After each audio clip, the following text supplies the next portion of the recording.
Morning, ladies and gentlemen. We are about to resume our program. Can I get everybody seated?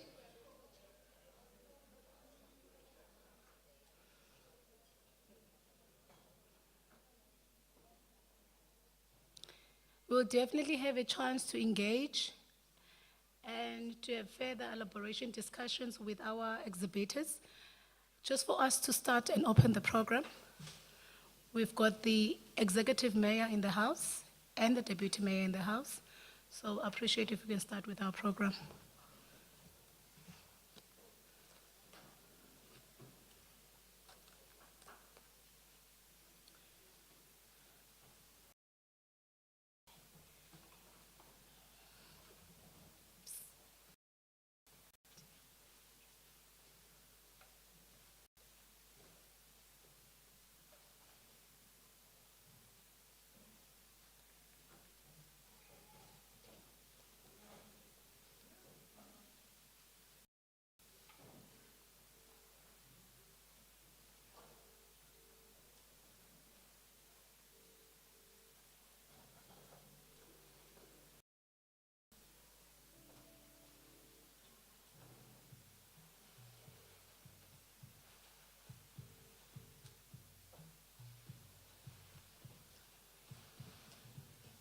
Sani Lisiwe, can you please make sure that everybody that is outside is inside for us? We can resume with the program and they can go back to their stands. Thank you.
Once more, good morning, ladies and gentlemen. Welcome to the Nelson Mandela Bay Youth Trade and Export Summit.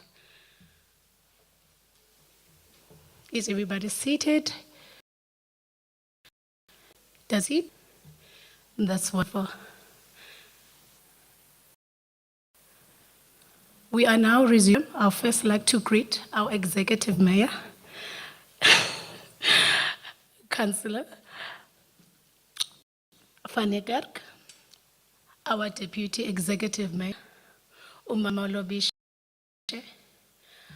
our head of economic development, tourism, agriculture, Councillor Renaud. I also like to greet the senior executives for EC on board, Kucha, the academics from the university, the business place, business owners such as Microcare, MBD executive, DMB executive Shonan van Eck, businesses, senior executive from the municipality, the acting director, executive director for economic development and tourism agriculture, Mr. Mpope Bani, the acting director, Mr. Dobin, Jeremy Dobin, from communication, Mr. Soyaya, Kubito.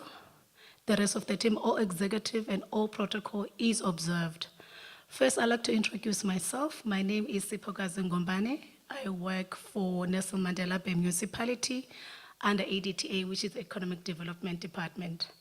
We are going to resume with our summit. It's very exciting, very interesting that we're sitting in this beautiful venue celebrating our youth, pre-youth day in this platform. The summit is designed more to celebrate our youth, celebration for the month of June, we as Nelson Mandela Bay thought that we should get the young-owned businesses in the room with expertise within the businesses to engage and get expertise to teach them the how-to. In isiXhosa, they say, "Inyathi ibuzwa kwabaphambili." So the expertise will be sharing information with all the young businesses so they can be able to move from level A to level B. There are also businesses who already have moved from level A, they're already in level B. We've got Mr. Dyer here from the Business Chamber, Mr. Sonti from the Maritime. We've got a young man who's recently been appointed as an incubator manager from Propeller, or Mr. Massa. So we've got a diverse of people that can engage and elaborate and talk to businesses, and they can share information in making sure that we develop and we broom the economy of the city. In those few words, I like to say welcome. Namkelekile Niamkelekile to this program. You are welcome. Everybody is welcome. It is your house. It is not the municipality.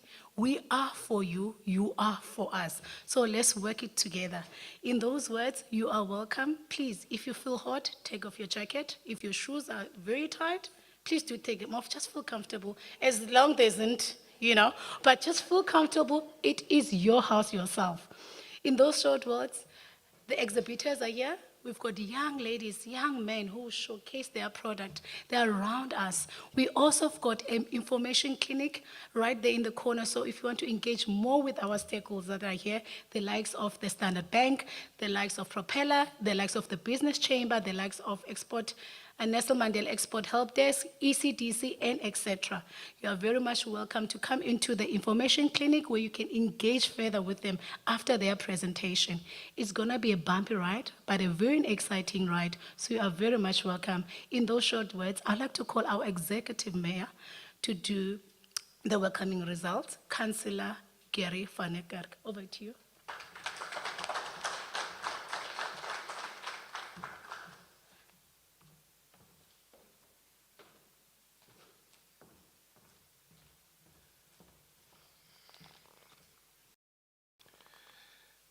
Good morning, all. I know it's cold, but I'm told that the cold won't last for that long. But yeah, it's an opportunity for us to wear our other warmer clothes. I see some nice fashionable jackets around. So yes, you're still looking bright.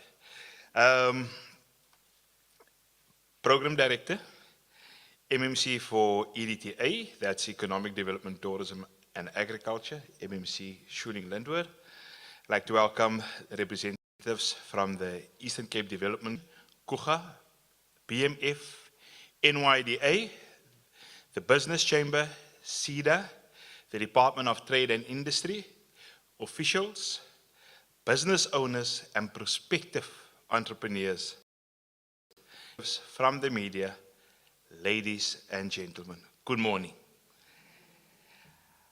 I hope I didn't leave anyone out. Before I forget, my deputy, the Deputy Executive Mayor, Councillor Lobishe.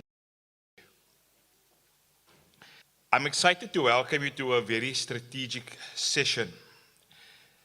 The first ever Youth Trade and Export Summit, an event that will hopefully help us fulfill our vision to economically empower young business owners and prospective business owners in the trade and export industry. We are favorably positioned to be competitive with our two ports, the deepwater port at KUGA and the well-established port of Port Elizabeth. We'd love to see you succeed as entrepreneurs and hopefully aspire to establish businesses that can be multinationals someday. I've been in a number of wards this week to address community concerns and service delivery needs.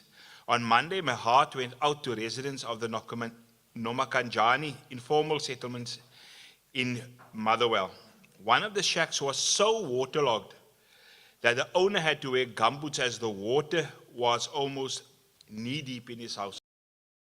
Literally this high. So what the gentleman did, he got himself gumboots, and he's got electricity in his shack for lack of a better word. And he had a bed, he had a couch, but sadly, and it's a pity the newspaper couldn't capture it because I taking the photos, they didn't have gumboots. So didn't come close to the entrance of the shack to take a photo of us standing this high in water. Because we still joked before we went there, we said, this guy doesn't really stay there. It's impossible because they were telling us that there's water in this guy's shack.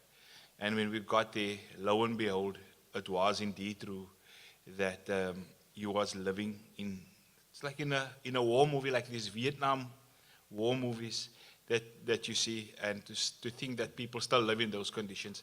I am excited to say, or pleased to say, that we have sent in a suction truck.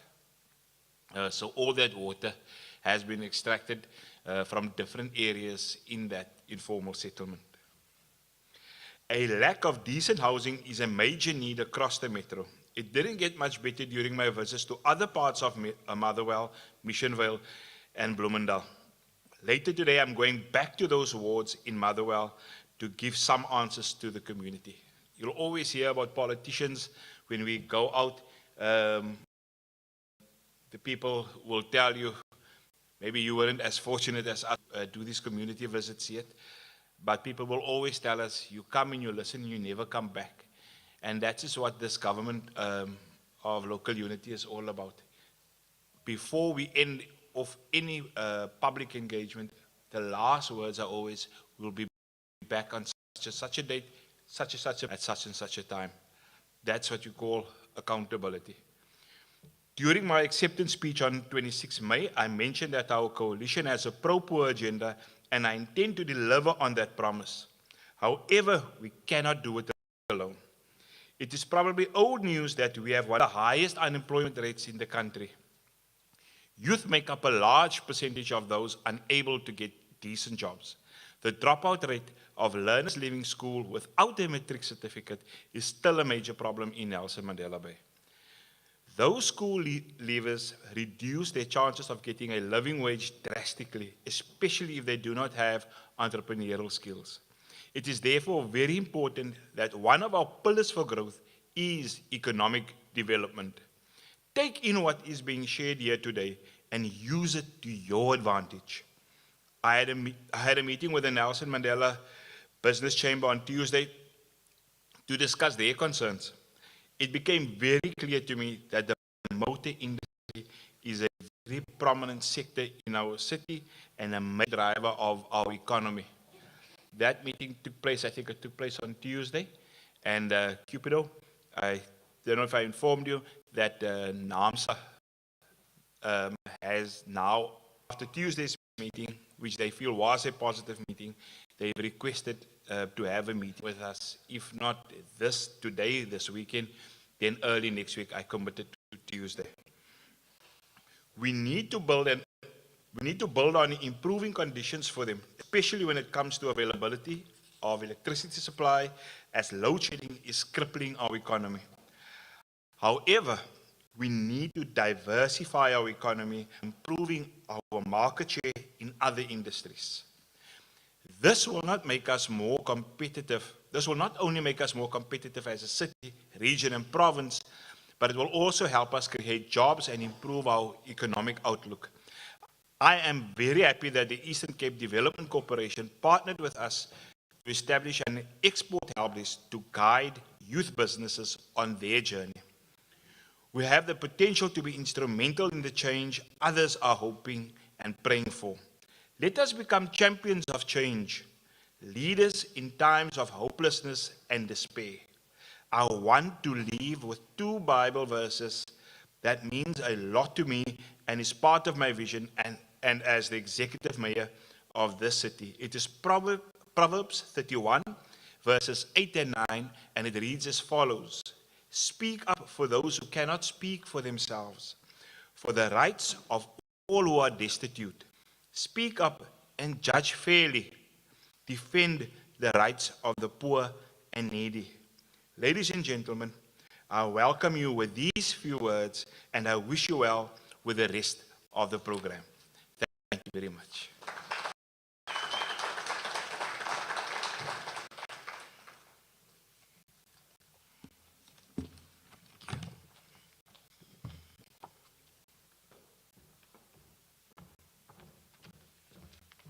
Thank you, Executive Mayor. Those remarks.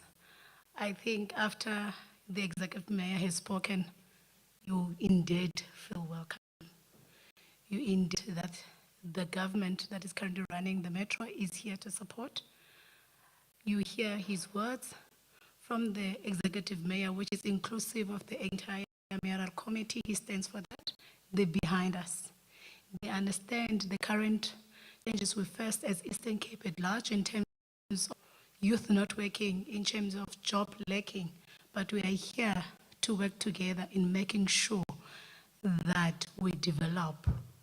We see opportunities beyond what we up knowing.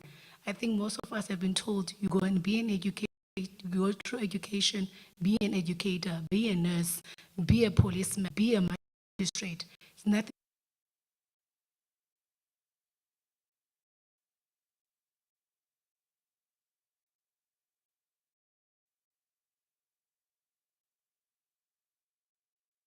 growing other people. That is part of growing the economy.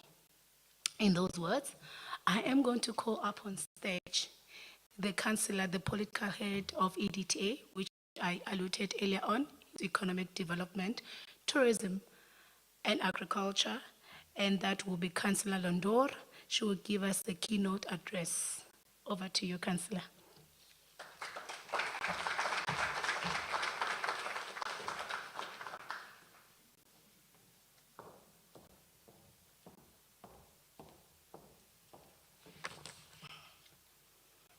Good morning, everyone. Normally when someone introduces me, I come up on stage and I wait for the music to start. So let the music play. Firstly, welcome to the guests this morning, young conference delegates, exhibitors, leaders and experts in business, and key officials from enabling government departments and agencies.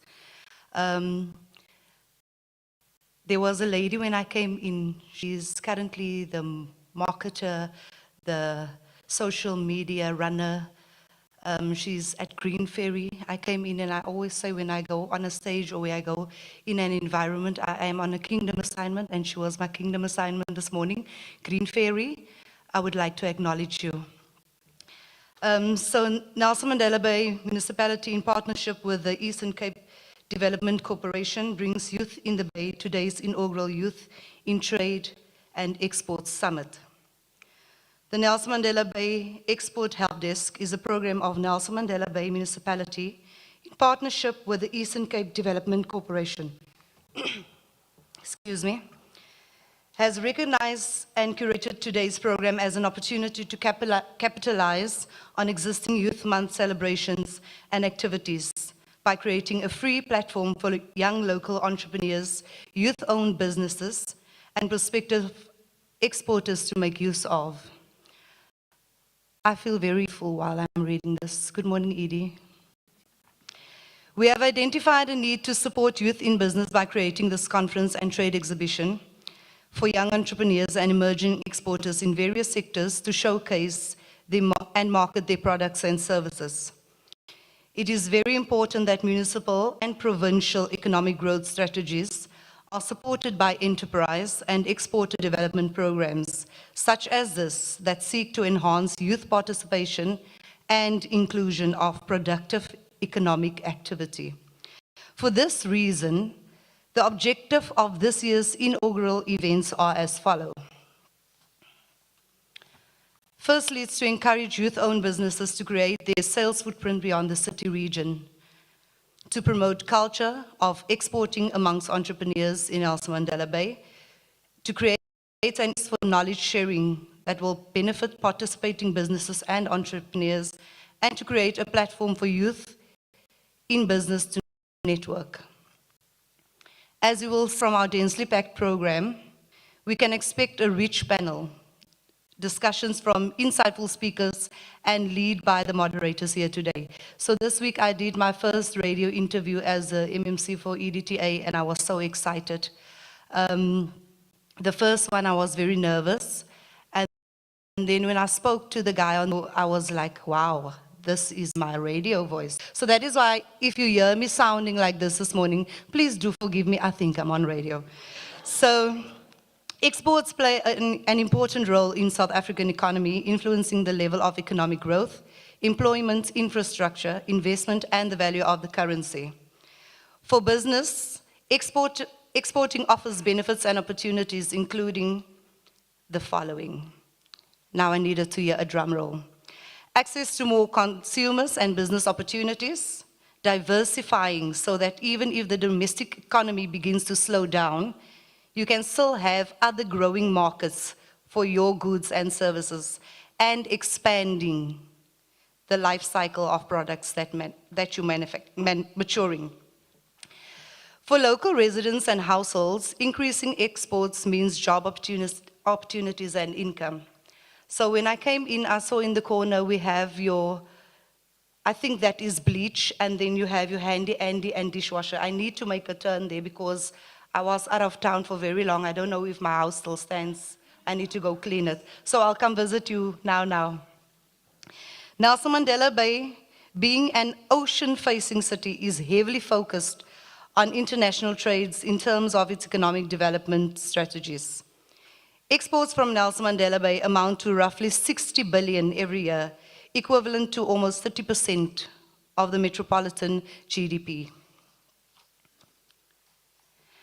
Analyzing trade activity over time, total trade just in physical goods and commodities through Nelson Mandela Bay ports increased from 2011 to 2021 at an average annual growth and rate of 5.44%.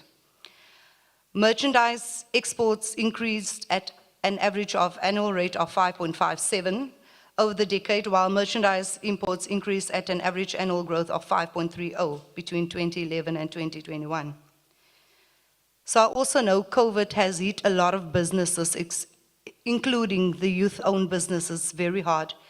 And that is why, as Nelson Mandela Bay, I think this is a platform for us to have your comeback in this industry. I can see you all nodding. And I know you took a rough dip in that time. We are not forgetting that. So Nelson Mandela Bay's basket of exported goods consists of a few main products and key manufacturing processing industries such as automotive, 44% of the export value, other equipment and machinery, approximately 25%, textiles, wool and mohair, more than 10%, and citrus and other fruits, more than 5%. We would like to see our exports grow in these core product categories over time, as well as to diversify into new products and industries and into new markets and destinations. At present, more than 50% of Nelson Mandela Bay's exports are destined for European ports. While we are thankful for this trade, we are also aware of the risk that this has on the performance of our local economy, for example, in the event of war or recession in the key European markets. So today's summit is about developing young entrepreneurs and entrepreneurs in local businesses and providing them with the right level of support, contacts and information, and development high-quality exports in Nelson Mandela Bay.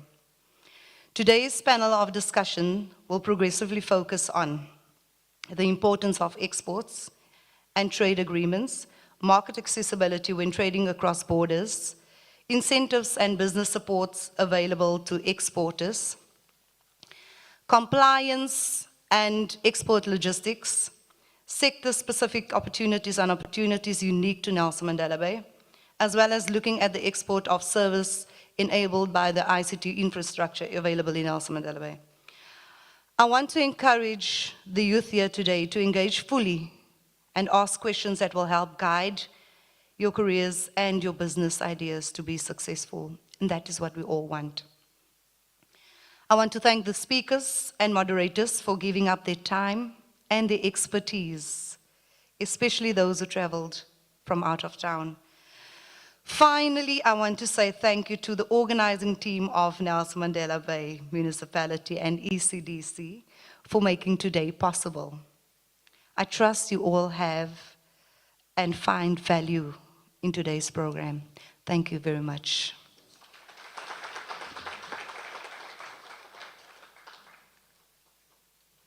And now Sipho Kazi is going to come with a subtle voice.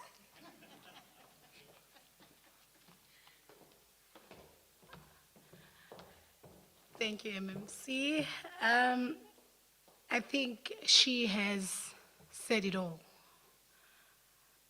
I think we are kind of echoing what the other person have said. This is an opportunity that we both, myself, yourself, the other person that is here, to grab it with both hands and run with it. The information that you get from here, you will have to collect it over a period of time. But we made it possible for you to get it in one room in a short period of time. So please use it, leverage it, milk it out, go to those people, get all the information you want to get, understand how you can grow your business, how you can maneuver yourself and your business, either be in the career or either be in the business, how you can maneuver your business to grow using the knowledge and the how from the expertise. Before we actually embark on the actual engagement session, I would really appreciate if we can all stand and give a moment of silence to those young men and young women that fought for our Youth Day. Thank you so much.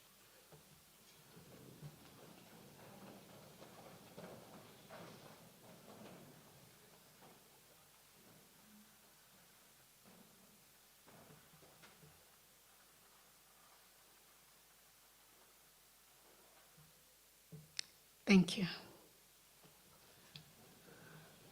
Okay. Now we're just going to allow more people to come in. We are just waiting for the MMC to complete her speech. So we're allowing the other feet of people to come through. Annalisa, can we open the doors?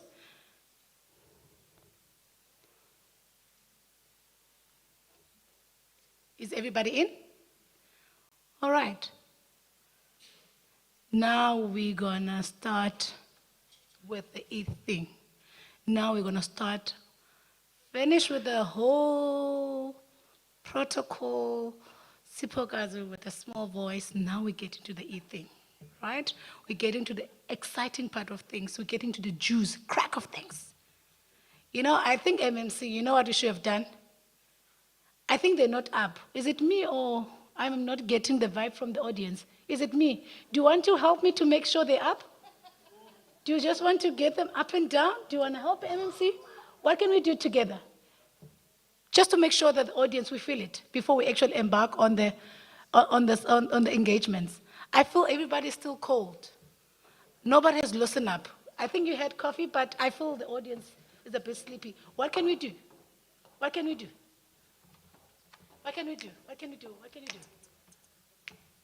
I know the sound guy. Good morning, Yusuf. So now I don't have tracks.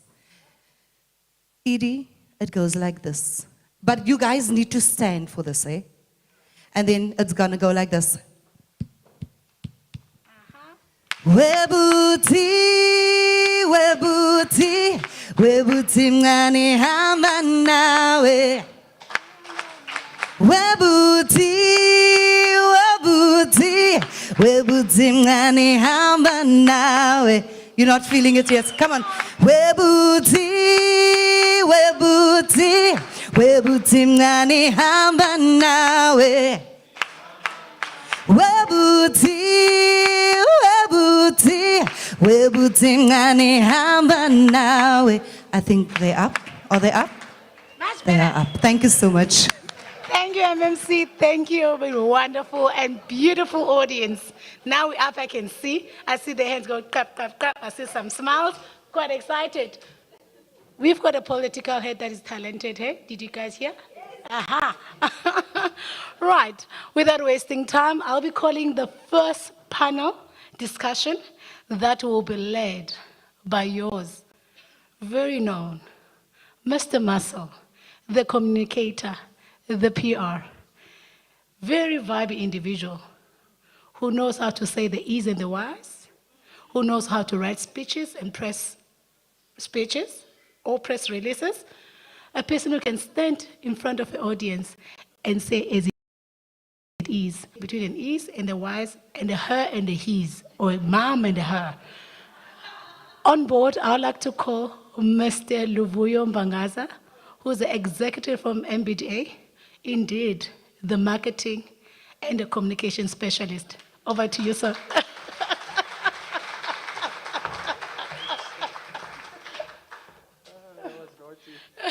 That was very naughty, very, very naughty. So we have about 100 witnesses here who heard Uspokazi promote me. So if my employer is in the room, I'm coming for my increase. Thank you very much. 1, 2. Thank you. All right. So we've all gathered here, and we could have been doing something else at home in the business. And what we need to take out from today, as the MC has said, is how do we practically implement what we hear and see and make a difference in our businesses. So the first topic that we're going to get into, and I'll introduce my panel right now, is really a helicopter view of this concept of trade and investment, or trade and exporting. A lot of us make things, do things, sell things, and yet this kind of seems a bit far. So we're going to try and unpack it and demystify trade and exporting. We've got capable panelists that will do this for us. And I will call up the first one. And he's my ex-colleague and a friend. He's a Chief Operations Officer at the Nelson Mandela Bay Business Chamber. His name is Mr. Ashwin Daya. Ashwin, if you could please come up. Let's give him a hand.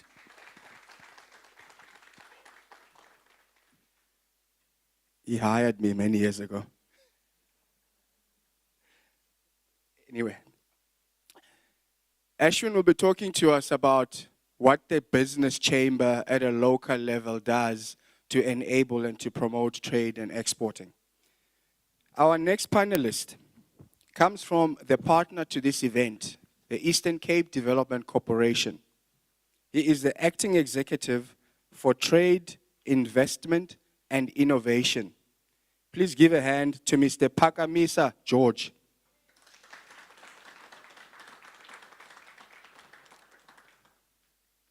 While we were busy having coffee, he was facilitating a deal in Dubai. I was standing right next to him. So we'll find out how he does that. Our third panelist is, call him proof of concept. He is, let me get it right so I don't get into trouble. There we go. Our third panelist is the executive Lit Africa. He has seen this journey through in different ways and made it possible. And will talk to us about the journey that his company has endured and the successes and challenges. Please, let's give a hand to Mr. Lungisa Luchaba.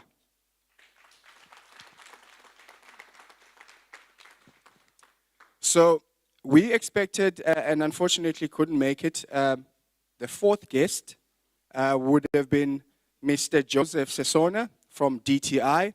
So what I'll do, I'll move on to this side so I can see all of them. The DTI, as many of you know, is the government department that leads on trade and investment. The DTI has set up several infrastructure or several programs and entities within it, such as TISA. Many of you will know Trade and Invest South Africa. They provide national pavilions, outward selling trade missions. They do recruitment missions for investment. They do group inward missions. But they also have the industrial financing branch, the IFB, the FBI. They do individual exhibition assistance. They do primary market research. They do a whole lot of individual inbound missions. But these gentlemen here, and I didn't make it an all-men's panel by myself, just so you know, they will unpack some of those provisions that are available. But first, let's take it from a local level. We all operate at a local level. We operate businesses at a local level.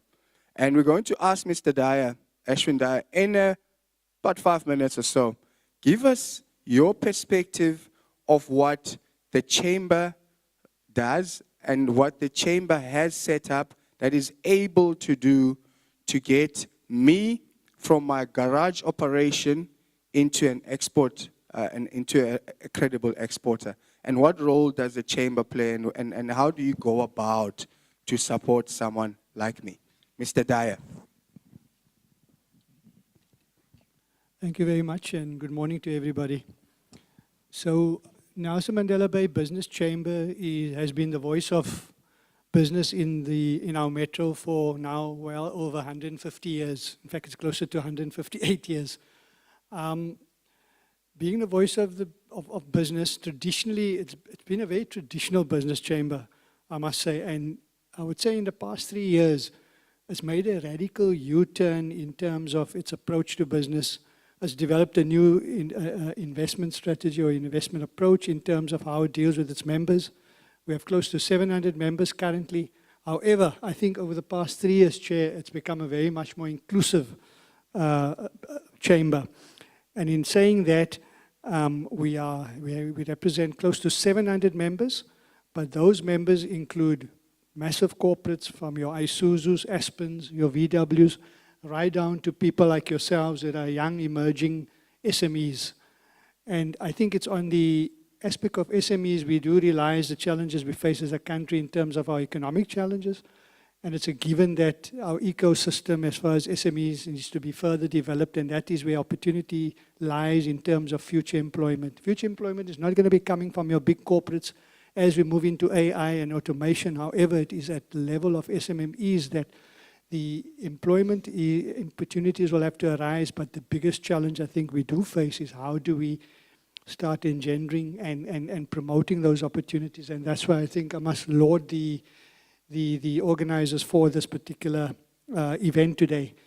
In terms of SMME development with the Chamber, we have currently an agreement with ECDC, with my colleague Mr. George here, where we've entered into an exporter development program. We've just, in the process of having completed the exporter development program, where well over 50 SMEs have been developed and were given exposure to various opportunities.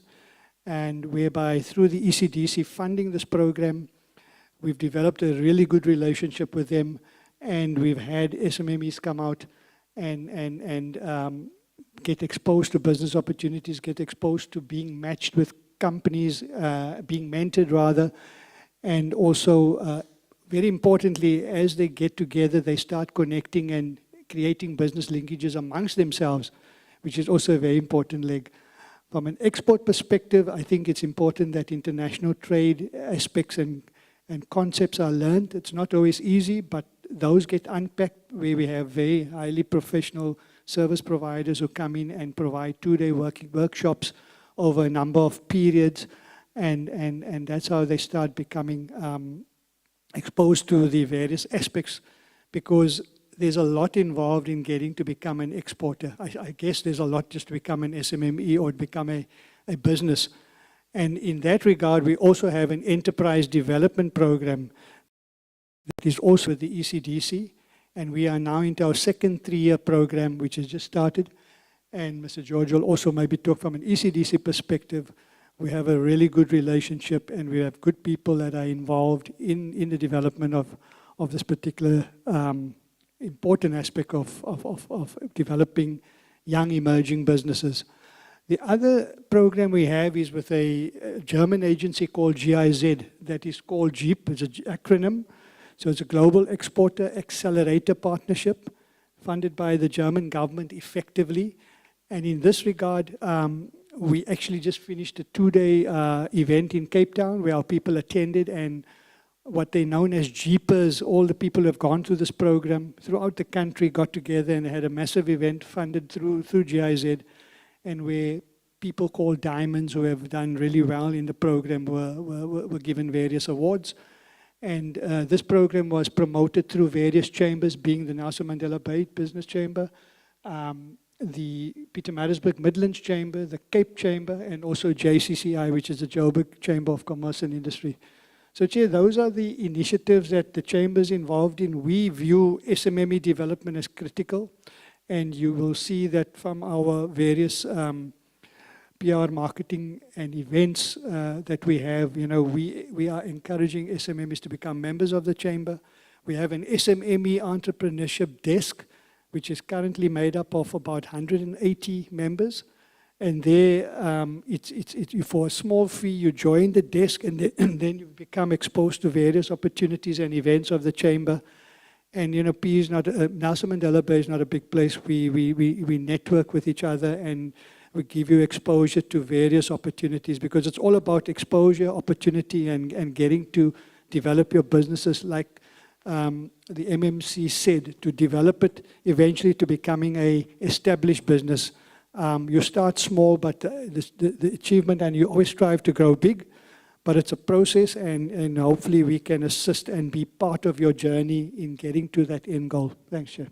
Thank you, Ash. That's a lot, and I hope we've taken in, and we're going to come back and dive deeper into it. We're going to move to the provincial level. Paki, we know that governments have agreements with governments that enable businesses to then link up and trade with each other. There's unilateral agreements, there's bilateral agreements, there's multilateral agreements. I know a lot of people in this room wouldn't really, get to know all of that detail. They want to know, how do I make my way through this? And as ECDC, as a provincial entity, you navigate that space, you create opportunities, but tell us, how do you go about to do that? And what are the avenues that are available for someone who's sitting here who can say, I want to move my business from where it is to expand my market share? Thank you, thank you very much. Apologies, I'm recovering from flu, so my voice is going to be a little bit difficult to come out. Thank you very much. I think I'm excited about this platform. Let me say up front, and wish to appraise the Nelson Mandela Bay Metro for the commitment first that they've had over the years in pursuing and driving the partnership that the Eastern Cape Development Corporation and the Metro has on the export help desk. We only have got 2 export help desks in this province, but it's now becoming like a template for other regions in there. But I think what is important is these agreements are very important in the global scheme of things. To simplify it, you may liken it to a situation where you're getting into an airport. One person is carrying an official passport and one a diplomatic passport, and one is from a country that have got an agreement with South Africa where there is no need for visa. You saw what I mean? You all get to immigration, coming from the same flight. But those guys, instead of, standing with you in this long queue, they go there, they go, phew. You see what I mean? They're inside that market. I'm looking for a simple analogy. You have to go through that queue, 300, 400 people in the queue, because they have to check all your documents, your visa. Sometimes they use, in Germany, they would use a machine to scan your face, and that machine sometimes, for whatever reason, you had spectacles and your face, it cannot scan it. It will delay you forever. But those guys are already starting doing business whilst you are still in the queue. So in a situation where there is a bilateral or multilateral agreement between us, South Africa, and other countries, you are first in the queue. That's one, because we are prioritized. We're giving preeminence over companies that are coming from other countries that are not under such an arrangement. That is one. But secondly, you are likely also to have agreement on how to deal with other non-tariff barriers, which are one big complication, especially when we're talking about the AfCFTA. If there are countries that have got agreement, bilateral agreement with South Africa, you are likely to, and most of the time, from our experience, be given preeminence, prioritize to go to the systems of customs clearance, and your goods are in there. And it's safer than in a situation where you are sending your goods through the borders of another country without the covering of these agreements. So they cover you in a number of ways. And so therefore, you are able to get your goods from your country into another country quicker, safer, and if it's perishable goods, in a very good quality state still. So those are very important. But in case, I know that there are a lot of countries where such arrangements are not in place. There are other means that you use. Networks are very important. We've got network of inter-country business councils. Please, those are very important. Where you've got Australia, South Africa Business Council. They for instance, right now, small enterprises that are doing handbags from the Eastern Cape, natural products, are selling to Australia.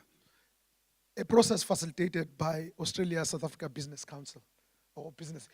These are business chambers, or similar to business chambers, but they are between countries, because they help you with shielding you through all of those barriers that you may, if going alone, you may encounter in other countries. So in the event that there is no such, our embassies or our mission abroad, or foreign mission, whether it's a consulate or commission or embassy, would introduce you to such business. We've got one in Dubai for a UAE, South Africa UAE Business Chamber.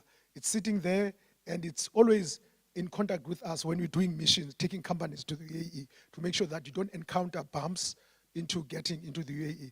So those are very important, and I think the ECDC, through the facility that we're operating and in partnership with the DTIC, the Invest SA One-Stop Shop, Eastern Cape, were well placed because of the even ICT system that we're operating called Amplify, where you are able to log an inquiry. At that inquiry, every couple of days, it gets escalated premier to the president if it's not acted upon, because that system has got all of the very important institutions in South Africa, Home Affairs, Labor, that are party to ensuring that exporters are able to export, and investors are able to import unavailable skills easier, to visas quicker. We do that. And that office is even enabled more and speedier service in countries where there's this trade agreement in place. Thank you. Thank you, Paki. I think, again, these trade agreements, it's important for us, or those who are in business, to actually spend time to understand what are these trade agreements, which countries do we have preference with, so I can jump the queue, in a sense. But also, it's important how to understand what is the competition in those countries. How do you break through? But I think someone who can unpack this for us, Lungisa, you've gone through the journey of starting off, and you must talk to us. How did you get started? How did you get into the trade and exporting space? Because again, it's a route to expand your market share. It's a route to better profits. Many of us know that the rand is trading at about 25 rand to the dollar. It's the best time to be selling goods overseas right now, not to bring them in. Talk to us about your journey and how the government space has enabled you. All right. My name is Lungisa Luchaba. I'm a founder and brand development executive at Analyt Africa.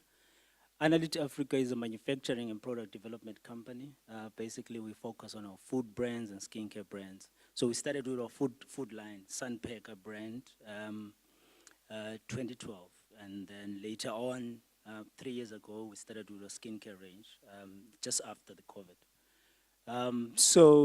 We are stationed here in Nelson Mandela Bay. That's where we started at St. George's Street. If you go to Markman Industrial, you should be able to see, if most of you know, the place called Womb. We're just right at the back of the second unit. It's owned by Public Works, so that's where we are stationed. We've got another office at number 206 in Kempston Road. We've got a distribution center in number 15 Montagu Drive in Cape Town as well. So we started our business back in 2012. We are a manufacturing and product development company, manufacturing our food brands, as you can see there. We didn't know anything about export then. We didn't know about how to get our product to the next market. I think our first exhibition was in 2014 with the ECDC in ICC in Sandton, so where we showcase our product. We started then to get clients as well. So since then, we've been pushing our product to get in African markets. We've seen that SADC trade agreements, SADC community, it's quite favorable in terms of our product region and in terms of our product offering. And also we've went to the SACU, the ECOWAS, which is the East Africa as well, trying to exploit the market that side as well. We work with Naivas Foods, a Quick Mart in Kenya. It's quite highly competitive in Kenya as well, because we first went in Kenya in 2018, we went again in Kenya in 2020. So first we went with the ECDC and West Grow, and then later on it was a solo mission as well. So we've studied the market in Kenya and have seen that the Kenyans, they buy what Kenyans produce. So to grow in Kenya, you need to work with a company that is based in Kenya in order to develop your product. So we work with Freetol, the company that produce sunflower seeds, oil, and they sell it to East and West African markets. So we get to work with these African counterparts where we will develop a good relationship with them. We've got ground agents on the ground because we specialize in edible oils. We've got 5 different oils as well. We pack them, we bottle them. We also sell them here in South Africa as well. If you go to PSO sellers, they have our edible oils. Now we're going to OK Groceries, Spar. We're gonna go now to Pick n Pay. Quite a number. As in Motherwell, we've got MNC up to East London, MNC, Montas, we're going to supply Motherwell now, New Brighton, and so we've got quite a number of, we're trying to establish now our food here locally. So we didn't know anything about the documentation that are required. We are fully certified, we've got FWC 22000 HACCP, we comply with all the regulations in terms of our food safety standards. But we didn't know in terms of the custom reach, your bill of lading, your CERT 500, all those documents that are needed, and how to work with the freight forwarding company to get your products across abroad.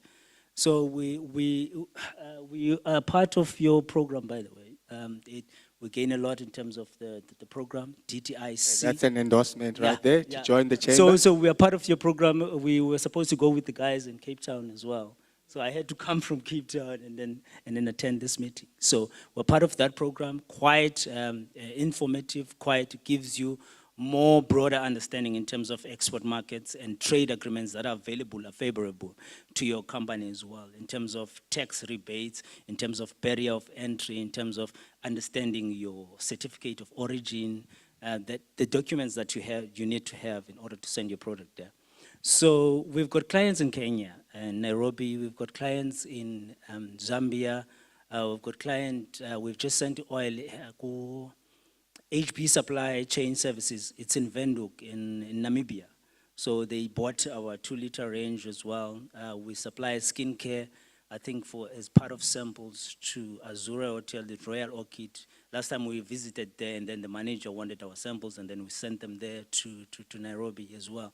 So we've got quite a number of clients around. So I think our pivotal, our success rate in terms of what we've done and what we are doing as a company came from the Department of Trade and Industry, the ECDC. They make sure that we comply, they make sure that the market is available for us. Even if you go to these countries, the business to business, you sit down with these clients and make sure that you sell your product in a very clear way. So we've started back in 2012, and we're still improving as well. All right, so that's proof of concept. I think what you've heard right now is how becoming part of a business formation or a setup can allow you to tap into programs and initiatives that can open doors. You're amazing, your story is amazing in terms of growth. But I know that, Paki, I want to come back to you. Just we've got a few minutes left. In a minute, what programs specifically now are available from the ECDC that those who have an interest in pursuing export can tap into immediately? Just the top line, 5 or so. Thank you very much for this opportunity. I think quickly, when we send out calls, whether ECDC-led program or ECDC with partners, to say, come and participate in export awareness workshop. Export and awareness workshop is where we determine your readiness to export. We've got an instrument that will take you through. And there you can graduate from export awareness, because we're going to help you when we understand that you are not ready. We've got export awareness workshop that we undertake. We've got a global exporter passport program that we do in partnership with the DTIC, where we start now building your knowledge of the export chain in terms of with the documentation, so that you are connected, plugged into the network of exporters. And we've got what we call a very elaborate program in partnership, Ashwin referred to earlier, called Exporter Development Program. It's both theoretical training, but coaching. Coaching is very important, because we are not just coached by an academic. We are coached by a successful company that has been successful over years in exporting. They're exposing you in strategies and techniques that make them successful, to an extent that they also can take you and expose you to their companies and their factories and their processes. So you learn about like what Lungisa is talking about, documentation in the classroom and what you should know, but you are also exposed to someone who's doing it, who's exporting, showing you the systems and the processes that they've got in their own facility that makes them successful exporters. We've introduced a product called the Market Access Incentive Program, a project which you apply for. But okay, before I get there, we've got Trade Mission that Ulungisa said has participated. Even there, we issue calls. So please respond calls and apply and be part of our mission, Trade Mission, because that's why we take you to the market and set up business-to-business sessions, though, where we lead you and help you negotiate with companies that are interested in your product, and would tell you the ins and outs and the dynamics in that importing country. So he's right. It's very safe to export into another country using an existing company there rather than going alone. We've got that, and then an incentive called Market Access Incentive Program. We fund you to reduce the cost of getting into a new market. It's very expensive to, even when a company, Coty Chocolate here from Nelson Mandela Bay, when we introduced Coty Chocolate to the US, labeling, the price of putting your nutritional requirements on your label, your packaging becomes different. You can't use what you have here in South Africa, which is working in South Africa. There, in terms of the FDA, is different, but it will cost you. So in terms of the market access incentive scheme, we help you then with the last mile to get into that market. So, ladies and gentlemen, youth enterprises, please respond to the calls that we issue out. And the website is very simple, www.ecdc.co.za. You can never forget. So in wrapping up, I'm going to go to Ashwin. And then I'll finish off with you, Lungi. Ash, what do I need as a local business, whether I'm a startup or I'm already running, to become a member and to be able to participate at the chamber? Okay, so the first thing is make contact with us. You can follow us on social media. We're very well represented out there, or visit us at our offices. You become a member. There's a very small fee to join, and you then become a member of our SMME entrepreneurship desk.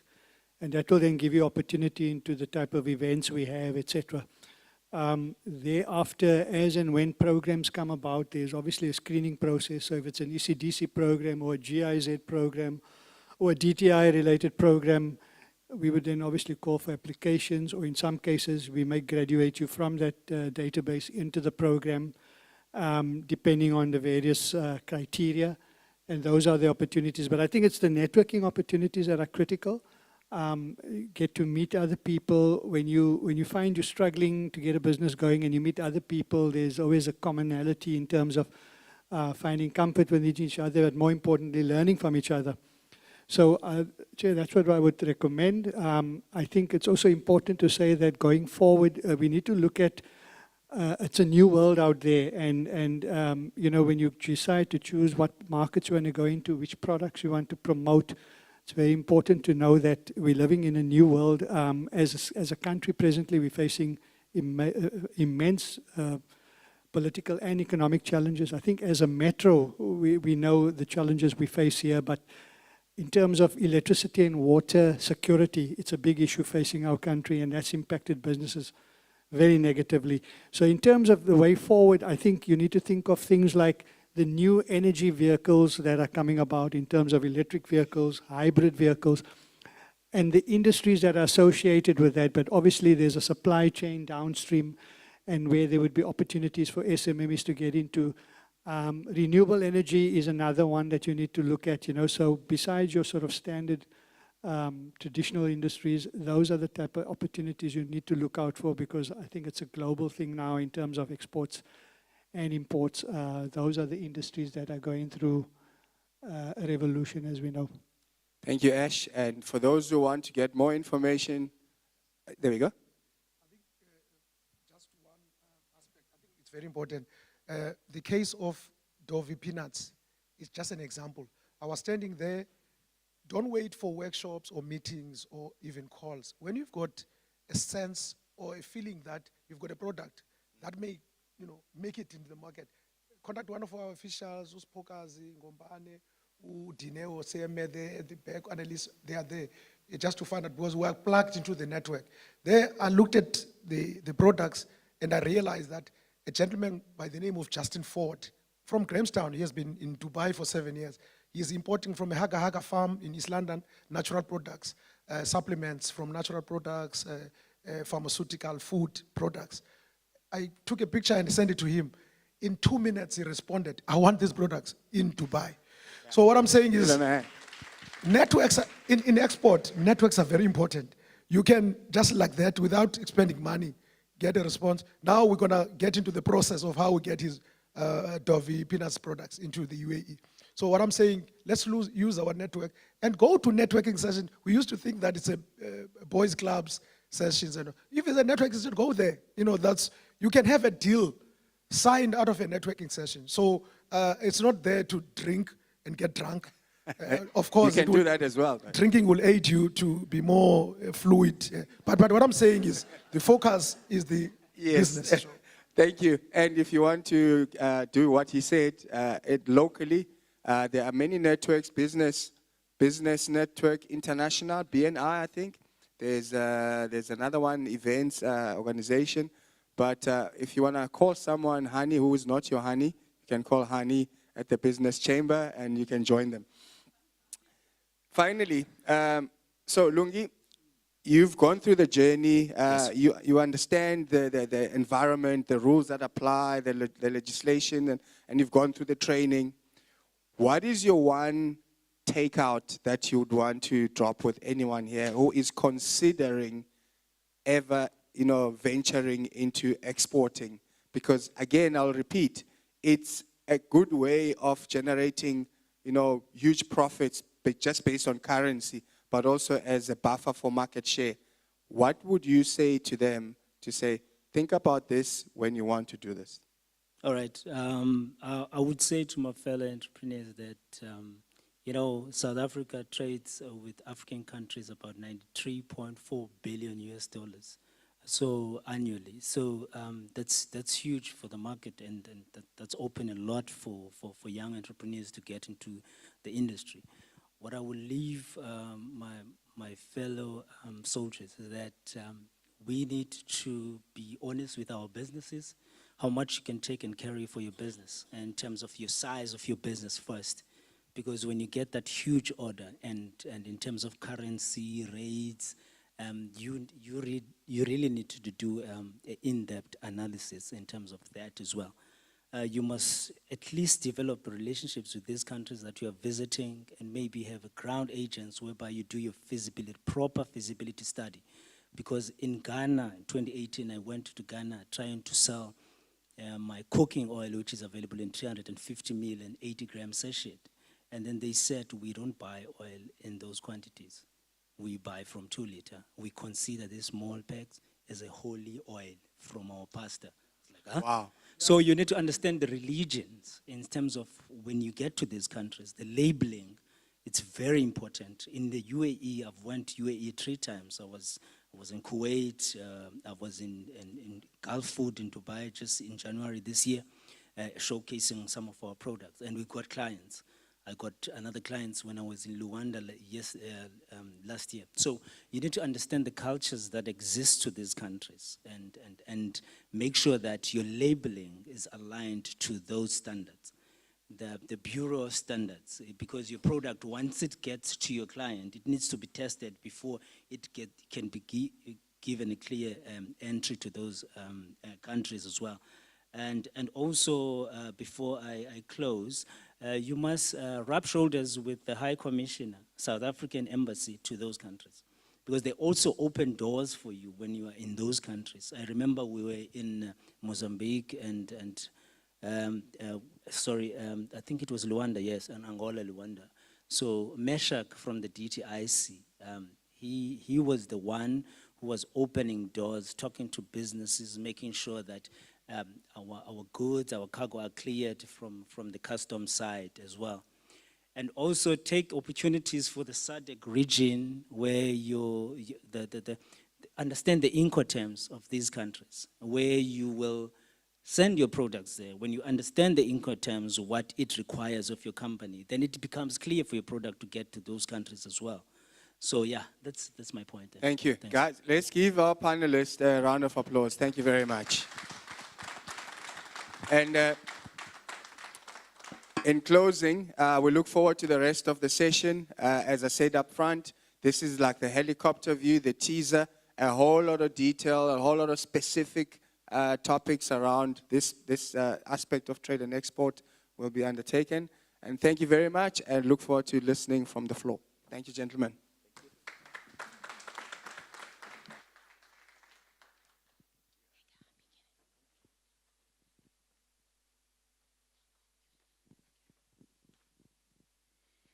Thank you, gentlemen.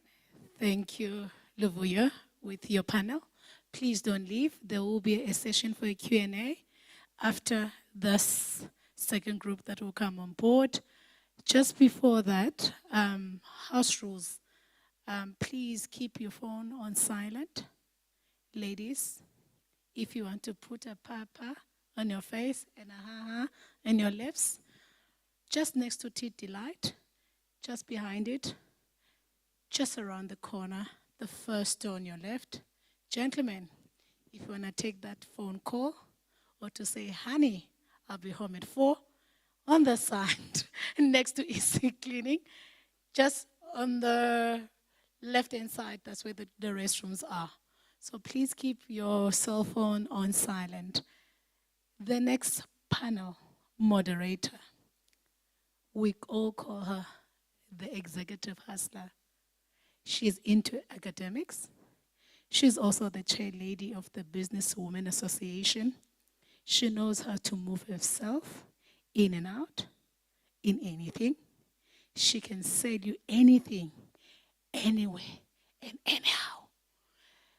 Ladies and gentlemen, let me call up on board Professor Leanne Vasi.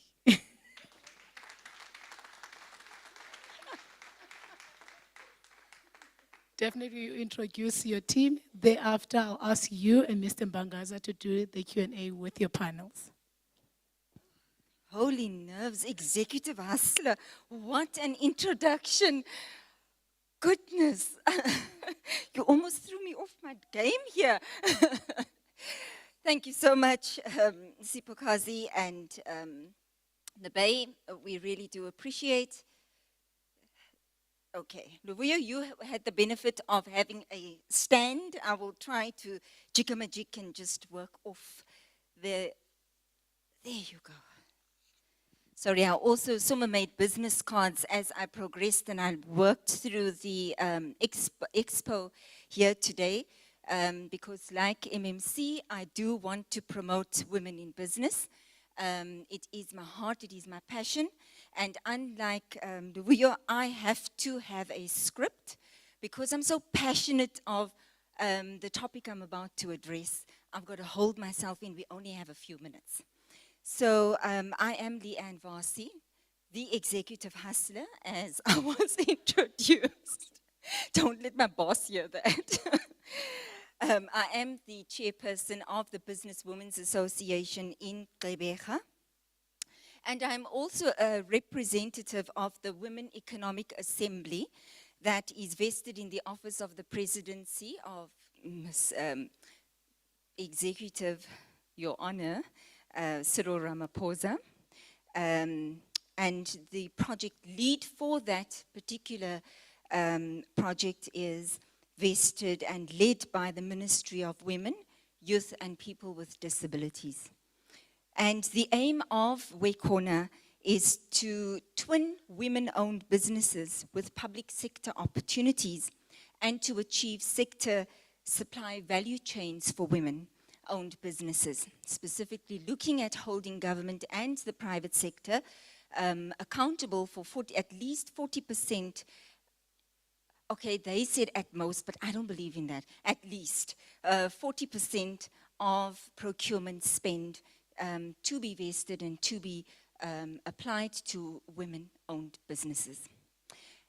Today, it is my absolute pleasure to host a lady who is with me on the task team that is vested in the office of the President of South Africa, and she is the, she's somebody else today, but she's also the chairperson of the logistics and supply chain portfolio within the Wekona Women's Assembly, Wekona. So I'm going to introduce and call you up Violet Lupunwana, who is the Managing Director of Chumile Holdings. Thank you, Violet.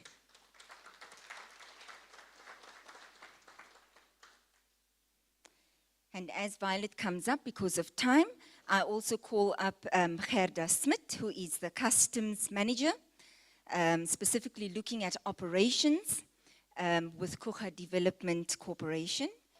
You are welcome, Gerda. We also have Gareth Burley, who is the Marketing and Sales Manager, Microcare Solar Energy, and also representing Exporters Eastern Cape today. Thank you.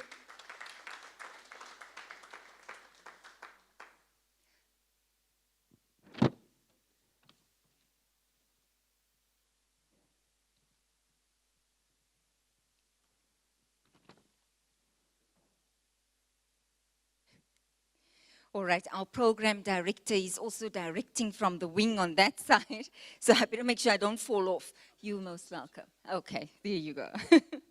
And then we have our final panelist, who is Ati Lupondwana, who is Business Development Director of ROVD Engineering. You're most welcome.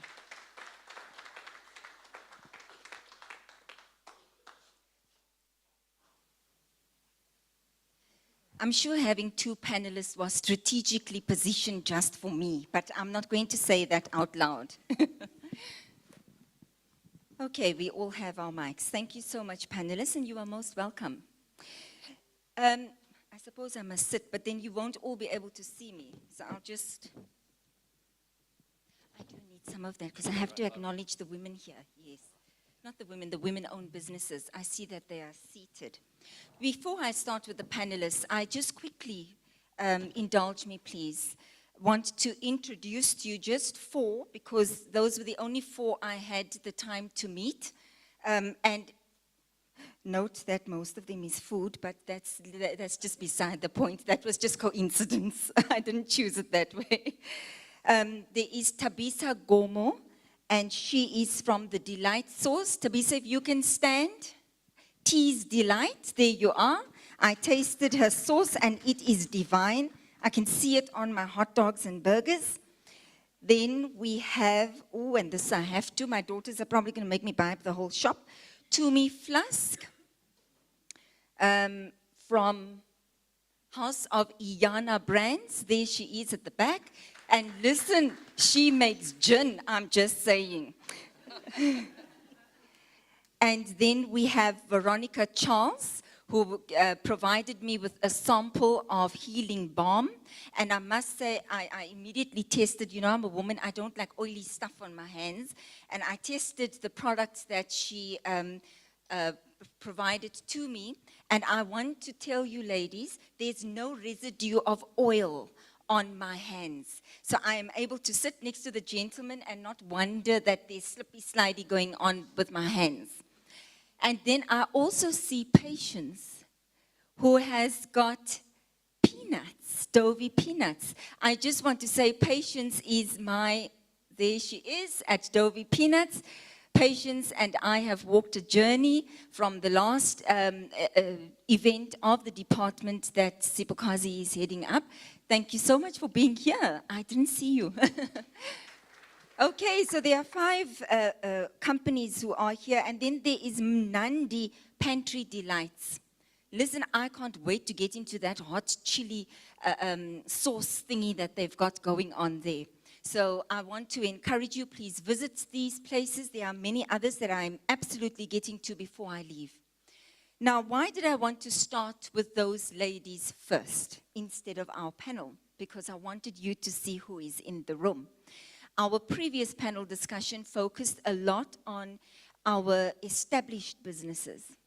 And from the ladies that I have mentioned today, market access and trade agreements or foreign trade is foreign. So there was purpose in me doing those introductions before yours. So I'm going to start with you, Violet. I know your story just a little bit, where you made a decision to be a businesswoman. Was it before giving birth or after giving birth? All I know is you were lying on your back, the baby was about to come, and you made that decision. I'm going to be great. So Violet, please introduce yourself. Thank you very much, Prof. My name is Violet Lupuana, and I'm the Managing Director of Tumile Holdings. We're a transport and logistics company. We transport people, tourists, and that are non-tourists. So people is the non-tourist, and then we transport tourists, and then we also transport goods. So yes, in 2017, I had my third born, premature, so lying in Doranginza as an entrepreneur, and yeah, magic happened in that year while I was laying in Doranginza Hospital. Yeah, so I made my first million from Doranginza bed. Thank you. So we started off in 2012 we started in the taxi industry. I sit on the executive of Santaco. I don't have a gun, so most people ask me, so now that you own taxis, do you have gunmen? Do you have guns? No. So we started off in the taxi industry, and then we pivoted into staff transport. So we transport the staff of many multinationals in the city, the factories. And then we diversified into tourism because we have our Powers fleet. We have over 50 vehicles that we own that are not leased. So from there on, then we diversified into tourism. We work with most of the hotels in the city. And then on the export front of things, then we export all these tourists that come with the cruise liners, which this year was a fantastic year for us doing the cruise liners. So I export in that regard because I'm services. So yes, I have been through ECDC trade missions. They've taken me all over SADC, all over beyond ECOWAS, even in the east and west of Africa. So I have responded to those calls, Mr. Pakami. And through that, I've also been to Canada, and through just putting ourselves out there and responding to the calls, we've managed to get customers from Canada, we've managed to get customers from Europe, we service so many tourist companies from all over the world because, yes, we put ourselves out there. So this is about market access and what is important. And I was saying to Patience, who's a fellow colleague of mine, we're also in the Exporters in the Business Chambers Export Program, Mr. Ash. So we are the now class of the Exporters Program. Yeah. And like Lungi said, it's about accepting help. So we are part of the business chambers, we are part of the ECDC programs, and we allow them to teach us how to position ourselves out there. So, yeah. And this is, and then in 2020, in the peak of COVID, that's when we pivoted into logistics and road freight. Because, yeah, even though tourism was down, because our business is diversified, we managed to make good sales during COVID, and which enabled us with cash flow wise to now purchase a fleet of trucks. We now have, in a period of 2 years, 14 trucks. Yeah. Thank you. That is wonderful. And so that I'm not perceived to be biased, I'm going to move on to Ati. Ati, please introduce yourself. Hi, good morning. My name is Ati Lupondwana. I am the business development for RVD Group. We are a locally PE company that started in 1964 in Lindsay Road opposite Adcock Stadium. Next year is our 60th. And in 2017, we made a strategic decision to look at doing what we do elsewhere in the world, which needed a lot of strategy. And strategy is just a fancy word, but needed a lot of planning and prioritization. Because in our market, it was shrinking because of the multinationals competing. So we build the inside of plants, so we'll build the systems that put the car together for VW, Mercedes-Benz, and so forth. So with our market shrinking, with a lot of Asian companies entering our market, we had to look at the next space market for us. And with the research we did, we started our office in the USA. And since then, we're a company that turns over about 200 million a year. We've now quadrupled that in 1 year with 2 orders with BMW in the USA. So when I was put down for this topic, for us it speaks to exactly what we had to do to get to. We had to do market research for the market to access the American market, and also just to understand the rules and regulations of America. So for us, reading the news now with the AGOA treaty, it's critical to know the political landscape of your country and the country you want to export to. So yeah, I hope I can share some information from, yeah. Wonderful, thank you so much. And Gerda, would you mind sharing some of your insights? Yes, I'm Gerda Smit. I'm working for Kucha Development Corporation. I am the Customs Operations Manager. Kucha, you can think about if you walk into a shopping mall and you look at all the stores and all the shops within that shopping mall. Kucha is one of those for investment. We create investment for foreign direct investments, for local investors, companies that want to expand their markets beyond South Africa, as well as into Africa.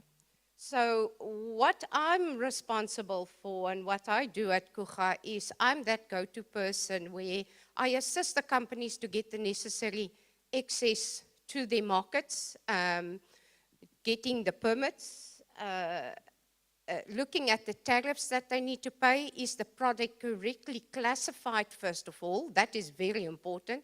if you want to sell a product, you need to make sure that your product is classified so that the buyer that you want to sell the product to have access to the correct tariff codes as well as the permits to buy your product. We have a client that wants to sell into Europe, but they didn't go through the process of register as a producer in South Africa. So it means that when they export that product into the Europe, the client needs to pay additional duties, seeing that it's not stamped as produced in South Africa. So your certificate of origin is very, very important, and the processes that your product undergo. And that is what I help our clients to do, to access those necessary processes to get their products on the right markets. Wonderful. And then, Gareth, if you can introduce yourself. Thank you. Thank you very much, and thank you for the opportunity. So my name is Gareth. I represent a company called Microcare, where we manufacture electronic equipment in Nelson Mandela Bay. We've been doing it since 1990. So we manufacture solar inverters, all the electronic equipment that goes with renewable energy. We're the only company in South Africa that's been fortunate enough to do this. Started in 1990 when renewable energy was not really a buzzword, and things obviously then really boomed for us once load shedding sort of kicked in 2015. Back then we were one of 4 or 5 options in South Africa, and now with all of the international interest in South Africa and our energy crisis, we are one of 300 companies. So the market is completely flooded. Every person who's ever touched a plug is now a solar installer. I'm sure that you've seen them all. You know, I do IT, plumbing, and solar. In fact, I was in Joburg last week, and there was a sign there. You might have seen them in the suburbs that say, "I can tar your driveway," and there's a number. Now I can put your solar in. So the market has changed immensely for us. So we've had to really try and stay true to who we are. What we've done really well is evolve into the e-mobility market. So we've built South Africa's first electric vehicle charger, a 50 kilowatt DC charger. That's a kilometer away from us here at the stadium. So we are innovating some exciting things. But I'm telling you all that because we're not good at trade and understanding these markets. You know, we're technology people. We like to pull our TV apart and fix it ourselves, you know. We're those, so we're not experts in those industries. So you need people who are going to come on board to take your hand and help you export, you know, peanut butter. You know, that's what we need. I was watching you. So we need people to take our hands. And I think we're very fortunate here in the Eastern Cape. ECDC has done an outstanding job. We've really benefited from that. I can mention the Chamber as well, having been part of the Chamber for many years. So we're an exciting local innovative company with a solution for South African energy crisis. We need help to access market, and so I've got some of those things to share in our story. Yeah, thank you. Thank you. Please note, Mr. George clapped the loudest and the longest. So the whole purpose for today's session is to connect people. He clapped. I'm just saying, I'm a witness. I'm with you. All right, so this morning we heard the mayor allude to his agenda, and he said that his focus is very pro-poor, and that is his area of focus. And we heard our MMC refer to events of this nature, specifically looking at how do we engage, facilitate, create platforms for sales beyond the city. And one of the statistics that was raised was that the automotive sector is responsible or receives or is responsible more for 44% of export trade. Now, we have just heard that Gareth had to reinvent his business model, or not reinvent, more a case of reimagine. So still retain the old, but reimagine the way that he does business. Violet was very modest in her introduction, but she also had to reimagine the form and shape of her business. And the event of today specifically, Mr. George had arranged for a deal You have no idea. When you said that, I somehow wanted to get up and hug you because I've walked this journey with patience, and to be in this place and witness that connect is really something very special and dear to my heart. So I want to say thank you from a Businesswomen's Association perspective for doing that. I do want to then move on to say that, you know, the purpose of trade and the purpose of the function of trade involves selling our products and our services. Now, whether it be locally, nationally, or internationally. And we do this to promote economic growth, not only for the country, not only locally or nationally or globally, but for ourselves, for our families to live. The reason why I started with those ladies first was because Tea's Delight mentioned to me that she still operates from home. She incorporates her business through the catering company that she runs. The House of Iyana Brands making gin.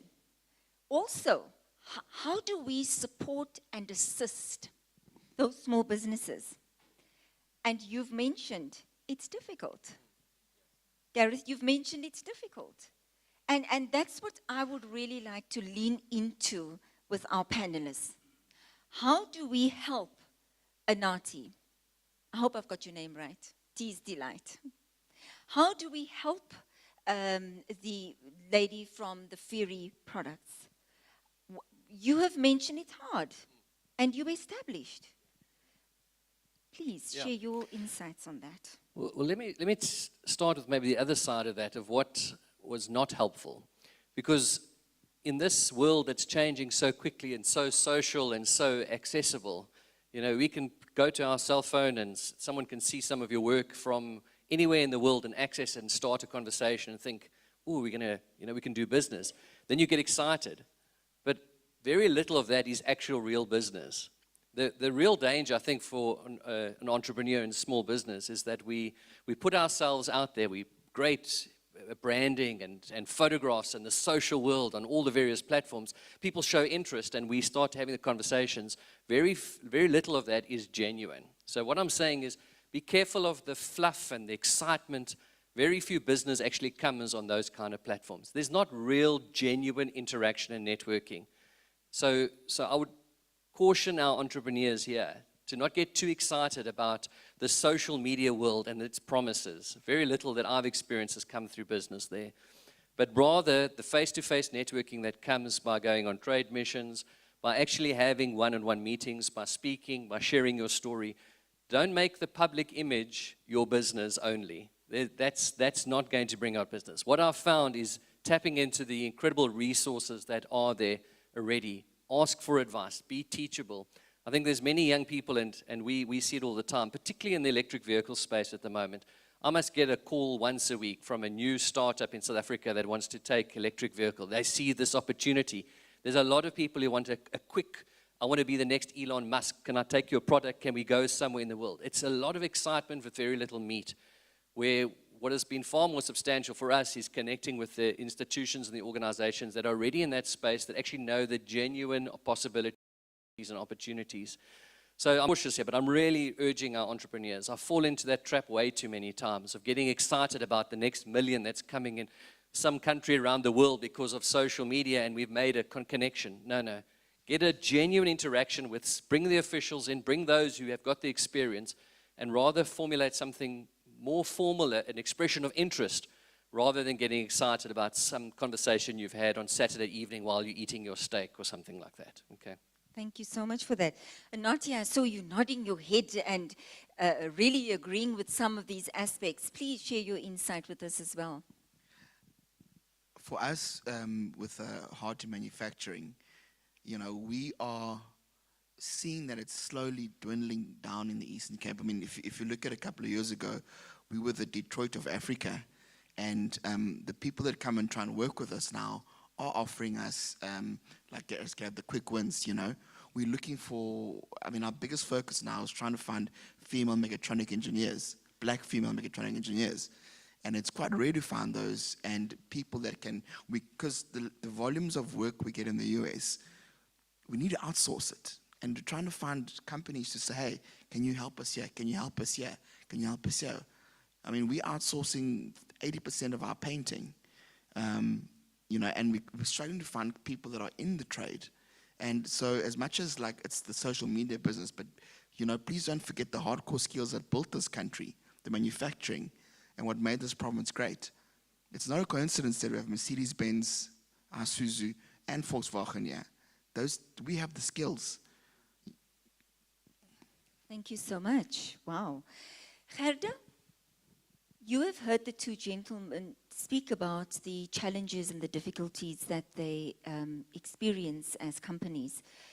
You have heard me refer to the ladies who are still working from home, trying to access the various markets. Please give your insights in support of the conversation. Thank you, Leanne. What I can say is, from experience, know your market. Know the risk involved in the business, in your product. Understand who you want to sell it to. Very importantly, what is the requirement for that client who you target to buy your product? Yes, there is quick wins, but don't let that overshadow your goal. Because when you start off that business, you had a goal in mind. And don't let those hiccups that comes, I call it hiccups, that comes so once in a while, overshadow and make you depressed and not taking your product further. As women working from home, trying to access a market, we're not out there all the time. It can get depressing. It can get overwhelmed when you hit a button and suddenly it opens up something and you don't know where to touch. It happens sometimes to me as well. And but don't let that, how can I say, fool you. In push it through and make it work. Yes. Thank you so much. Now, Violet, I know you to be a resilient woman. You push and you make things happen. Listen, if a woman can lie on a hospital bed whilst giving birth and make $1 million, now that is resilience beyond what I even considered. Share with us your difficulties, but more importantly, what has worked for you?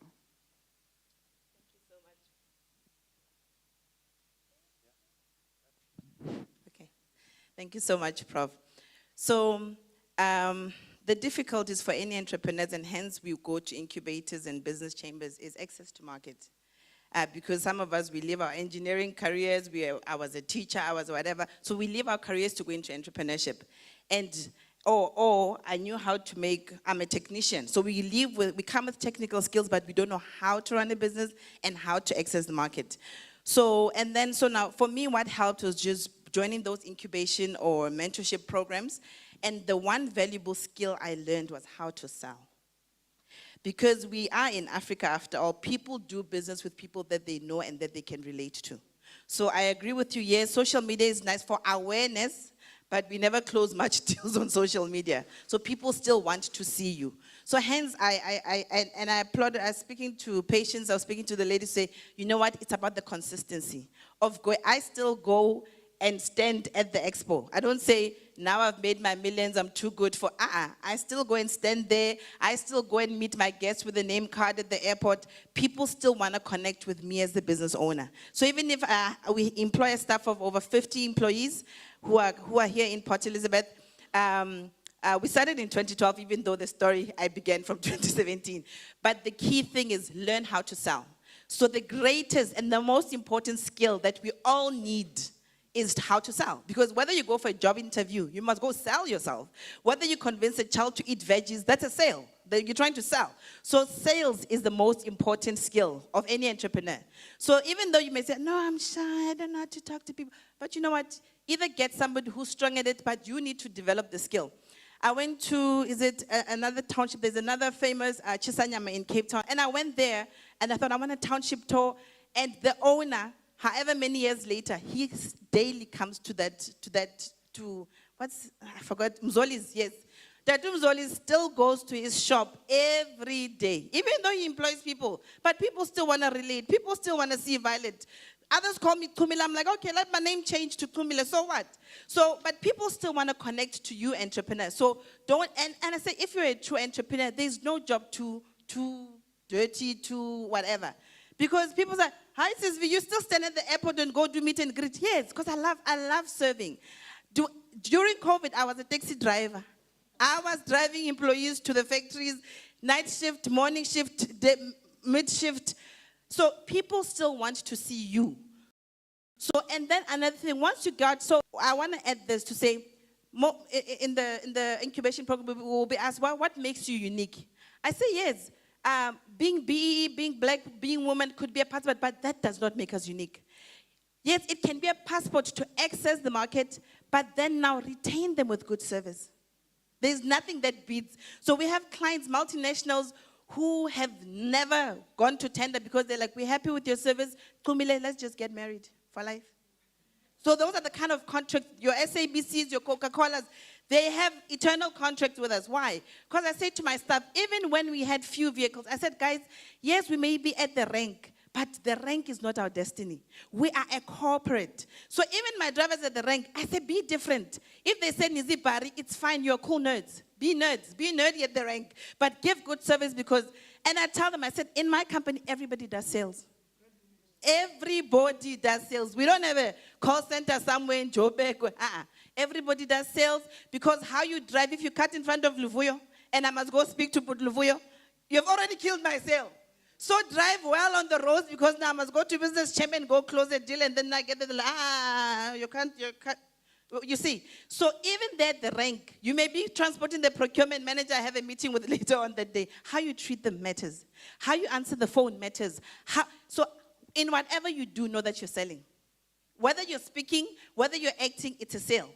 So it's the most important skill that still works for me and that will forever work for any entrepreneur, know how to sell. Because it's your vision, you understand it, you believe in it. So continue being the sales. You are the best salesperson for your company. If you're shy, please snap out of it. Thank you so much. Shyness ain't gonna pay no bills. Yeah. Thank you, Violet. Wow, such passion. Thank you. Now, with that kind of passion, we're going to wrap up because my program director has pulled me down from 5 minutes to 1 minute in 1 second. So I'd like to just summarize the input today. As Luvuyo alluded, that this is really just a strategic overview. The meat is up to you to get to the programs that are being discussed today. And one thing that I've heard in closing is that the advice is to join incubators and to network. And as Gareth said, don't be happy-clappy at the networking session. Be real about the business endeavor or the possibility of business. Then the next nuggets that I took from the session was consistency. Even to the small task of standing at an expo and promoting your product. And I want to close off with the last aspect, and that is to remain humble. To have an MMC on a stage and sing. Man, you can sing, just saying. No? Don't charge for services going forward. To stand on a stage, and if you need to motivate and encourage just off the cuff, and you have the skill to sing, then sing. Mr. George has the skill to connect and make deals. Make that deal. So thank you so much for your time today. And we ask the panelists to please remain because our program director will be taking over from here. Thank you.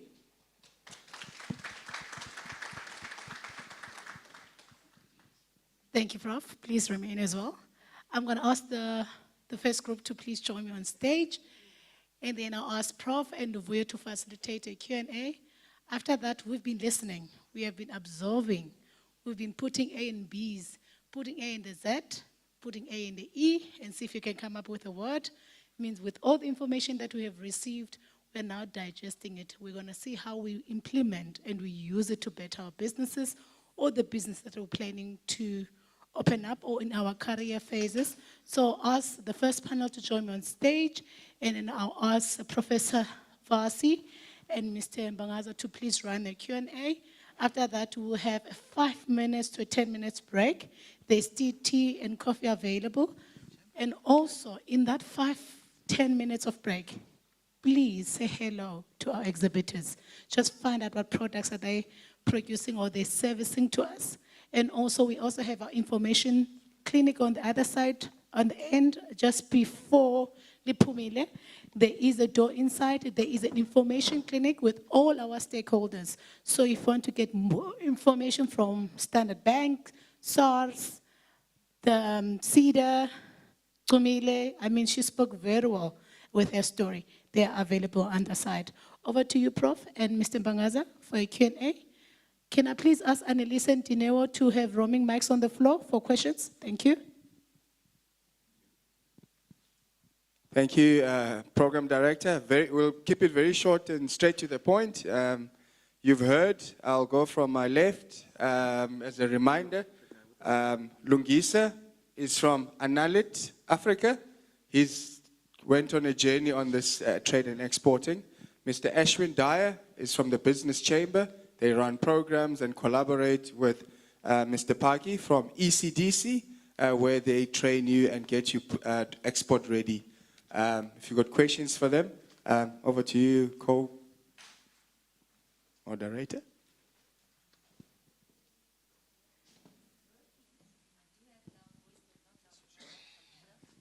Thank you. All right, and then we have Violet from Tumile Holdings, Gerda from Kucha Development Corporation, Gareth from Microcare Solar Energy, and Anati from ROVD Engineering. Thank you. All right, maybe we'll start from the right and move to the left. We'll maybe take, okay, he's quick off the mark. Let's take 4 questions at first. Who you are, what you're interested in, and who your question is for. Okay, so we've got one hand, you're number 1. Is there number 2? As number 2, you know who you are. Number 3, you brown jacket. Number 4? Number 4. So you all know your numbers, right? Let's start with you, number 1. Good day, everyone. My name is Uviwe Teko, and I am Induna of Solve Processing. So Solve Processing aims to become a processor for industrial hemp. And now there's a plight that I have in which I've been doing research and trying to go into market for the last 18 months, and it's been very difficult to be able to even start operating. And now I would really like to get connections with, like Mnumzana George, the inter-country councils to meet up and link up with other countries who are in this industry that I'm in already, so that I can be able to get like off-take agreements and such. I'm still also learning more as I do like research and trying to start operating as well. So if anyone is also in this industry, here am I. We can speak when it's tea break. Thank you. Hemp, very popular. The question for you, Mr. ECDC, is how do we connect? I guess that's the summary of it. Number 2? All have your numbers. Number 2 is forgotten. No, you said number 4, actually. But I'll take number 2. I was born in February anyways. Good morning, everyone. My name is Apiwe Tafeni. I am an entrepreneur, the founder and CEO of Olin Business Boutique. I am also the chairperson of the Young Professionals for Black Management Forum, Nelson Mandela Bay. I've got a question for Mr. Pagamisa and also Mr. Pardon, I don't want to mispronounce your name, Ashwin. In terms of what's currently happening, we obviously understand the relationship that South Africa has with BRICS. We've seen now the backlash that's happening, especially with AGOA. How then, do your companies, rather, your organizations, how prepared are you to assist still SMEs like Umputilo, who just spoke now, to still penetrate that market in this unfortunate times that don't really make sense as we speak? Thank you. Thank you. AGOA and many other related issues, how do we navigate that space? And number 3 or number 2? Okay, must remember our numbers, guys. Sorry. Hi, guys. My name is Kanyiso Theophilas Charlie, and I am an automotive engineer by experience. I've got like some 7 years of experience like in the manufacturing industry, and like in terms of my discipline, I hold like a bachelor's degree like in mechanical engineering, and I am the CEO and product architect of Evolutive Engineers, and we are still growing, and we have like some 3 to 4 years of in the growth like in business. We've been designing like some products from architecture to machine, and then like we are more now interested in venturing like into manufacturing, but like we are still lacking like some knowledge of how to tap into that space because of how complex like our industry is, of like how do you want to tap into that, because of like it is basically like about like some innovation and technology, but like I started to create this space for people like me. Because of that, we tend to struggle like in industry because of we tend to be positioned like into small spaces like whereby we struggle to express like it's like a trail of thought into intuition and innovation. So like my interest is of like how can we get like some connections and like growth, because of like I've got some lots of friends and people like whom I know like who are holding like in the disciplines of like in mechatronics, and like we all create these prototypes and services, but now we are more interested in growing in Africa. Thank you. Thank you. Growth in Africa, how do we go about to achieve that? Last question, because we took 4. There was 2 for Pagi, 1 for Mr. Dyer. That one could be anyone in the group. Last one? Okay. I'm not number 4, but in the absence of number 4, I take number 4. My name is Hendrik van Wyk. I do project management. I like to do the young people, especially the lady over there. There's a group, Kyle Essential Constructions. Young people, you must work with people as people, not the race, not the religion. Do you know what was before capitalism? The richest continent in the world was Africa. The enemy of Africa, capitalism, socialism, Marxism. You black, you white, you colored, I don't know what other color, that's the enemy of Africa. There's a group, get involved with the United Nations Youth Desk. They are partnering, there's a meeting today and tomorrow. They are having a partnership, a collaboration agreement with Africa. We are sitting here, I ask the people, put it on the desk, I don't know if it's on the information, but contact the US Embassy so that you can partner with the richest continent in the world, and then you can be rich. Our problem, what we must walk away from, your attitude. If I give you 100 million rand, don't be broke tomorrow. Don't buy a new Mercedes-Benz. Don't buy all the houses in Summerstrand. Run your project, because that's our downfall. Amen. You want to impress this lady with the Mercedes-Benz, it doesn't work. BRICS country, what happened in Mozambique? The war, for those who don't know, I must say that's why I work with the presidency. We went there and we put infrastructure. The problem was Kuga and South African engineering. They don't see themselves that we can do it. What happened in the past? The biggest engineering company, Transnet, is now a mess. Don't say to yourself, we can't order, Henry. I think let's not abuse the platform. This is a platform for questions and clarities, not speeches. I'm encouraging these young people. Where I come from, I run big projects. Our project, What Africa, is your question, Henry? No, I'm encouraging them. Just hold tight, just keep quiet. That's my question. No, you hold tight, Henry. Yeah, no. Okay. The youth, link up with the American Embassy, link up with the European Embassy to get involved with big projects. Link up with the BRICS desk. I'm one of the organizers of the BRICS meeting.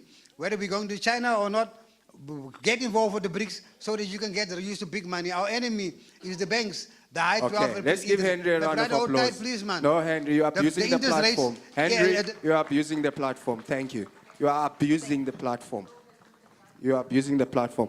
Let's give a response from our panelists. Ladies and gents, let's have due respect of the intentions of this program. It's to empower and to build. The panelists will be available to engage on issues that are pressing to you, but let's please honor the program. Thank you. Paki? Thank you very much. I think I'm very excited about your initiative. And I think in the family of cannabis, hemp is an easier one because medical and, we still have got problem with regulation. I think I will, ask Dineo to take your details. We've got Dr. Sunshine Blow that we're working with. He's at ECRDA. Maybe the first country would be Canada, our relationship with Canada, to get into the Western Bloc. We'll introduce you there.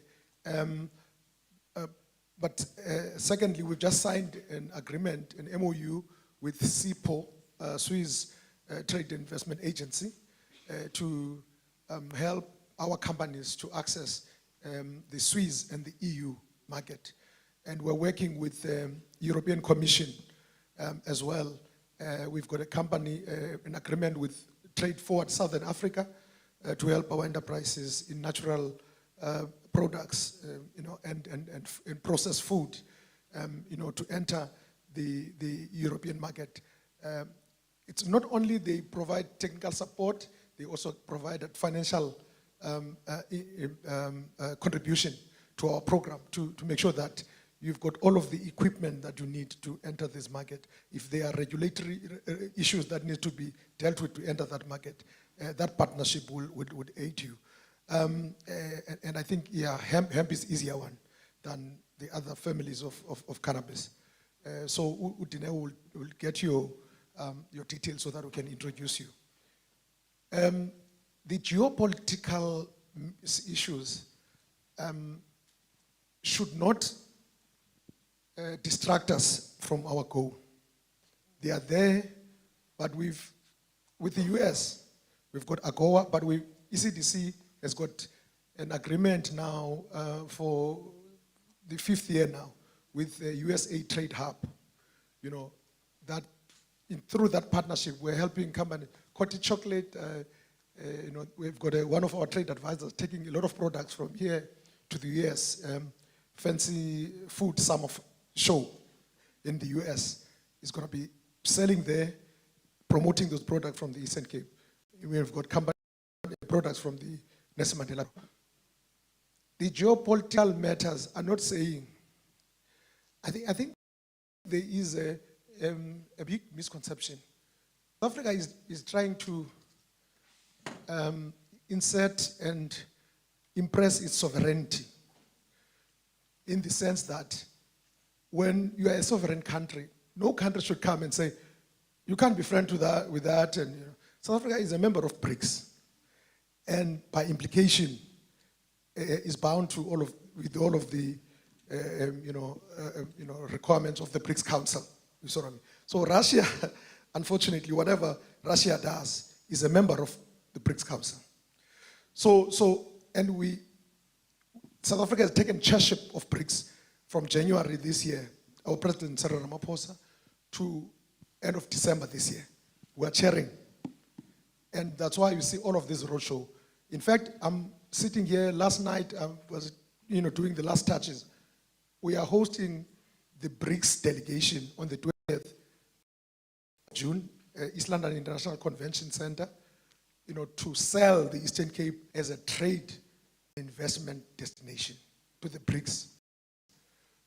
That's a very block for us.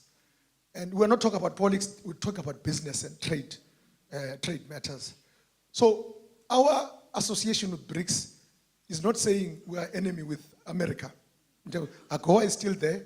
Our partnership with an American international government agency, USA Trade, is still in force. I know ultimately there's going to be you know, I think the flares and the anger is what are going to come down. Because in as much as some of the companies that are in our zone are coming from the Western Bloc and the US, feel that South Africa is not strong in saying we are with us. South Africa is not with you at the expense of being part of the BRICS. And it's not in the BRICS at the expense of our relations with the West. No, it's just saying I'm a member of that bloc, but I'm still part of the arrangement that we have, part of AGOA that is in place, you see, Romin, and we're a sovereign country. If you want issues, geopolitical to be addressed, there are channels, come bring them. So I'm saying maybe let's focus on what is in place and let the politicians, because we do feed them with the risks associated with some of the statements that are issued. Because some of the statements are the ones that may seem that there is war. I don't think that the current arrangement of AGOA is going to come to an end in 2025, and I see it being renewed further. You see what I mean? So I'm not worried about the EU Commission severing its relationship with us, or US severing, cutting South Africa out of AGOA. No. I think the communication on the messaging are going to be issues that will be addressed. But our programs, such as Trade Forward South Africa, getting our products into the EU market with CIPO, USA Trade Hub, are still in place. And there's no threat to those programs. So let's continue enjoying that. Don't worry, the politicians are being fed. We can't lose our UK, Germany, our very big trading bloc, USA, we still want that to continue. And we're not going to trade it for this or that. It's not either this or that. We want all of them. We want to be part of the BRICS Council and contribute. We want to honor the agreements that we have with the West and still continue doing trade. They need us, we need them. Mercedes-Benz and VW being here, there's advantages and benefits for being here. Make no mistake, it's not in their interest to move their plants elsewhere. Neither are we. We don't want them to move because we know what the consequences of that. So I think if we focus on we want to get there, let's get there and use the existing platforms to do that. And AFCFTA is one big, if you talk about agreements between countries, 1.3 billion people, 3.4 trillion US dollars, combined GDP, it's a big one, is what I mean. And let's focus on that. We had two companies getting, just in one mission, Senegal and Cote d'Ivoire, getting a contract of more than 80 million rands, just selling what? Canvas to cell phone companies, Orange, Wave, Orange, and MTN. Canvas, a kiosk that are made of canvas. In Africa, what you think is sophisticated, it's maybe too low and it's not needed. It's got a use in Africa. So those kiosks are very important. So thank you very much. Let's use what is there and let's leave the geopolitics. Until it's not there. Thank you. There was a question for you, Mr. Dyer.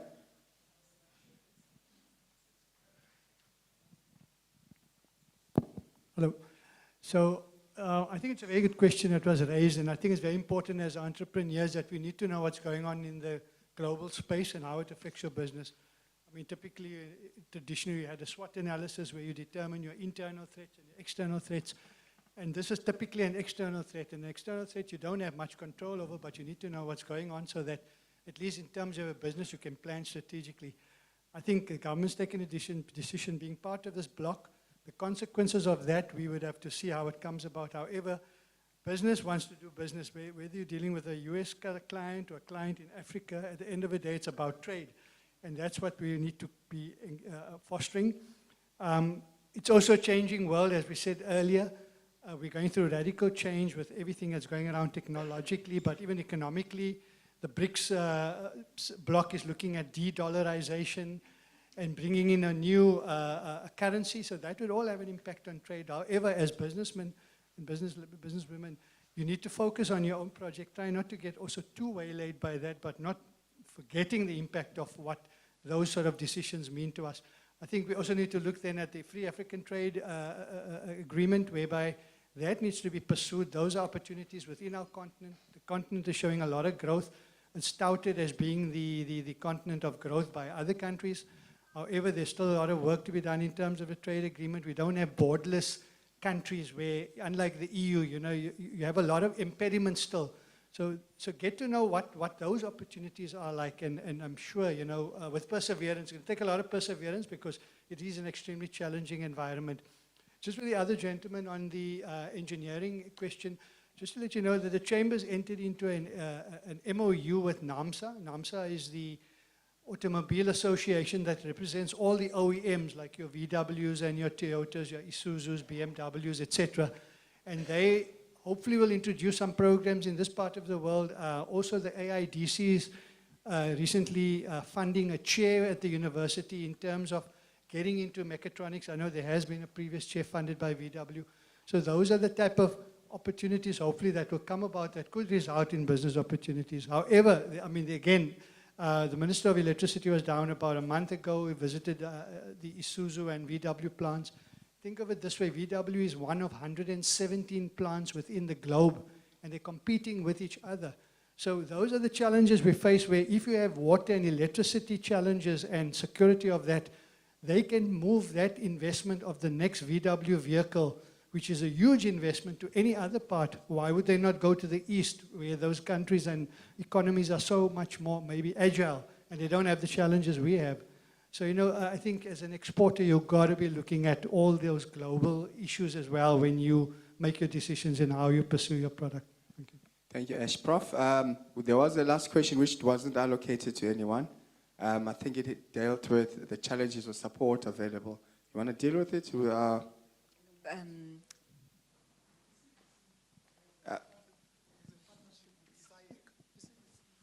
Partnership with SAEC, which is South Africa Electrotechnical Export Council. You know the Export Council under DTIC. And with that partnership, we have seen companies in electrotechnical space being assisted not only with access to market, but also with a simple thing of pitching your product. When we going to do, one thing about COVID, it was negative, but it also brought us new ways of dealing with business. So we would help you do pre-recorded videos, of how you pitch your product, put it on a webinar, or an online webinar, you present it, and the quality of how you pitch it then attracts an attention to would be important. So what I'm saying is, through that partnership, we can also help you with pre-recorded pitching, marketing, so that you are able to attract the attention of the other person. You get coached all the way, and you'd see it that if one is listening to how you pitch it, then definitely there will be interest, and they will take it further from there. Yeah. Okay. Support is available, and Mr. VIP, Mr. George is your go-to. Prof, you want to? Yeah, I just want to quickly establish I'm not yet prof. Oh. My PhD proposal is still in progress.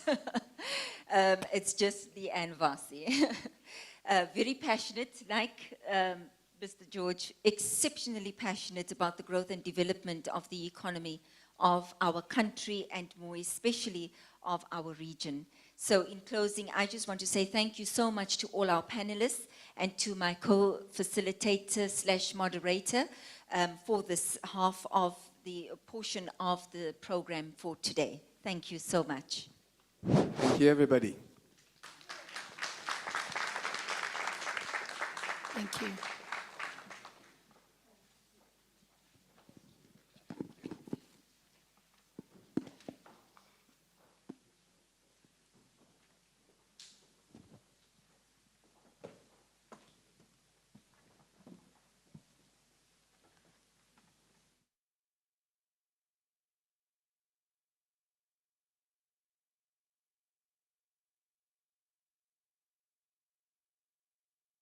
We close for 10 minutes.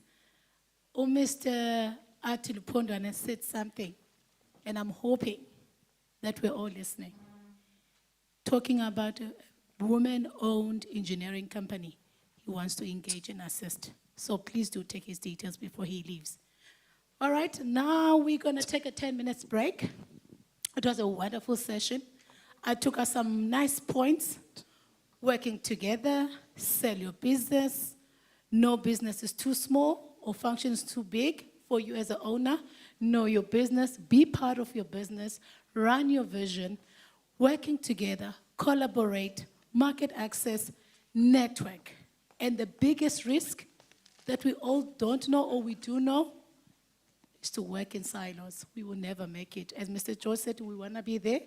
Let's be there together. In those words, ladies and gentlemen, we have a 10 minutes break. We'll resume exactly at 12. Thank you.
to those places to get assistance on various facets of business. So funds are normally required at the startup and pivot stages of SMEs. Furthermore, many graduates and unemployed persons, they do not necessarily have the adequate knowledge on how to access funds to support their startups or their existing businesses. And SMEs are less likely to be able to obtain bank loans than large firms. Instead, they rely on internal funds or cash from friends and families to launch their initially run their enterprises. The end result of all this creative thinking is that business owners widely acknowledge the necessity of pivoting, repositioning, or expanding their operations in order to ensure sustainable growth in the future. Access to finance is a key constraint to SME growth, and it's the most cited obstacle facing SMEs to grow their businesses in emerging markets and developing countries. In an effort to improving SMEs' access to finance and finding innovative solutions to unlock sources of capital, we'll bring you this session today to learn about the various incentives and financial business support that exist and what funding and incentives is accessible for them. Today we have various industry leaders that join us for today's session. First up, we have Brendan Adrianson, who's the Director of DG Incentives. If Brendan can please come forward. Let's give him a round of applause. Awesome. Next up, we have Pelo Stierman, who's the Distribution Manager for Standard Bank. If Pelo can please come forward.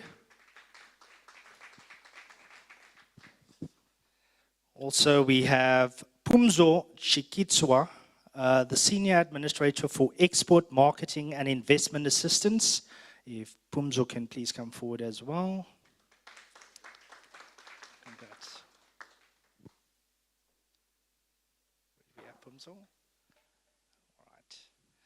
All right. Next, we have Saviwe Makazi, who is the Manager for Rural Enterprise Finance and Business Support at ECDC. Please give him a round of applause as he moves forward.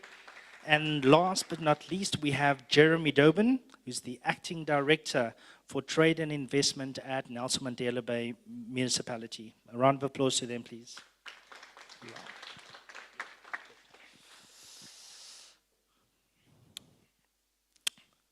All right, if you can just situate yourself on an available seat.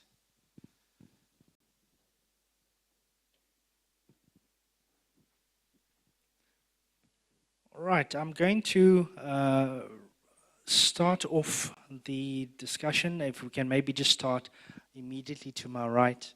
If you can just introduce yourself, a little bit about the organization you represent and the various funding and incentives that are available for our youth presently.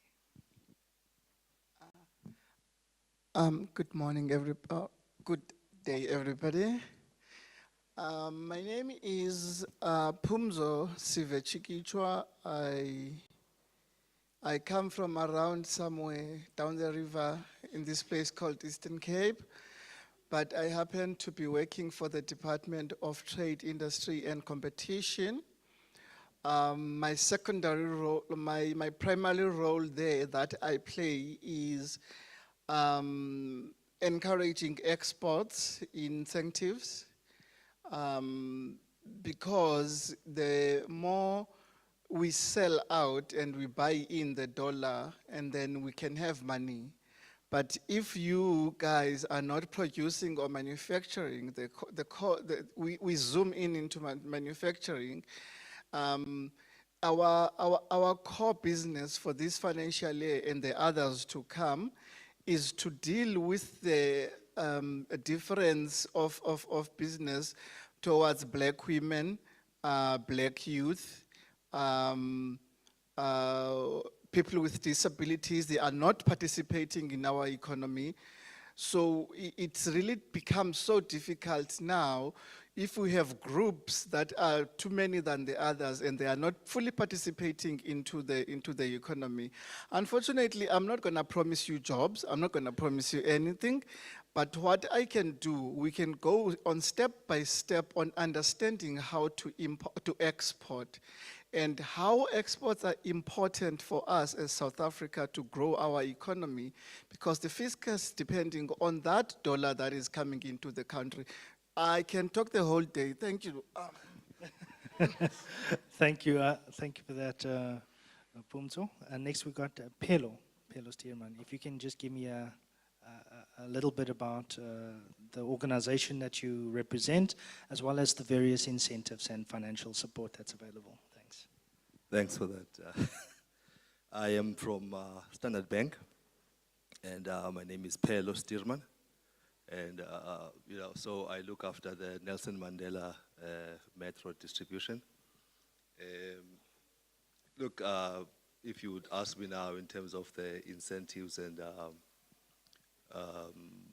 finance that we are providing to the businesses, is quite a variety of those. But I do want to tell you that we, especially in the trade and exports kind of side, we do offer working capital, for young businesses or startups, as well as established businesses, and access to, that we provide for them. And there are many other things that are linked to that,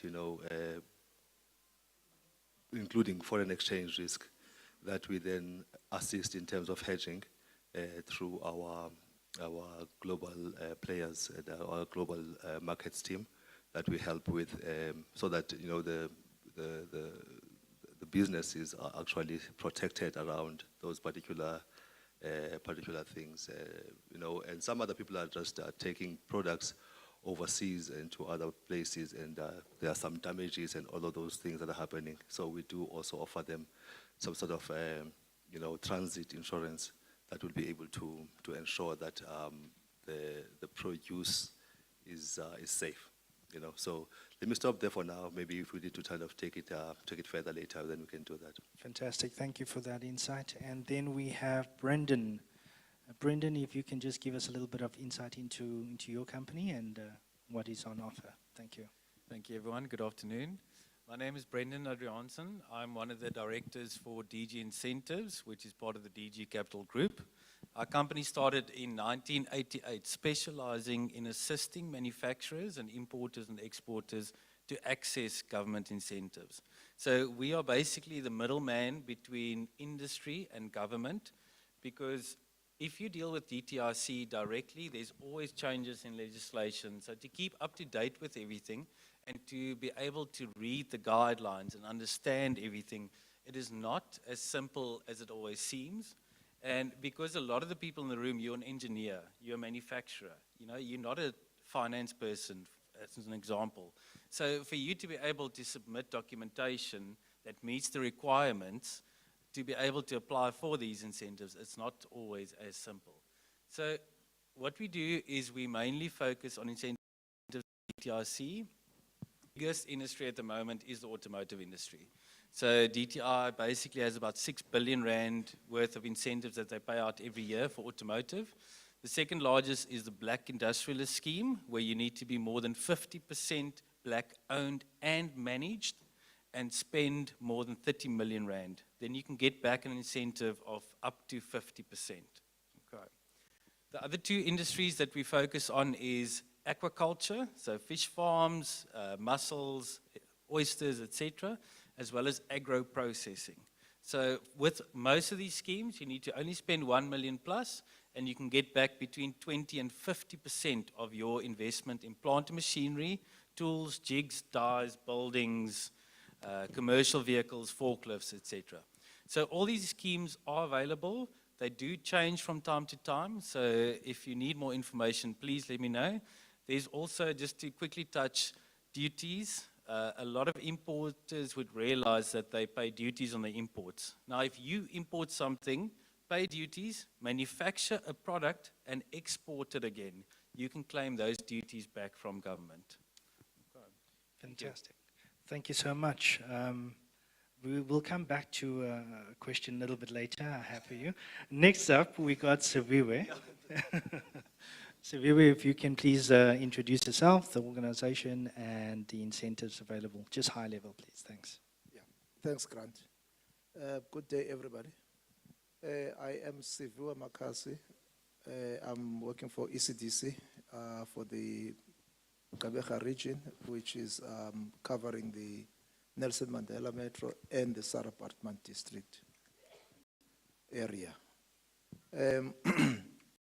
As probably my colleague Paki George has maybe shed some light on what is ECDC doing. They are covering up the aspects on training the exporters, getting them ready to the stage where they are ready for the exporting business. And then our unit may come in and with the funding mechanism. On our unit, we've got the incentives, which are grants, in fact, because you don't pay them back. It's 100% free. We've got quite a number of incentives that will help somebody to start at the beginning and up to a level where they are ready now to go for loans then. So our grants are in three aspects. We've got Imvaba Fund, which is for the co-ops. It's up to maximum of 600,000. And we've got the STREP, which is small towns, townships, rural entrepreneur program. That is up to 150,000. And then we've got the Jobs Fund. The Jobs Fund are for those businesses in distress. They are on the brink of closing. They are on the brink of laying off some workers. We give you an incentive as a break of about 10,000 rand per job that you are saving. Yeah, the minimum is 5 employees. The owners should be 100% South African. 70% of the labor component should be South African. Yeah, and all those grounds, the women and youth are prioritized. Yeah, so that's that. I think I can stop there at the moment. Thank you. Excellent. Thank you, Siviwe. And last but not least, we have Jeremy. Same. If you can just introduce yourself, the municipality, obviously, and what incentives and finance is available. Thank you. Thanks, Grant. And good afternoon to my fellow panelists and to the audience today. I'm quite proud today because we've been working on this event for quite a long time now, a few months now as the Nelson Mandela Bay Trade and Investment Team. As Grant mentioned earlier, I am Jeremy Dobbin. I am the Acting Director for Trade and Investment Promotion at Nelson Mandela Bay Municipality. We've worked with the ECDC for a number of years now on capacitating help desk. I think it's important to understand the context and the role that municipalities have to play in export promotion. Municipalities, because of the legislation that governs us, are often constrained in terms of the support financially that we can provide to businesses. Whether that is in the form of grants or donations in kind, etc. But what we can do is provide business support services. And that is exactly what the Export Help Desk is intended to do. It's there to be your business advisor, your export advisor, as you're embarking on this journey of considering how to become a successful exporter. So a large part of that is facilitating connections to other service providers, like the institutions that are represented on the stage today, and in our clinic that we have there, and that represented by the other panelists and moderators that have been on stage and that are on the program today. The other key element that we have to do and provide as a municipality is to attract investment to the city. Now, the Nelson Mandela Bay municipality has what we call an investment incentives policy. It is one of the documents that's available in the clinic for you to look at. And largely the role of that policy is to attract medium to large investment into the city. Now, the thinking behind that was that through attracting these very strategic and catalytic investments and projects to the city, that we would stimulate the entire economy as a whole through local procurement, through supply chain development and enterprise development. That it's also easier to attract a small number of targeted investments than trying to attract a large number of small size investments. One of the responsibilities of myself and my team at the moment is to revise that incentive policy. And I think a large element of what we're going to do in terms of the policy principles there, and I'm speaking directly to my MMC here, is to ensure that the incentive policy is targeted at businesses and projects that stimulate youth employment, women-owned businesses, employment for those with disabilities, and targeting sectors that speak to opportunities for those kinds of marginalized groups. So I'm very excited by the work in terms of the incentive policy that we're currently revising. We've had a lot of stimulating conversations with business and with service providers and industry players. So I think we're going to craft a really good policy, and I'm optimistic that we're going to bring that through council in the next couple of months. So MMC, you and I will be working very closely on that. And I think a lot of the input that we're hearing today is going to inform that policy. Thanks, Grant. Fantastic. Thank you, Jeremy. It seems like you guys are doing fantastic work over there in stimulating. Getting to the side of the stage, what is the minimum requirements to your financial support and incentives? If I can maybe start with yourself. I thought you were coming that side. We'll jump and forth just to mix it up a little bit. On my side, it's quite easy. At least you should show us you must be black, and we don't do DNA tests, but it's fine. You must be youth. It doesn't matter anyway, whatever business you are coming with, it does not necessarily for you to be youth, you must be woman. But the focus now to the GI is more than it was before. The HRs is historically disadvantaged individuals, which is youth, women, and people with disabilities. Basically, you need to have a company that has traded at least 12 months prior coming to us to apply or go to a coordinator and be part of the coordinator that will apply on your behalf.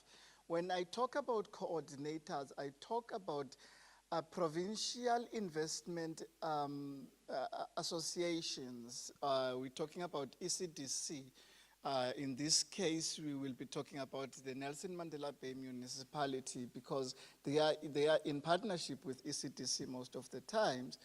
And we've got schemes there inside, like sector-specific assistance scheme. We have individual exhibition assistance scheme for export. There's a lot of information. If you are interested in knowing such information, I am fully available for everybody. We can chat, we can get into emails, we can, wherever I am, I'm the advocate because my core business is to make the black person strive. Sorry, not discrimination, but we need to grow our children for the future of this country and to grow the businesses that are coming. As I have already said in the beginning, Specifically where I am, it's only exporting incentives. So if you need to know about that, I am available. And oh, okay. And I was very interested on listening to the previous speakers that were speaking here. They keep on speaking about the huge trading blocks that we have. Do not be scared, guys. Do not be scared. All that information is covered up by the DTIC. We have economic representatives that will guide you step by step to whatever it is. Africa Continental Free Trade Agreement, it might seem like a dream at the moment. It is actually, but it's something that you can be taught from inside the Department of Trade and Industry. And so that you can know step by steps or what to do and not what to do when it comes to a FTA. And we're talking about other trading blocks, people that we have bilateral relations in Africa and out of Africa. Everything is taken care inside the Department of Trade and Industry and International Cooperation and Development. But on our side, our mandate is purely economic. And there are people sitting in embassies waiting for your calls and your emails to say, Guy, here is my business. I would like it to be distributed in the country that you are working in. That list is available, easily available on the website. I can send it to you. You need to be in touch with the world. We need to promote our economy very fast. Otherwise, we are sinking. Excellent, thank you so much. Did I answer the question? That is very well answered. So just to recap, it's a minimum of 12 months of operation that our youth-run enterprises need to have been operating for to access the incentives. Yeah. Fantastic, thank you. There must be trail of accountable funds in your bank account so that you don't get disadvantaged, because we have a tendency of robbing our businesses ourselves, and now they end up on the downslope and die. All right, thank you so much. Jumping to Pelo. Minimum requirements, we have very short time. Minimum requirements to access your financial support. Look, I'm not going to waste much of your time then, because actually similar to that, but then of course, one needs to be in business, and one needs to have a viable business bank account, and where we can be able to see the flows of income and expenditure on that kind of, so the normal financial statements and all of those other things, and you won't get that if you only have 2 months in bank. But again, I must say, there are people that are, young people or even new entrepreneurs that come in that are saying to me that, look, I am new in this thing, I only have an idea, and this idea seems to be, it's going to take me to this direction. I've got a business plan, a proper one, and when we look at that, we can be able then to start working on things like grants that will be able to help the person to get into this business off the ground, So it's not about only the people that are established, but we can also start working with the guys that have got very good initiatives and ideas that want to kind of get to proper levels. And we've got partners everywhere elsewhere, from the ECTC to the business chamber, where we can be able to do that. We've got an entrepreneurial desk that we're working with at the business chamber. So, young entrepreneurs can be able to tap into that so that they can be able to get assistance. Fantastic, thank you so much. Brendan, if I may ask you, what are the common challenges that you've found entrepreneurs that approach your organization for assistance? What common challenges have come through, and how do you help them overcome that? I think a lot of it has to do with the groundwork. So a lot of people that we see come to us and they've got an idea, but there's nothing that's been written down, You've got a concept and that's it. I think a business plan is so important, because if you do your SWOT analysis, everything else, you will see what your challenges are going to be. Once you start doing more research, It's one thing to say, I want to build a component for automotive, but what are you going to build? You know, now there's platforms like AIDC where you can go, you can actually look what they want to localize, and you can quote on that type of business. But all I want to say is the most important thing is to do your research properly, do a business plan. I mean, it's going to take you a couple of days, but it'll open your mind, and you would actually find more opportunities than you thought were available to yourself. And you can diversify, and you might think of one item, but you actually supply something completely different at the end. So that's all I want to say. And then secondly, surround yourself with the right people, the right organizations, join the business chamber, join exporters, approach CEDA, go to ECDC, etc. Because you cannot do it alone, and the more people and more events you attend, the better your chances of success. Fantastic, thank you. So sorry, sir. Yes, please, Just please. in addition of what he just said, we tend to want quick fixes. We tend to want to go to wake up tomorrow and be millionaires. And forgetting that there is small enterprise development agency that is there to develop you to be in a certain level. And you can go and join, and people do not really work on that. We just want to see ourselves millionaires, which is, it takes time, guys. It's possible.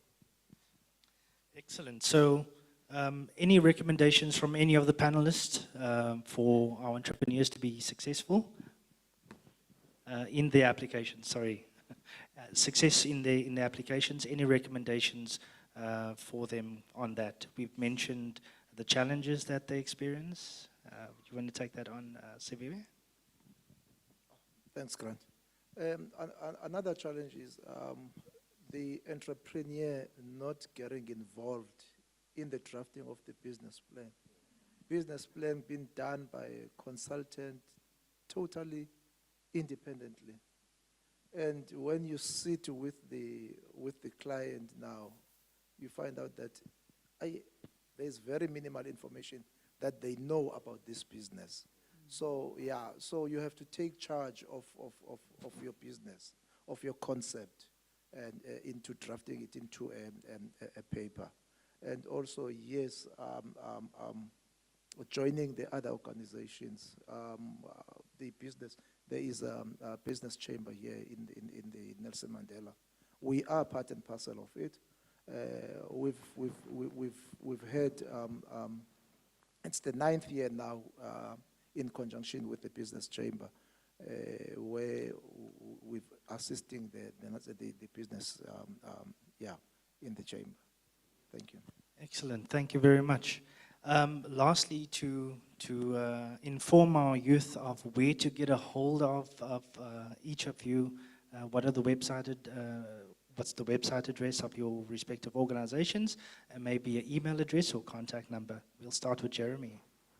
Thank you. I think also, just for the sake of time, if there's any organizations, not just those represented on stage now, that you are looking to get hold of, Annalisa's details were on the advertisements for the summit today.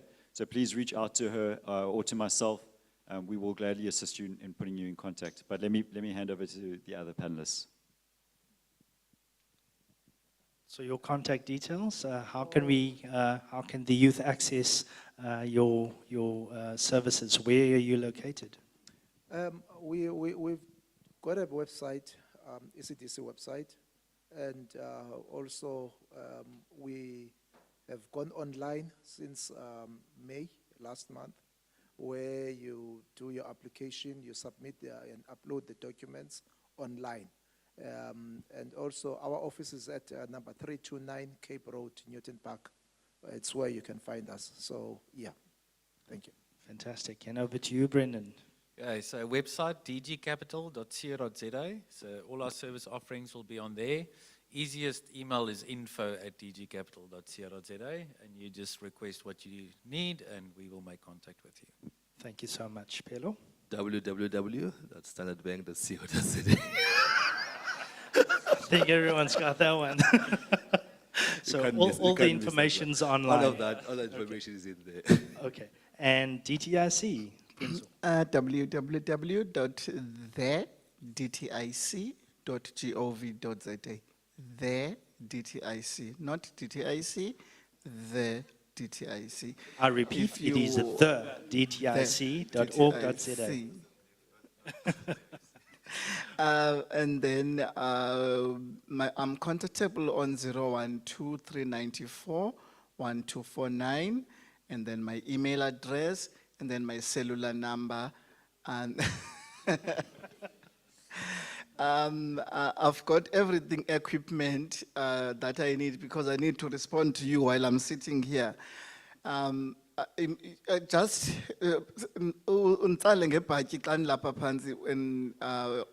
getting those, because my surname is going to be confusing when I'm saying it, when I'm sitting here. It's too long, and people think that I'm from Zimbabwe, and I'm an African. I'm not from Zimbabwe, I'm an African. I'm from South Africa here. But it's we will share those details once with the cell phone is paid by the government. You can call me from 8 o'clock to 5 o'clock in the afternoon. I don't care. We can discuss. We can get solutions. We can solve problems while on the way. Thank you so much for that. I think that draws us to a conclusion for our session. I'd like to thank you all for your attendance. I thank all the panelists for the insight that they've given into their respective organizations, and a round of applause to them. Thank you.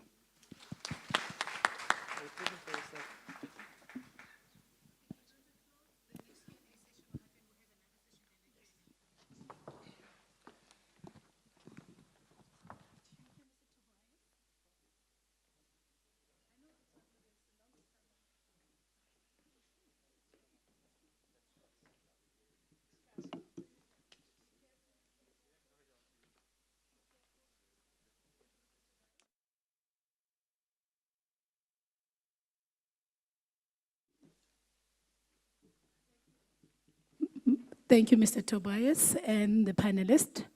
Now we get into another exciting session that will be facilitated and moderated by your own born boy, man, entrepreneur, the guru in the automotive sector who started in the retail industry, who's also now involved in property.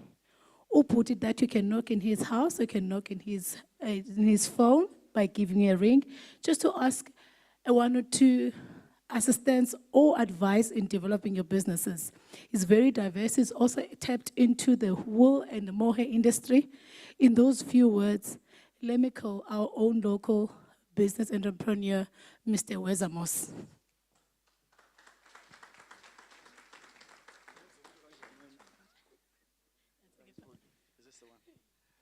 Good morning, ladies and gentlemen.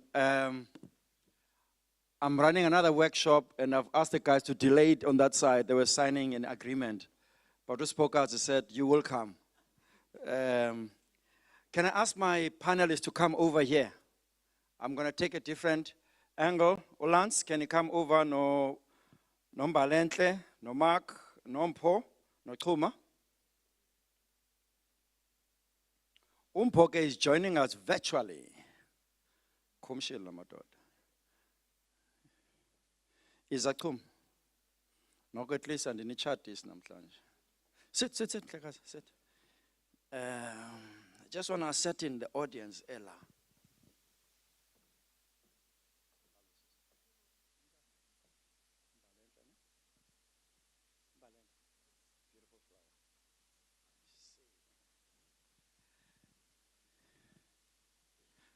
Spoky, we have only 20 minutes. I just want to check the audience. There are government officials, there are entrepreneurs, there are aspirant as entrepreneurs, there are business people. Can I check government officials? Okay, all right. Can I check entrepreneurs? The real people are youth, because so that the message can be clear. The questions must be relevant as well to the audience that we are targeting today. Okay?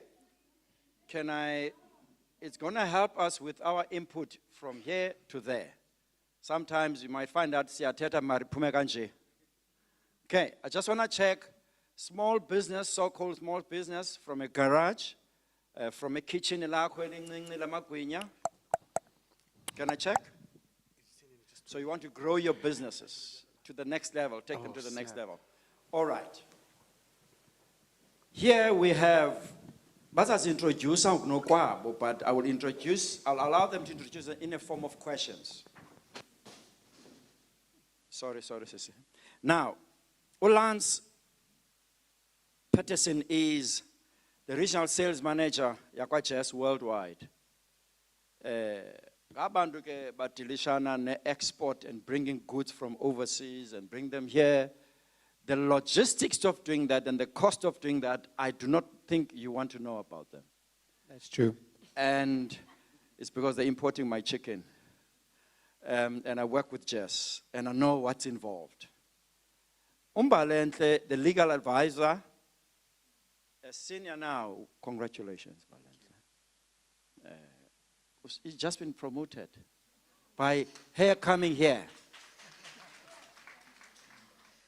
For licensing, enforcing Transnet, and it's very important, Gembali, you let us know, but when these goods come here, either via shipment or otherwise, what are the intricacies that are involved? And be realistic. I wouldn't want us to be hairy-fairy in another talk show. These people need to know as to what are the issues, what are the realistic issues. And then Umak, as a taxpayer in USAS, educator, there are certain things that must happen when they land here. USAS want to effect ulamvila like, right? And all the processes kick in, Mark. Umpoke ngokuyena is responsible for virtual. Is he listening? Oh, there. Mpo. The traffic development, AXA. There is the airline, there is the sea freight, there is Jess, who brings these goods either way, depending whether you've got money to bring it and it's urgent, you bring it via you, or if you don't have the money, it takes longer, you bring it via her. And then when it gets here, SARS kicks in with his tax issues. And then it hits your bottom line. You thought that you're going to sell these goods for 10 rands, and then it ends up the cost matrix or the cost index is 12 rand just to bring it here. You have not even packaged it. Okay. Uthuma ke uChangela is the owner and director Liphumile Agencies. Nivira mostly introduction, it was very practical. Do you have questions? Here is Thuma. Here is Mbalentle, Flower Entle. Transnet, you want to bring goods and services, or you want to take them out of the country? Umbalentle will make sure that Transnet takes your goods, you've manufactured this microphone, you want it exported to China, you want it exported to Europe. What is it that's required? Park that question. I'm coming to you. I'm just trying to help people to put things in perspective. And then you have Ulans. Ulans, you finish this good. Ulans has his own process. Ati, I will take this goods, I will insure it, I will make sure it gets to point B, London Heathrow. Okay, what does it cost Ulans to do that and make sure it gets there? As to who you have on the other side to deliver the goods and services, how you verify it, he will tell us who does that. Is it his baby or someone else's baby? Umak yena Because you are a responsible businessman, you register with SARS, you pay tax. He kicks in. Imali zakhe, he wants them when they go out and even when they come back. Okay. And then you have umpo. Umpo, people come to you for cargo, not in a school plane. Umpo uza kuti for a cargo or siyakuye for a cargo. You've got the order that must go somewhere, depending on your volumes. Uza charge umpo because it's 24 hours. It must be here because your production line is going to be at standstill. Abasebenzi are coming, but the raw material is late. If it's coming via GAP. You do get a picture of who is here on stage, ne? I'm on export and probably importation of some of the raw material, being mindful of local content and make sure that you produce everything local. Are we together, ne? Any comments? No? I don't want a government official, that's why I was raising hands. I want youth people that are in business.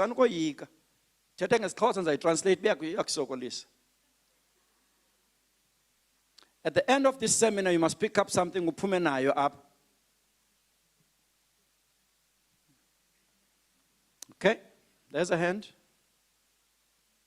Got a microphone there? Where's the roving mic? All right. I do things differently. I don't like the... As a starter, I'm already in the business export with Nelson Mandela Chambers. I'm a student there. So they made us to write our budget. So I want to ask Lance Peterson, in terms of what I want to export as an agent, because I just summarize him as an agent, because he's going to look out for me here and also my product when it's out there. So I want to know, does he also help to find the market there, or his job is just to export stuff going there, so that is a starter? 1 second, Lance. Another comment about exporting? You want your stuff exported? You want your stuff exported? One more from Lance. Lance? When you respond, please introduce yourself. I've introduced you already, though, but if you feel that I've done that. Is there another one? Yep. Clever. Oh, there's a mic. Thank you. Okay, thank you very much. I will also do a top-up and to you, Lance, to say I'm a transporter. So if you are transporting goods, how do I get you to use my transportation? Okay. Black-owned business. You need to explain yourself, Lance, properly. Clever. Any other comments? There are more. There's another question. Can you see, there's activism from the floor, not from that way. Hello, everyone. I'm Babalwa Stempa from a company called Yana Indigenous Healing. I went through a bit of an ouch last year when I was importing my packaging from China. I ended up, I think I paid 3 times for the same product because I was paying various people. And I was advised I would also have to register with SARS as an importer, and the advice I was given was to also register as an exporter at the same time.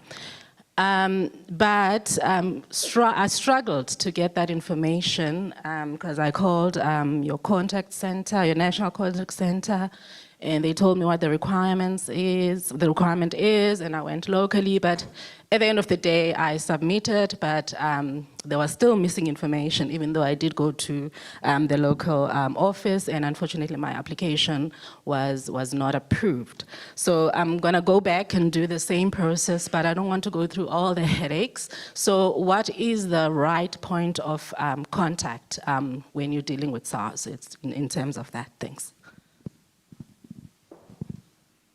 Thank you. Okay. Balanhle? We're going to start with questions, but as you talk, introduce yourself if you feel that. Thank you, Woza. Sipakazi, I'm glad I didn't spend too much time on the speech because Woza's just thrown it completely out. So thank you. I'm Lance Peterson. I'm the Regional Sales Manager for Jazz Forwarding. We do freight forwarding and customs clearing. So basically, we help people move their product from one country to another country via sea or via air. To answer the question, the first question, with regards to what the role is, we wouldn't do the market penetration, we wouldn't do the market research for a client specifically. We would move the cargo from point A to point B, and we would look after that depending on what the Incoterm is. When you're involved in trade, Incoterms is how you decide the sale with the buyer and the seller, and it's really important that that is what you understand, because it's what you're committing yourself to when you're going and selling a product to someone. If there's training with Incoterms, I suggest that that's the beginning point for anyone that wants to get into exports, is to understand what you're responsible for in terms of the cost as well as the risk, because that's the main controlling document. Second question, transport. So obviously from a BEE point, it's very that we do have a good representation, and also for us to get to contracts, we need to also spend in the same way as our clients would have to spend with us as well. We are level 2, which is kind of difficult for freight forwarding companies, especially international freight forwarding companies, because the ownership is overseas. In terms of how you would get to the business, like any other company, you would have to become a vendor, which means approval in terms of the quality of the product. You have ISO and all the rest that goes with providing a service, because we would then subcontract to you on behalf of a client. So we need to make sure that you're going to look after the goods the way we are telling the client it will be. Okay, what was the third question? Oh no, the third question was SARS. Hi, good afternoon, everyone. My fellow panelists as well. My name is Mark Rogers. I'm from SARS, down here in the local branch. I'm here with my colleague. I refer to as my co-pilot, because we like to take you on a journey. Vivian van Wyk, she's sitting there on the side. Just to give you a little bit of background as to where we come from as SARS, or the approach we would like to take on focusing. We're from a department called tax-based broadening, meaning what we do is we always try to broaden our tax base. Obviously getting more people on our tax registers, obviously contributing toward the fiscus as well. We focus on what we call our compliance model, which consists of 3 pillars. One of them being service, that SARS needs to provide a service to you. Secondly, we have department education, which is now where myself and Vivian is from. So we educate the public on various tax topics, and obviously our main focus is compliance, getting you to be compliant with SARS, right? So we have various platforms that we use. We also, in conjunction with the business chambers as well, we had a program last year which was very successful. And that will also come to the question that you've asked, how to get hold and all those type of things, but I'll cover that just now. And we also with the business place on various CEDAs, we're working with different stakeholders, obviously, for you to have access to that knowledge, because I believe knowledge is power, right? And then the last pillar would be the enforcement part, which we don't want to get involved in, eh? So if you do not obviously comply with SARS, unfortunately they have to enforce the law, and we don't want to be part of that side. To answer your question as to where you can access all this information, we have various platforms. mainly focusing a lot on our digital platforms. Thank you, sir. Thank you. Our digital platforms, we can access that. We have a YouTube channel. In fact, I just watched last night the registration part of import and exports. It's on our YouTube channel, Source TV, where they give you a step-by-step guide as well. And on our website as well, it's available. If you have certain queries, there's an online query system that you have, which you can engage with Source. Unfortunately, you don't have the option now just to walk into a branch and to do queries. You have to make an appointment, unfortunately, for that. But you are more than welcome to make contact with us, and we'll be obviously to help to assist you with your query on that one. Thank you.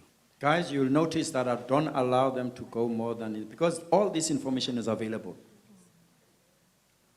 You can go on the website right now and go and click options, whatever you're looking for.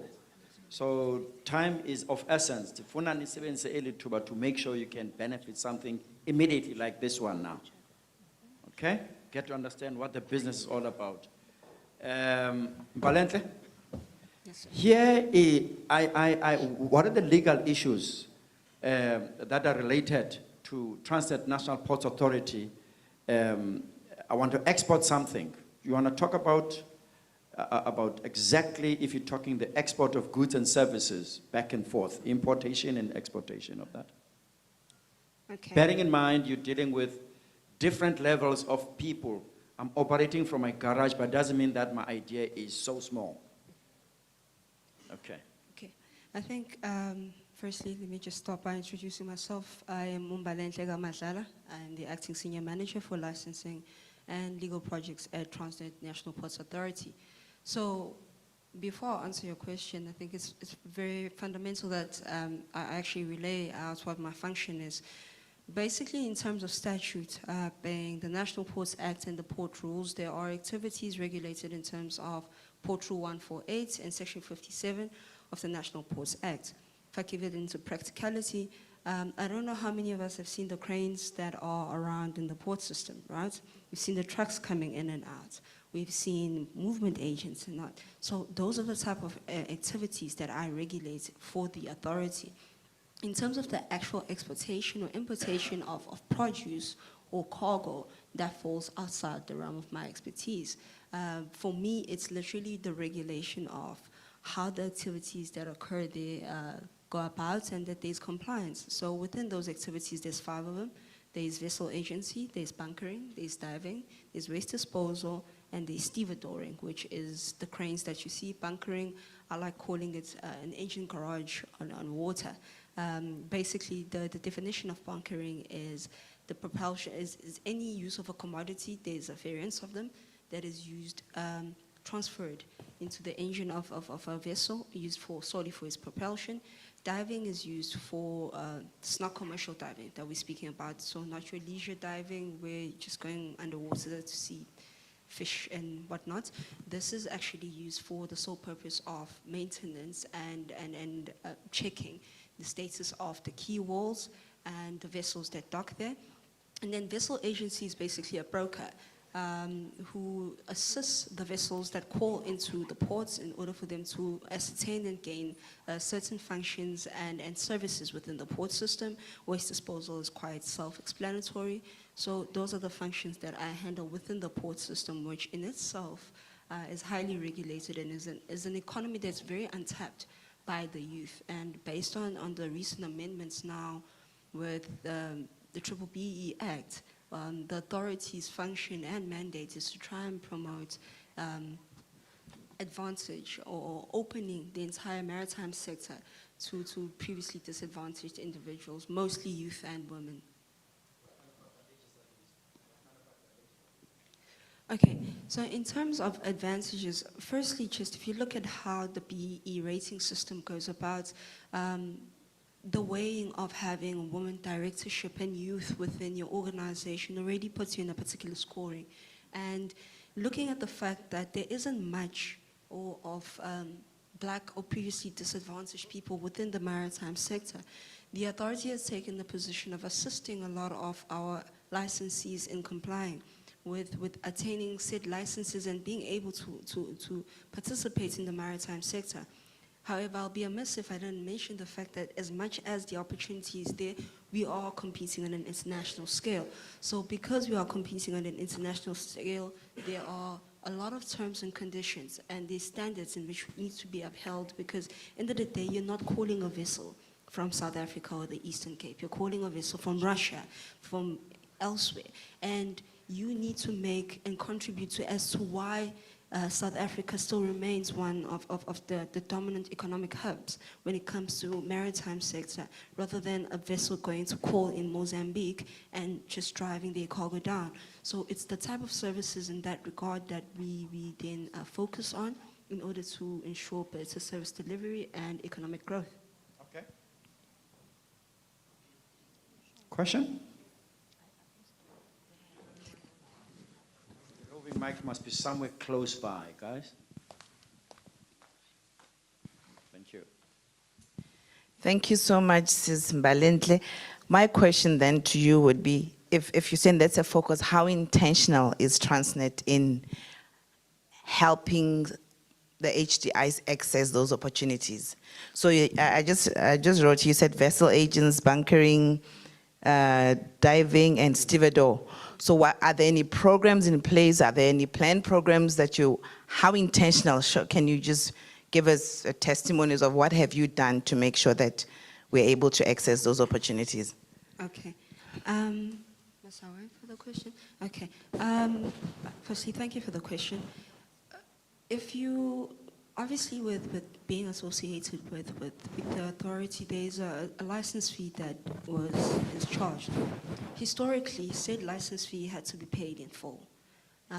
Taking into consideration the plight of especially previously disadvantaged individuals, an ROD was issued, or a record of decision rather. I should stop this thing of speaking in abbreviations. A record of decision was then taken by the Ports Regulator of South Africa in consultation with Transnet National Ports Authority to break down said license fee.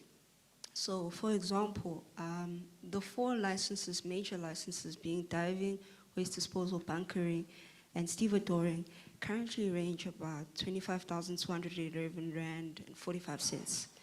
Now, the duration of said licenses can either vary from 3 to 5 years based on the activity. Now, taking into consideration, to answer your question, the reason why I gave you that so that you understand, is the fact that that fee as a startup is a bit steep. So we've now allowed the applicants to attain said license at an installment rate. I understand that at times there has been the plight of stating that the said fee might still be steep, but in investing in business, there's always has to be a capital investment at some point. So said license fee now has been broken down. Last year, I had the privilege of embarking on a nationwide tour with SMMEs. This was one of the issues that came about, and this is one of the solutions that was implemented by Transnet. As a result of that, we've seen quite a drastic increase in the amount of black applicants entering the maritime space, and it's proven to be quite fruitful. I mean, that's one of the most, I think, significant contributions that we've done as of late, because remember, we are a regulated entity, so we also need to abide by the rules given by the Ports Regulator. So by doing so, that is one of the most impactful decisions and directions in which the authority is going about in order to assist historically disadvantaged individuals into gaining access into the maritime sector. Okay. Can I propose that some of our responses, let's package them in such a way that you are able to go further later when you're on and one. Let's be time sensitive. In essence, ladies and gentlemen, I'm looking at you now because you're a maritime business, okay? Because I'm looking for practicality. Okay. To put things to perspective, i-Ports Authority, ebona la crane le ithathi izinto so xa ifikile ship, right? There's a certain regulation that if the wind speed is so much, they are not allowed to do anything, whether VW is saying, we want these parts here. These guys, they will go to VW's offices and say, Mr. MD, we can't in terms of regulation. And VW will say, there's an export. I have to have these parts here because I am paying for these cars to be exported. The customer is waiting. And these guys, I've been in one of few meetings whilst I was still at VW. They will not move. That's just but one of the regulations they are referring to. It's a highly regulated, that's Pepe's area, am I right? Yes, it Yeah. is. Pepe is a regulator for that at Transnet. Upu Chairperson Kant, I want to help the audience. He's a chairperson. What I want to find out from you, chairperson, is the following. She says there's opportunity in the marine industry. For 1 minute, what are these opportunities for exporting? Because it's a natural habitat, listen, Ayola. Thank you, Putweza. Some of those things, maybe we were going to cover them in the next session. Yes, so maybe we'll leave it there for now. Yeah. SARS, you know, when you import, for an example, a chicken, you apply from DAF, unikwe allocation yako so many tons. Uambie itak. Police, this is all DTIC. Is it still here? At DTIC, this is how it works. Okay? Now, itak atigena. ITEC. Yes. At ITEC, this is how it's done. Ube wena ungenazo resources. Now, mamelana paka chaps. Small business doesn't have the infrastructure where you have an office that does the paperwork, that does the calculation for the price of negotiations between the guy that gives you import chicken from America, and you do not have either the statistics in front of you to tell you what is the currency and the dollar at this point in time, etc., etc.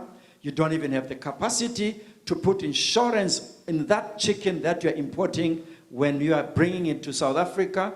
When it gets here, there's a vet that must check that chicken if it's in order. You don't have that money. By the time it lands to a customer, there's so much that, but USARS will audit something and say you're doing your business properly. ITAC will say you're not a direct importer or the exporter of the goods because you're not invoicing the customer directly in America. And the question that stands for me to you, why do I need to set up that infrastructure, IPUMI invoice, for an example, from Anati Mills, as opposed to be, I'm buying it directly from bonded stock. And USARS does everything. Why do I need to have all that infrastructure in order for me to agree that I'm an importer of a good? SARS has approved it. You have not approved it as ETAC/TTI.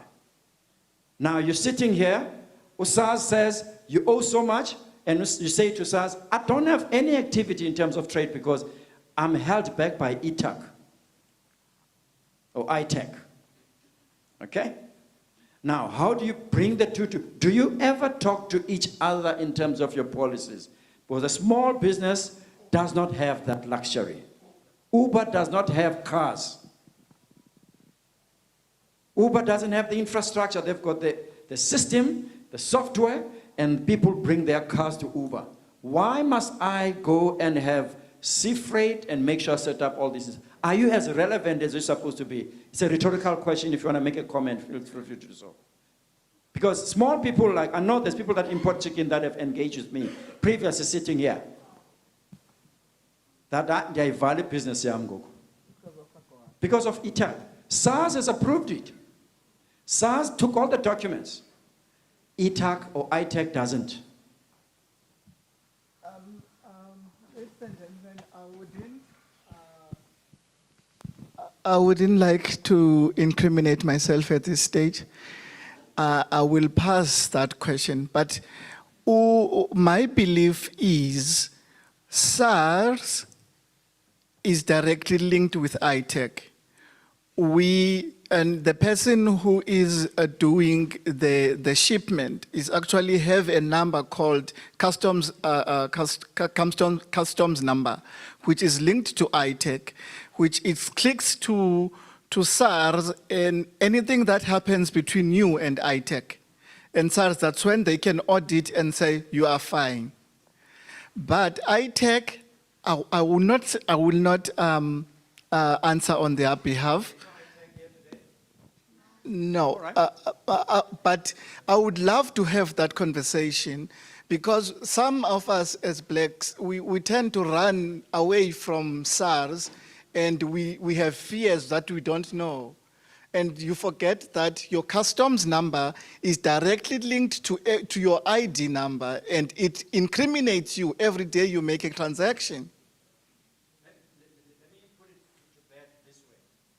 We'll pick this because AGOA, that we all talk about, we see in the news every day, that's part of that. America and South Africa, people import chickens, right? He knows it very well. And you know exactly what I'm talking about. And people that are in small business, they do that. It's cheap to start that business. You can start it tomorrow, get your company registration, and go to SARS and do all your paperwork. So I'm just saying that instead of talking hairy-fairy stuff, lying up there, there's real stuff that can happen tomorrow to some of the people that are here today. Okay. Now, I want to give an opportunity to Umpo. Is he gone? Okay. Tuma, is a change. When's Andoni funding? Kabatazel. Mandisibulisele igama lami nguChuma Changela ndisuka kwikhampani ekuthiwa nguLiphumile Projects siphange emva sithengisa amatye. I want to speak on compliance. Compliance is a state of being with established guidelines or specification. Compliance is not a red tape on day-to-day, but it can be in access to markets. So maybe you are building a house. When building a house, you have to be registered in NHBRC. So now the owner of the house, now you have like certain disputes. So like the guidelines are there to protect the person who owns the house and also to protect you as a builder. So like what I'm saying now, on day to day, it is not, or compliance on day to day, it is not a red tape, but it is there to protect us. It has helped us also in many instances. Like for example, like yesterday, we were transporting asphalt, which is hot, from PE to Cradock. So we are supposed to abide with certain regulations, like when transporting tar, so the insurance must be in place and other things. While the truck was leaving, like much asphalt there, the tire burst. So when the tire burst, like there's a certain procedure like that one must follow. So the driver didn't adhere to the procedure. Then the truck left here at PE at 2. It got in Cradock at 6. When it got to Cradock, what happened was that the tar was already cold, so they couldn't put it inside the tar. So we made a loss of 45,000 rands, just because we didn't make up a follow-up on the on specific regulations. So I just want to stress the point that if you are about to take, maybe if you are making soap and you forget to put in certain the preservations, and then the shelf life, it stays like maybe for 3 months, and then your soap changes color. So like I want to stress the process, like whereby you have to follow the compliance on each sector like that you are in. Thank you. Regulated guys, as for we don't want to raise expectations from you. You can be an automotive component supplier and all that stuff. Want to be realistic. Honorable Deputy Mayor, any words from you? Thank you very much, Mr. Moss. Greetings to everyone in the room. I think taking from the proceedings. Okay, am I more? Okay.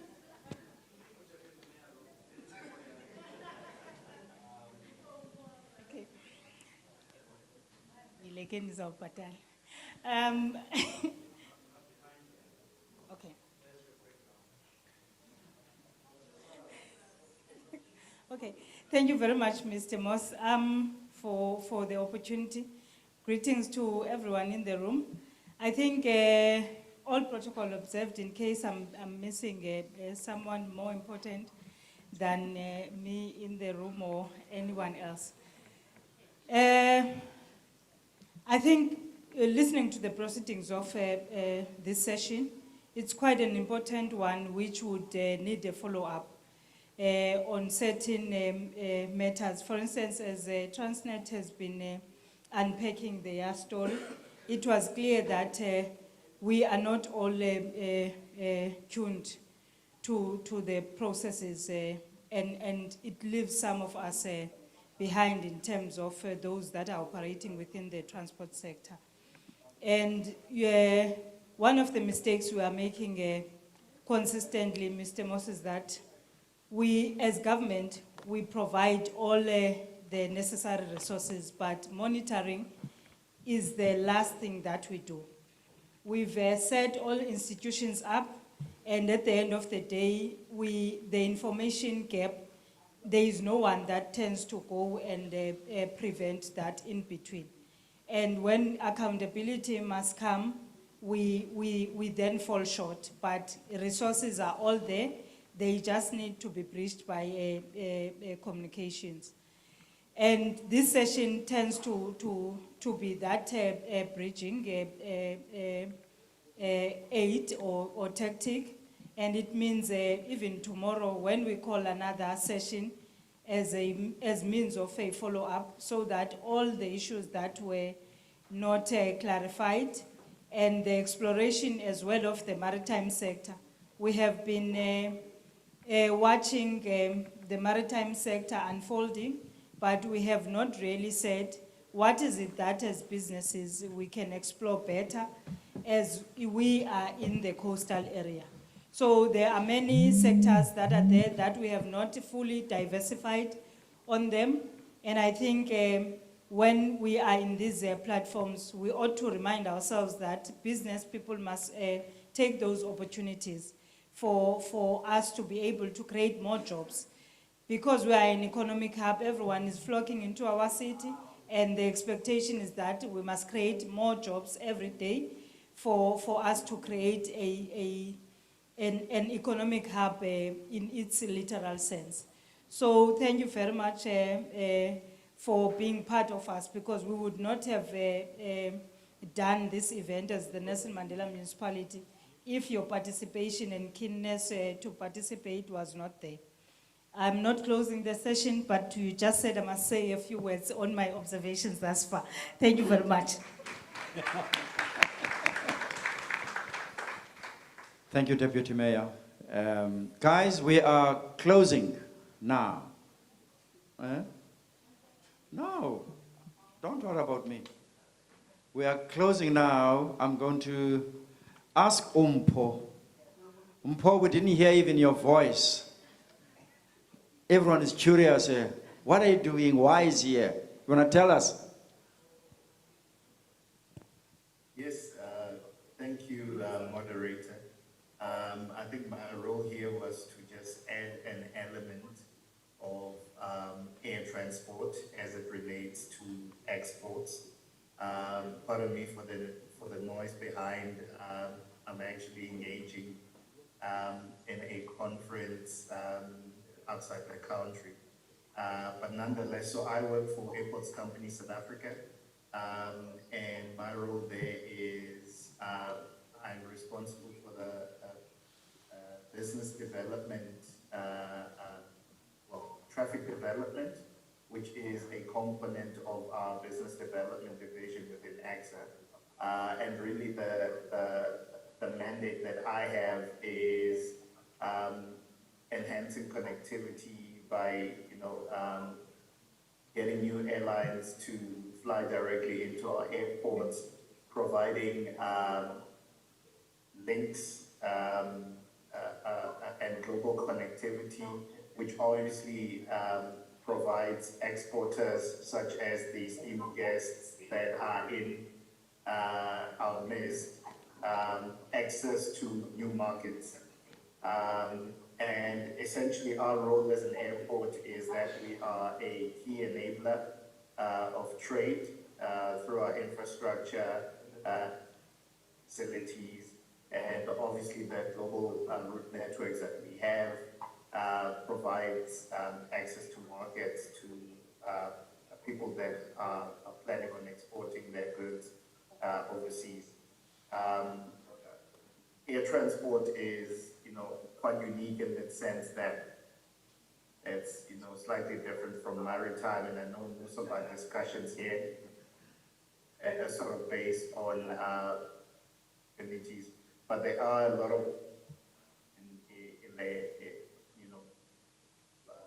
exporting via air, largely for commodities that are more suited for air transport, which are high value in nature and such as pharmaceutical, meat and other perishable stuff like flour, and a whole host of other commodities. Actually, what we normally do within an AXA perspective is we do a lot of market research on industries developing within specific regions where our airports are located. And we look at, sort of opportunities to actually enable that by making sure that our infrastructure is in line with essentially enabling those sort of industries in those areas, and then, finally provide the market access by making sure that we have airlines that are operating to markets that would be sort of ideal for the products that are being manufactured in those areas. Thank you, Chair. Thank you, Paul. Thank you to the panelists.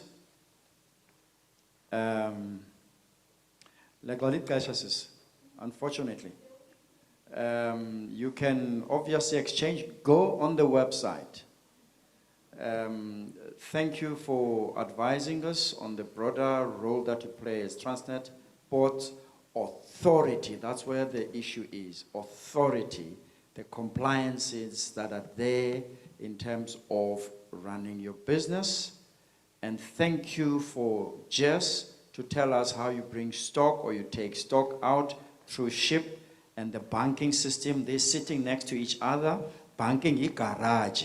I miss a ship upaya. Yeah, bank. And it's all good. Yeah, that's banking. Kutu, thanks very much. And wishing you all the best. It's not easy what you're doing. Young people, and there's gatekeepers in this industry. When there's young, up-and-coming people trying to penetrate the unpenetrated before, there's gatekeepers. Okay, so I wish you all the best. Mark, I think you need a forum, particularly within the education and training arm of SARS. How you simplify, it's one aspect to go out there and tell people about SARS and what SARS is all about. It's another one to get to understand from the people up to SARS in terms of what is it that I need in order for me to make things easier. I want to comply, but once you make it difficult for me, there's a compliance. So it's very important that you do that. And Mpo, wishing you all the best. And we hope that your prices, because if it's air freight, it's only saying that it's for more Lamborghini, if you like, and agent orders. We're not into that space at this point in time. We've been struggling to put bread on the table. And, but it's an industry that is there. It needs to be tapped and quicker, and we can make more money, and everybody else can smile. Customer can be happy. And I thank you very much for the time. We're done.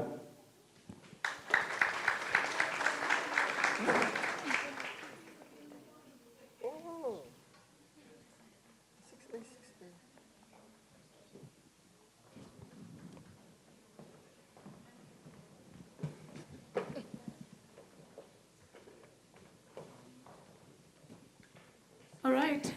Sorry, ladies and gentlemen, we are running behind. I will try our absolute best to finish up the next two sessions. We're not taking questions as yet. We're going to go through to the next two remaining sessions. They're going to try to push in the 15 minutes to 20 minutes, Sean, and as well as Linda. So I'll be calling the next panel, who will be moderated and facilitated by the Guru of Tourism. We call him our husband. He's a husband for every woman within the tourism sector. Violet, do you agree? Yeah, I say. We're calling Sean, Mr. Sean Van Eck, the Guru of Tourism, the marketing, the communicator, sitting next to another communicator, Mr. Magaza. Please welcome on stage, Sean, and I'll hand it over for you to introduce your panel.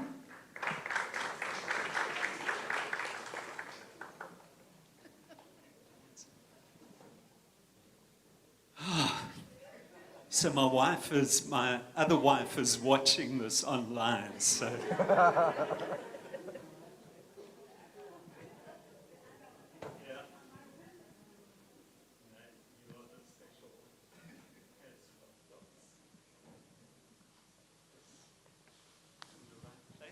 Okay, guys, so this is, I suppose, the fun part of the day, because we're talking about tourism and the ocean and that type of thing. So, and I think the MMC, when she sang earlier on, that was very suited to tourism.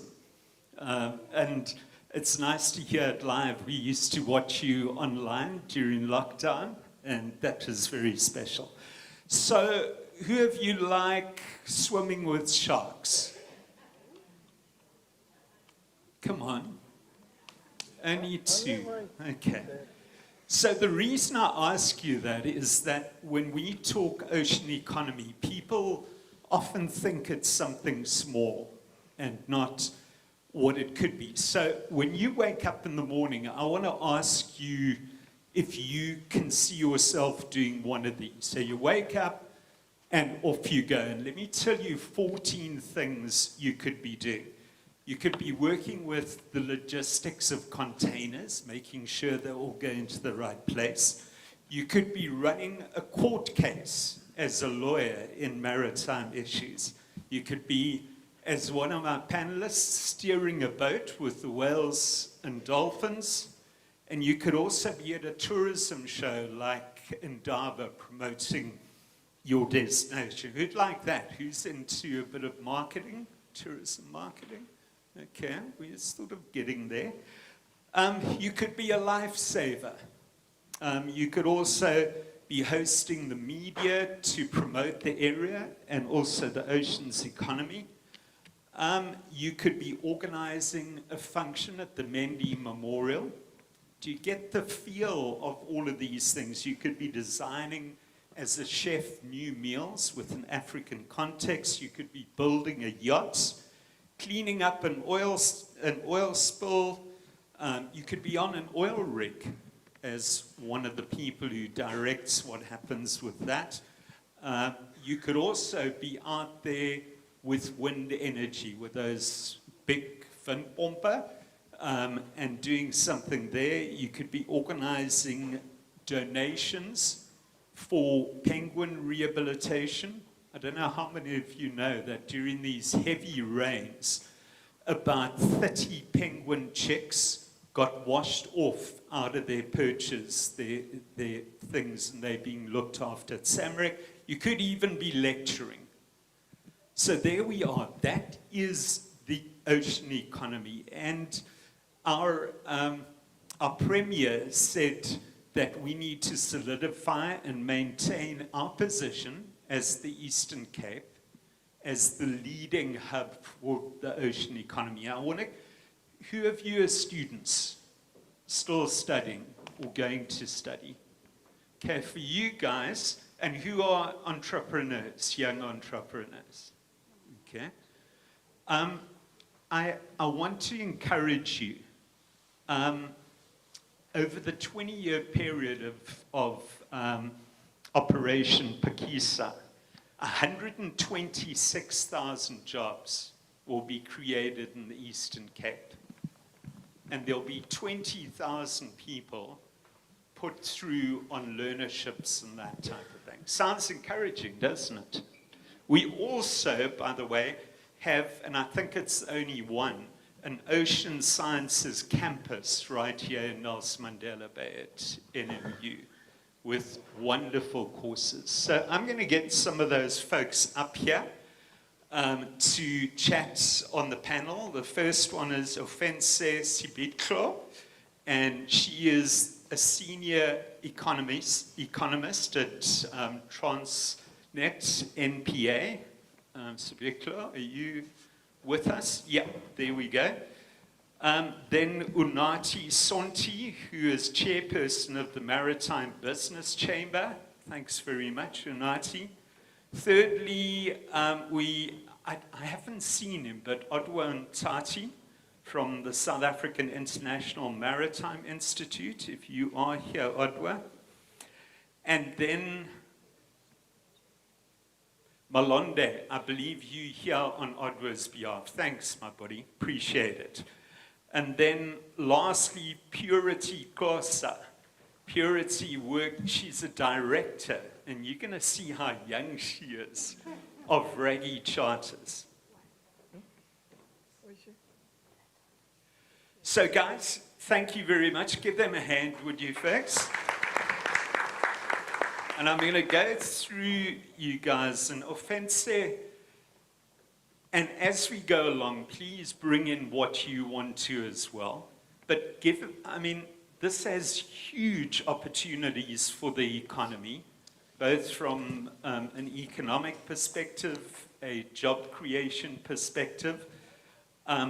What are your thoughts? Make us excited about it. And if I can ask you, it's not too controversial. The car power ships that are coming in, they are going to invest 270 million in local businesses and spend 4 billion on local procurement. And that's got to be good for the folks out here. So tell me about what your thoughts are about the economy and just a little bit on car power. Okay, thanks. As indicated, my name is Ofense. I'm an economist at the TNPA. I think I'll take a slightly different angle in terms of addressing the question because my colleague was up here and indicated some of the opportunities that already exist, in particular within the port environment. So I'll more focus on it more in relation to our role as a port authority and economic transformation, and in particular its implications for the youth.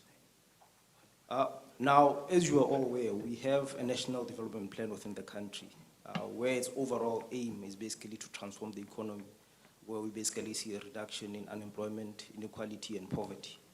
Now, being a state-owned company, the TNPA, or the Ports Authority in particular, is also expected to play a key role in terms of driving transformation. To that effect, our primary tool has been your BE scorecard, where we are basically assessed on aspects such as employment equity, skills development, preferential procurement, enterprise development, and your corporate social investment. We are currently recognized as a level 4 contributor, meaning we are compliant as per regulation. However, obviously it means that there's room for improvement given the different levels of BE recognition that exist. However, having stated that, we have acknowledged internally that we've experienced mixed results with regards to those various elements.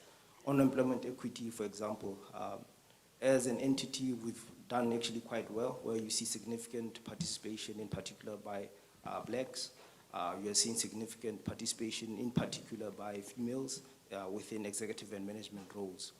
However, moving forward, there's been an acknowledgement that there's an additional dimension, which is the age component that has not really been focused on traditionally. So the new BE codes have actually recommended that we incorporate age as one of the components. So moving forward, once the actual codes have been gazetted, what we'll then see is, in particular, youth also forming part of our executive boards, both at the divisional level and at your group level. No, just out of interest, how many of us here are 35 and below? What's your problem now? Okay. So So it's quite interesting because it's just been an observation of mine that we tend to treat youth as one homogeneous group. And as a result, sometimes we fail to understand the dynamics, in particular those who are just above 35, between 35 and 45. What are those? I know they're youthful, but how do you categorize them and how do you create opportunities for that group? The reason being stated that from a psychological perspective, you would understand that entry-level 18-year-olds as compared to those in your 30s going towards your 35s, completely different levels of skill sets, abilities, and as a result, there's a need to basically differentiate and package opportunities in accordance to these different levels. It's just a side note, that wasn't part of my presentation. But having stated that, we've noticed mixed results as an entity, where I said, for example, on employment equity, performing quite well. Skills development, in terms of the numbers, yes, I mean, we've contributed to a number of scholarships, internships. So within our own microenvironment, within our own distinct environment, we're performing well. But within the greater context of South Africa, we believe we can do much more.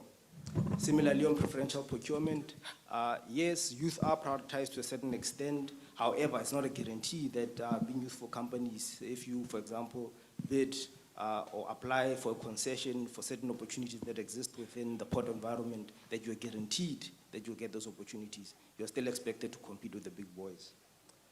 On enterprise development, similarly, there are also mixed results. And then on corporate social investment, performance is not as good as we'd like it to be. So having stated all of that, there has been a realization within the organization that we basically have to introduce programs that can more aggressively and in a more targeted and deliberate manner be able to basically impact the various target groups, with youth obviously being a key component of that particular group. That includes, for example, the introduction of a Black Industrialist program that will be based on the DTIC's Black Industrialist program, but obviously make it relevant for the maritime environment, where the intention obviously is to assist Black-owned, youthful, and female-owned companies with access to markets, access to funding, and your non-financial support. Similarly, there'll also be a need to introduce some sort of an incubation program, because I don't know how many of you have actually went through the Black Industrials program. It's more geared for your more middle to larger entities. So there might be a gap there, in particular for those who are at the micro and small levels. And then there's a new component called non-tariff revenue, where the entity is basically looking at other projects that add value outside of our core business. I mean, for example, looking at in this particular area where we're affected by issues of energy and water, there's a number of new projects that have also been introduced where the youth can actually play a meaningful role. Awesome. That is brilliant. I'm going to move to Unathi now, and I'm going to say I'm quite excited about this because men are important, obviously, but I think with your organization, women and youth, and maybe physically disadvantaged as well, are important, because one of your aims is to correct imbalances and opportunities in the oceans economy. Tell us a bit about that.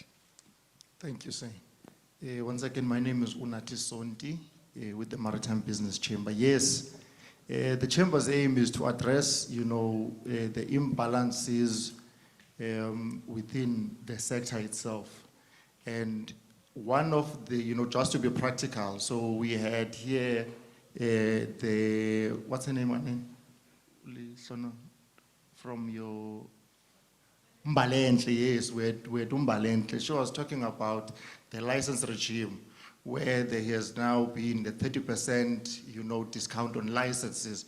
So in addressing those imbalances, that ROD that she mentioned here, it's one of the initiatives of the chamber where we had, we as a lobby and a advocacy organization, we were out there, engaging TNPA and the Ports Regulator of South Africa to say, if you want to see transformation and participation of new entrants in the space, there are certain things that you need to be addressing, and one of those is your licensing fees.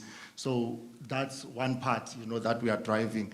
We continue as the chamber pushing for the, the participation of the historically disadvantaged. That would include, people with disabilities in various, subsectors of maritime as per opportunities are available. Yes. Yeah, that's great.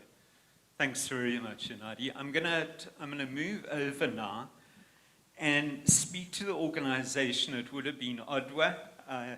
Tell him I miss him. And you guys are very engaged in skills development and training.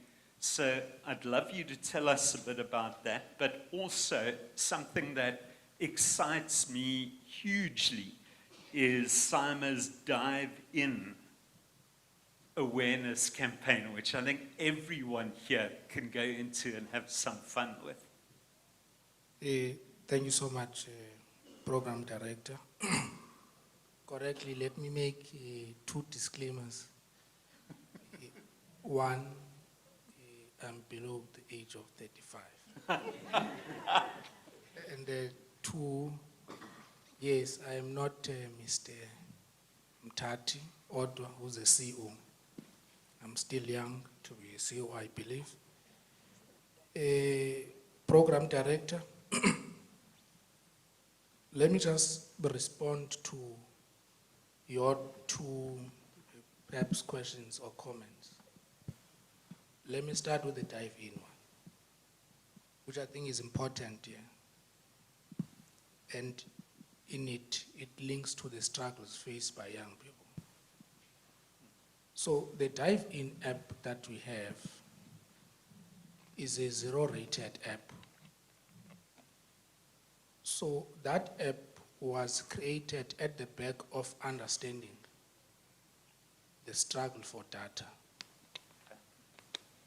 which the data becomes a stumbling block between one, you wanting to access information and the information.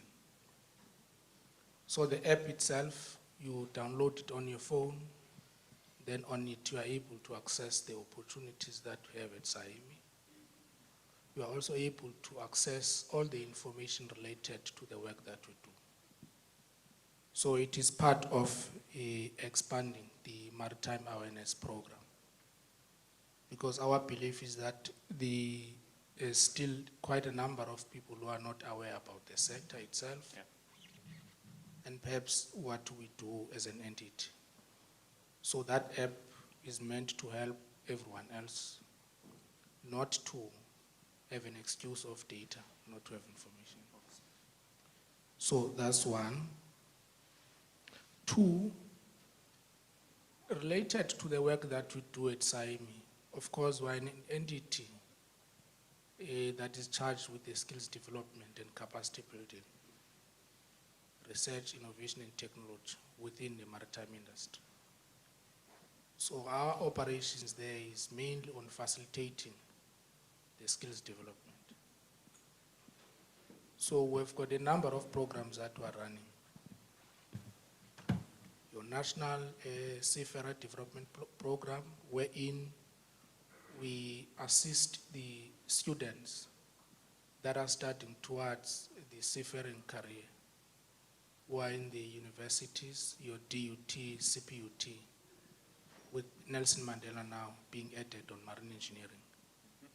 So what we do in that program, we are a middleman sort of between the industry and the student themselves for them to qualify. So what would normally happen, those students will be taken to a program that we run at SAIMI through MCS and SAMTRA. The learners or the students get into that program, go through the short courses, get student interviews, and then get placed into the vessels out there so that they are able to complete their qualification, because a component of it requires them to have a sea time. Okay. So in order for a black young student from Ngobo would not have an access to a ship owned in UK to get that berth. So SAIMI plays that role. So there are a number of other initiatives that we're running as well. From a boat building point of view, which we have students that we have put in Falls Bay in Cape Town. I'm sorry to say it in PE, but unfortunately, the college that at the time had the capacity to train people on yacht and boat building was in Cape Town. So we've got students that have completed the program there. And there are a number of other programs, which I would not really mention all of them here due to the time. But I think key to the core of what the summit is about, because I think it's more on the business side of things. So as SAIMI, we are not an entity that has the responsibility necessarily to work in the business space. But our understanding is that the component of capacity building cuts across. So we've got to have an assistance or some form of assistance towards assisting the businesses operating in this space. So we've started that program. One, from a capacity building wherein we tried to work with organized bodies such as the chamber, the clusters, running workshops, and the training programs. We had also extended that program to the cooperatives because at the center of the cooperatives, there must be an enterprise part of it, the fishing cooperatives. So we extended the training as well to them. So we've done that earlier this year. I remember one in Port Alfred. But not only that, we had also moved towards the research because we're also a research entity. We do not want people to operate with an anecdotal evidence. So we've conducted research. In fact, we are in the process of concluding, I think, 2 important research studies. One on the socio-economic study of bunkering. You know, bunkering is a contested space. It's a contestation between environmentalists and those ones that are in the business. So for us to advance the idea that the bunkering is here to stay and that it is a business opportunity, there has to be some form of a research-based study that would convince people that out of the bunkering, there are economic spin-offs. So that socio-economic study will be concluded, I think, in a month from now, and that information will be out there so that those ones who are interested to enter into the bunkering space, they would know the downstreams and upstreams of it and where they fit in the value chain. Then I won't talk about the other politics about it, but Unat can speak more on it. Then the second important study, which I think it's also important because we've been receiving a number of inquiries about what are the business opportunities that are within the maritime industry.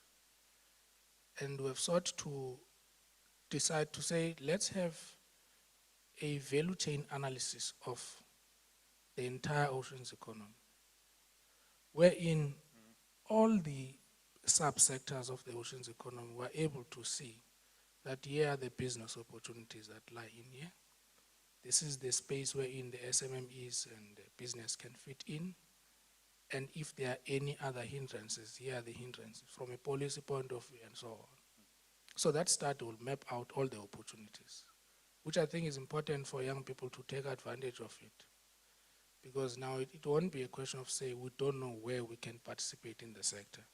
They would know based on that study. So I think that's the work that we're doing. But I think second, lastly, program director, we have sort of tried to extend our scope, if you like, to take the posture of advocacy. And in us taking that, we work with different organizations or government departments and entities. We are in the process of concluding now an MOU with the National Department of Small Businesses Development. There are a number of things that we want to achieve out of that MOU with them, targeted at assisting the entrepreneurs in the maritime space. And then lastly, we had also tried to work with an entity within the Nelson Mandela University called ENSA. It's an engineering entity. It has always been in the automotive industry. Those who are in that space, they would know better. So I've tried to say, what else can we do with you from the marine manufacturing point of view? So with them, we have agreed that we'll start working with them in assisting the SMMEs that are trying to penetrate the space, because it's even difficult to find them. Yeah. So in that program, they will be offering some a consultancy work. Okay. So you would go and consult with them, they know better. Can also, if you've got a product that you have manufactured and it requires some lab testing, they've got all of those facilities. Then you'll then be able to be assisted. Some capacity development program as well. If you've got your own business operating and you think there are certain skills that you require, and you present that, and if it fits in within the scope of what we think we can help you with, then we can do that. So that's basically a summary of the work that we do in assisting young people to get into space. But if I were to speak more about the other activities that we do, I'll take a day to do that. Thank you so much. Thank you. Do you feel the vibe of opportunities there? Don't forget that app is called Dive In, and find out more. I think all of my wives here, especially the ones under 35, would also agree that you can tell Odwa that not only did he send a very knowledgeable man, but someone who is way better looking than he is.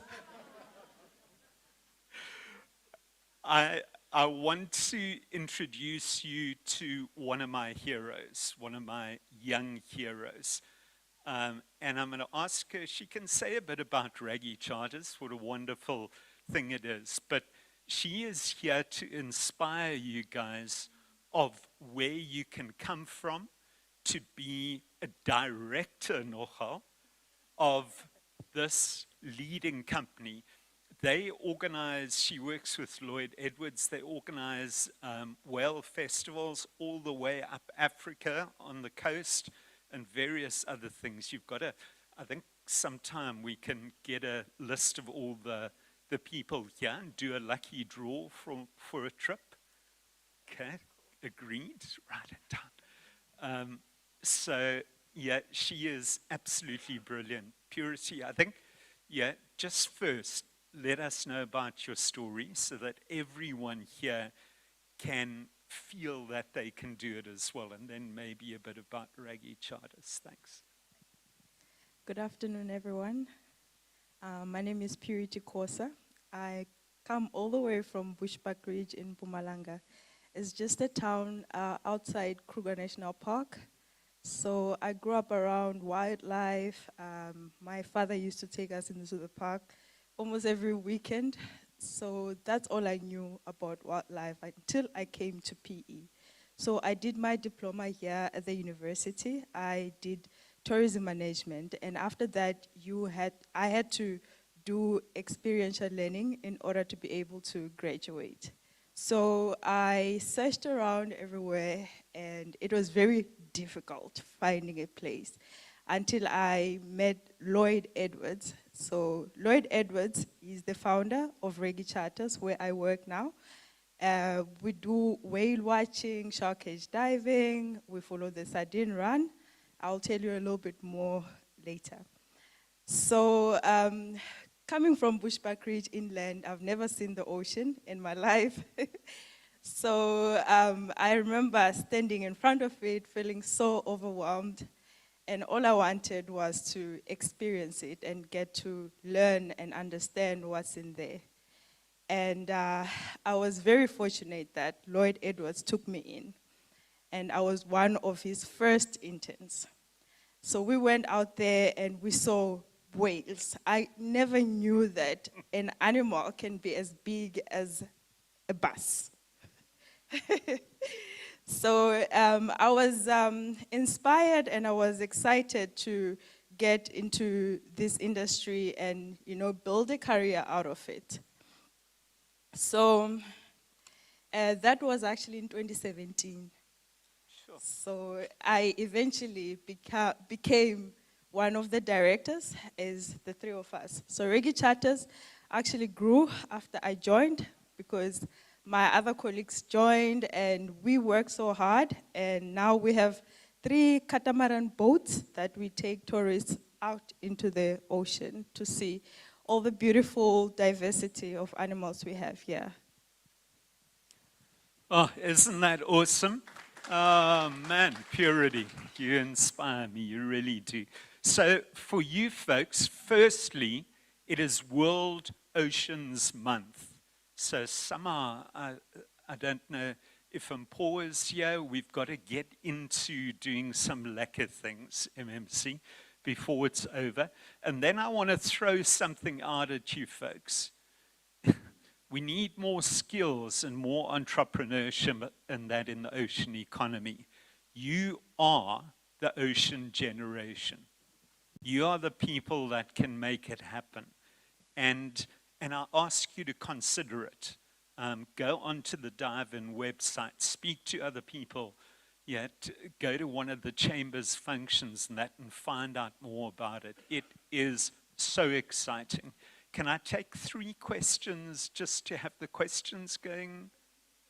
Q&A afterwards. So, yeah, it's so exciting, guys. Tourism, the oceans. I tell you what Purity has probably seen. The sardine run is pretty much on at the moment. Hey? It has passed. It's actually up north now. Okay. There is this most amazing thing where you get sardines and mostly the dolphins get them into a big ball and then they start eating. And Raggy has a wonderful photo of this whale coming out of the water with sardines flying all over the place, dolphins next to it, and birds diving straight in to get sardines. It just is the most wonderful thing. So check out that. We'll talk a bit further and I'll get the attendance list from Spakazi. Guys, anything you'd like to add quickly? Thank you. I'm sorry we are running out of time, but anything you'd like to add? Okay. Nati? I think we need to appreciate the fact that we've got 2 commercial ports that are within 11 kilometers away from each other. That's 1. 2, understanding, the vast of wealth that we have within the Alcoa Bay. Outside of, the wildlife that we have, you must note that the bay is well known of, we have the African penguins, we've got the white sharks, they would come, the African white dolphin, the white. The bottlenose dolphins. The bottlenose dolphin capital of the world. You see? Yeah. So that's 1. But also, within our bay, we've got a possibility of oil and gas. We have a bay that, if we look in terms of the shipping route, it is one of the most critical shipping routes around the world, where there are always a number of ships that are passing by, and we are only servicing, I would say, maybe 10%, if not even less of those within the bay. So that tells you the number of opportunities, that we possess as the bay. When you talk maritime, especially in terms of the ocean's economy as itself, the issues of tourism, we need to look at accommodation. There's always, crew changes that happen here. You ask yourself, who is accommodating those people that are coming in for crew changes? So I just want us to have that picture that there is an economy on its own. Engineering, all these cars that, they move through the ports. So that tells you there's opportunities around there. But if we do not have an appreciation with organizations such as Saimi, which they are busy with awareness. We need to go into those sites and understand, the type of the information that they have. Engage with the likes of the TNPAs and the registrar charters, the people that are on the ground doing the work. And I think once we realize the wealth that is hidden in what we call the 10th province, that is when we would start now to see growth in this economy of the Eastern Cape. Yes.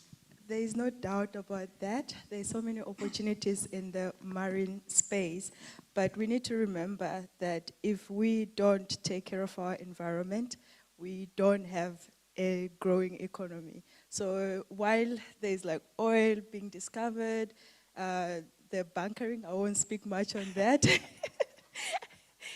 We also need to consider that if we destroy the very same place where we operate, we're not going to get people who would like to come to our place. Yeah, like even local people who are more likely to move away. So, yeah. Yeah. Thank you, Program Director. Just two things. One, I just want to make it upfront that for us to access all of these opportunities out at sea, we've got to firstly educate ourselves about them so that we run away from the misinformation at times. That's one part. On that part, we're trying to accelerate it. So that people get to know, those ones who are interested to start so that they can work, and those ones who want to get into the space as business people. The second part that I think it's also important to raise it, actually embedded to the question of starting and educating yourselves about all the possibilities. It's important what is being raised about sustainable use of the ocean. We need to keep in mind that the use of the ocean and the preservation of it thereof is not for itself. It is for us all. So if you are using the ocean, you use it to advance the socio-economic aspect. Because if you are not utilizing it with its resources, you are going to die of hunger. Secondly, if you preserve the ocean, you are not preserving it for itself. You are preserving it for purposes of future generation to utilize it. And therefore both the economic aspect of it and the conservation of it is important.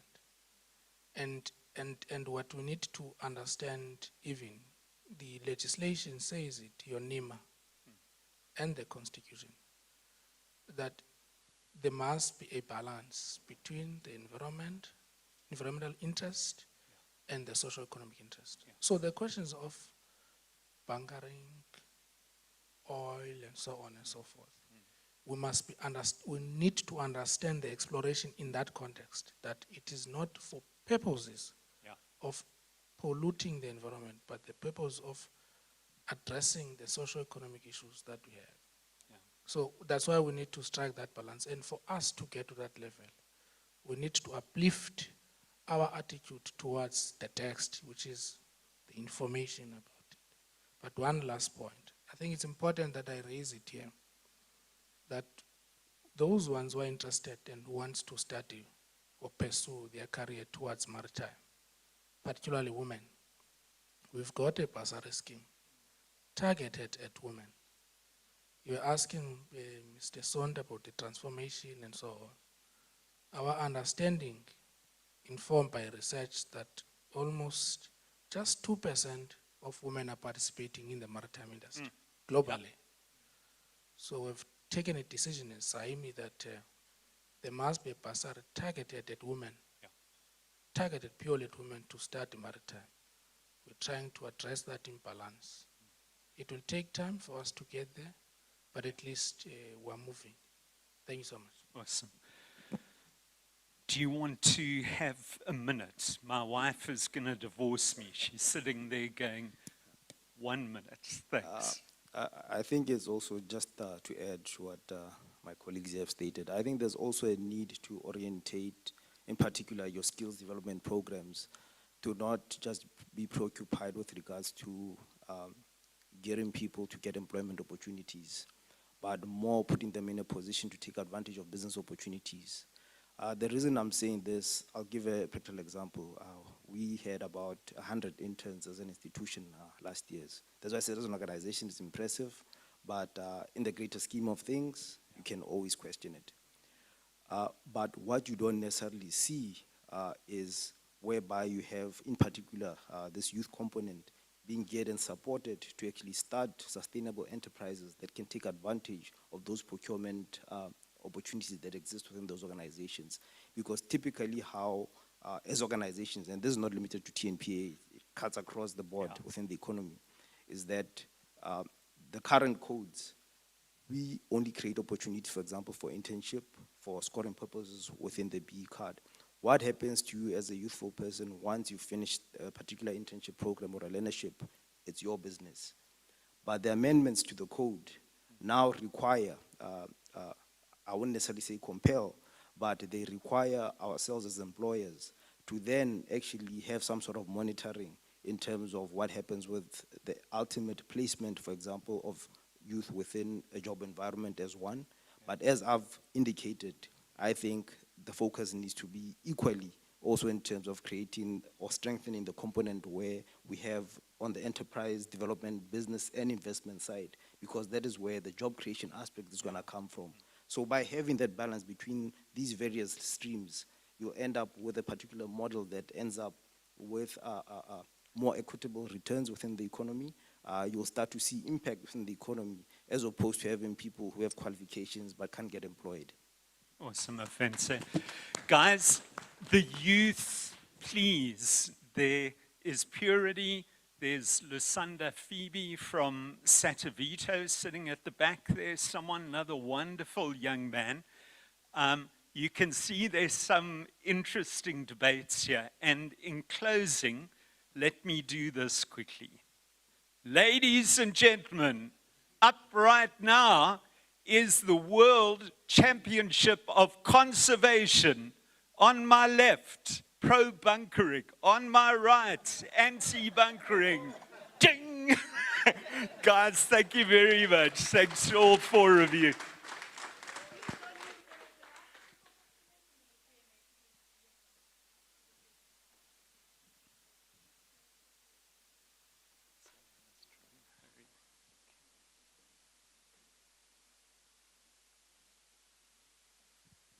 Thank you, Sean.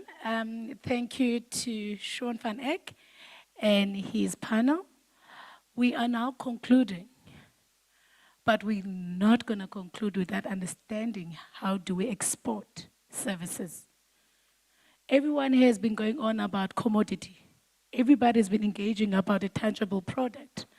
But I've got a lady, the queen. She's not a speaker, but she's very knowledgeable within that industry. She is a lady of the PPO sector. She's a lady that knows the ICT. She's a lady who will tell you and probe for you to understand how to export your services. Not of all of us are able to do something. Maybe my export services of being an MC, Linda, I'm waiting for you to help me. So that can be another thing that I can maybe perhaps export. But on stage, I'm going to call Linda. Linda is our young lady, our sweetheart, the knowledgeable one, the one who knows the ICT, the one who knows the PPO sector, the one who knows how to export services. She's from Kucha.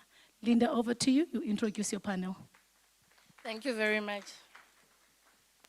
Afternoon, everyone. I know we kind of maybe a bit tired, but we're hoping that our panel is going to bring you back to life this afternoon. In terms of maybe just for clarity and understanding is that exportable services is any service that you produce in one region but is utilized in another region. If you think about it, ICT then becomes the main enabler in that platform. From a Kucha development perspective, we actually, when we project manage special economic zones, one of our main functions is to actually ensure that there is sufficient infrastructure there in order for people within our zones to be able to do their day-to-day businesses. And trust me when I say that without ICT, basically your business, there's nothing you can do on a global scale. From your communication, in terms of the service that you actually offer, from even a business case perspective, it should be a major consideration for any person or any young business in operation. From a panel perspective, we have Mr. Andile Kanti, who is the MD of Mbanzo Type Technologies. Could you please come up? Thank you. We also have Umasakhane Mlamla from Propeller. If you could please join us. And lastly but not least, we've got Tulin Davis, who comes from Business Process Enabling South Africa. If you could also please just join us.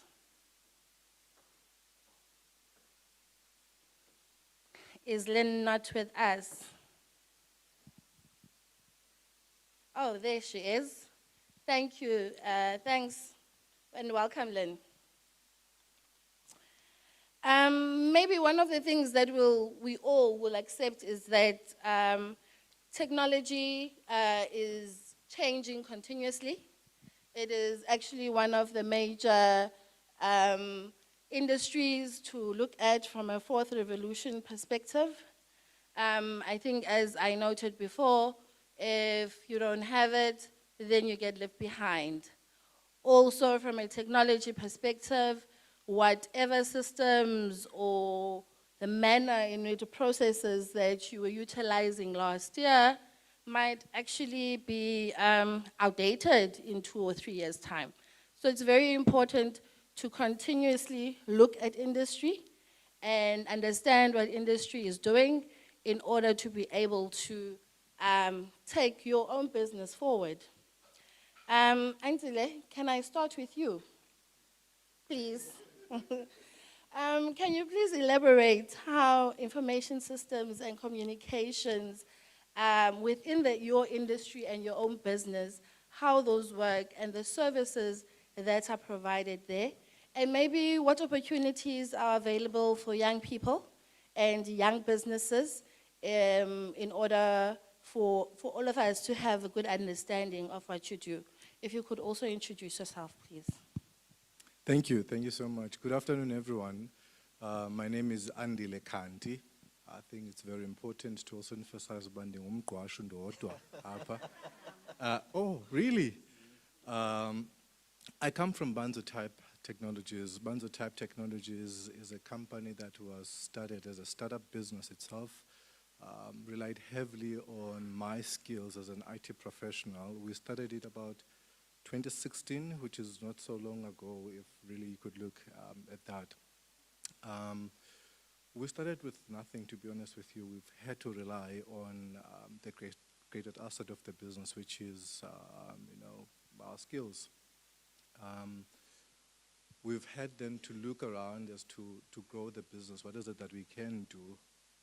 Being an IT person myself, I did identify that I needed to make sure that we get up to speed in terms of systems that are required, not only just necessarily the solutions that we're selling, because there's a difference between the two. Skills that are required for our business to start and to take off, we need to make sure that we implement those ones internally so that us ourselves, we could sell properly. For an example, if someone sends you an email with something at gmail.com, versus someone who's going to send you an email at Andy@Banzo-type technologies. Which email are you going to take seriously between the two? You're most likely to take the one with, a more formal domain, So those are some of the things that we had to look into. And I think also to quickly go to my next point as to what did we do as a company to get to where we are and which partners helped us and how is it relevant to the young people today. We did not have what we have today, so we relied on partners such as your incubators. Incubators basically, organizations like your propellers that assist you, with being provided this expensive systems to utilize while you still don't have your own to rely on. In our case, we use CVC as our partners. They were patient with us for a period of over 2 years. From there, we springboarded then to, start our own offices, use our own systems. And voila, this is where we are today. What opportunities are there for ICT today, especially for young people? Your opportunities, I don't know where to start, but they are endless. I mean, I'll give a typical example. Last week, we had to renew our Microsoft license in our company. So I had issues with it. So when I logged a call, they then sent me an email to say that a Microsoft agent will then phone me to attend to my issue. But I'm used to this. The person who phoned me, I could hear by their accent that they're not South African. They sit somewhere in Africa, I don't know where. Yeah, but they're not African. I mean, they are not South African, But that person has the skill proven to be competent enough to attend to my issue by Microsoft. Often young people, sometimes they don't think outside the box. They sometimes have this narrow mindset that I'm going to walk this journey. Sometimes you do have to think outside the box. I know unemployment statistics, for example, in South Africa, they have shot off the roof. But in ICT, because we attract outsourcing business, meaning that organizations that can't support themselves from an ICT perspective, they outsource that to us. Not all the time they can afford our services. Maybe they need us for a shorter period of time. We also sometimes face an issue of, scarcity of certain skills. You don't have to be employed full-time to do that or belong to an organization full-time to do that. You can do what we call freelancing, for an example. Sell me your time for 2 hours, sell me your time for 5 hours until you raise enough capital to get your business to where it needs to be at. That's just a typical example. So there's a number of things that could be done for one to start their business, grow it to where they want to be at. Start small, but yes, think big. But there is enough help around, especially in our metro, which I think to a large extent is either underutilized or sometimes misunderstood. Thank you, Andile. Thanks for that. And next we have Uma Sakane, who comes from Upropeller. I have to say I love the name. It gives you a clear indication of what they can do for your business. So they are the guys whom I would almost term as the re-engineers of your business. Just because you've been doing something and it's been going well, does not mean it cannot be done better. And obviously, if you want to work in the export market, you have to understand what are the needs from a global perspective or what systems there are, and try to match what you are doing with that. I think it will make it easier for you to be able to get clients on the global scale. Over to you, Masakane. If you could just tell us a little bit about your enterprise and supply development solutions, and also what your smart city projects are about, and if there is a link with those in terms of being able to provide exportable services. Thank you. Good afternoon, everybody. I know that I'm standing between yourselves and lunch, so I'll be very brief. Masam Lamla, I'm the lead at Propeller Business Incubator. We are the go-to business incubator, whereby we're trying to look at ways in which we can support innovations and ventures across the province to ensure that they're able to have marketable solutions. We do that kind of focusing on a number of industries. You've mentioned a few. So the Internet of Things, smart city solutions, ICT, industrial solutions. And what we basically look for are concepts and ideas that can be easily be marketed, that you can be able to scale, that is kind of keep on building on them and be able to link to other markets, but also concepts that have got viability. That is, we always encourage our young people to start thinking about concepts that have got relevance to try and solve the issues of today. So as Propeller, we've been around for the last 7 years, and I'm excited that there are ventures within this room that we have already supported, who are standing on their own right now, but who are also looking at ways in which to access additional funding to keep their businesses going. So I just want to clear a few things up, just a bit. So there's business incubation, which is taking a concept from scratch and then helping someone with that concept up until they have a prototype. So that's kind of incubation. But there's also acceleration. That is, now this concept that you have as a young person in this room, you've worked it out and you're clear on what you want to do. You've got all the knowledge that you have. You started to do something about it and you're starting to earn a little bit of money on it. Now that's acceleration, which is part of the work that we do as Propeller, to say, how do we then start to assist you as a young person to be able to drive this work? At the very same time, we are obviously linked to some of our funding partners, right?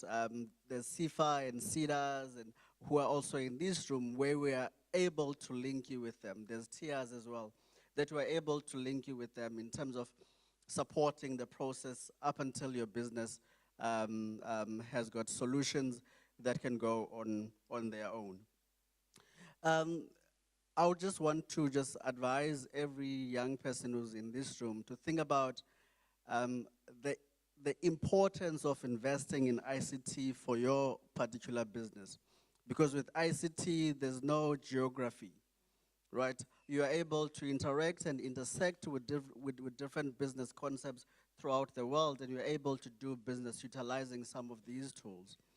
At the very same time, when you go to organizations like Propeller, you've got an opportunity to have technical experts who are specializing in the industry that you're operating in, who can support you and provide you with the guidance that you need.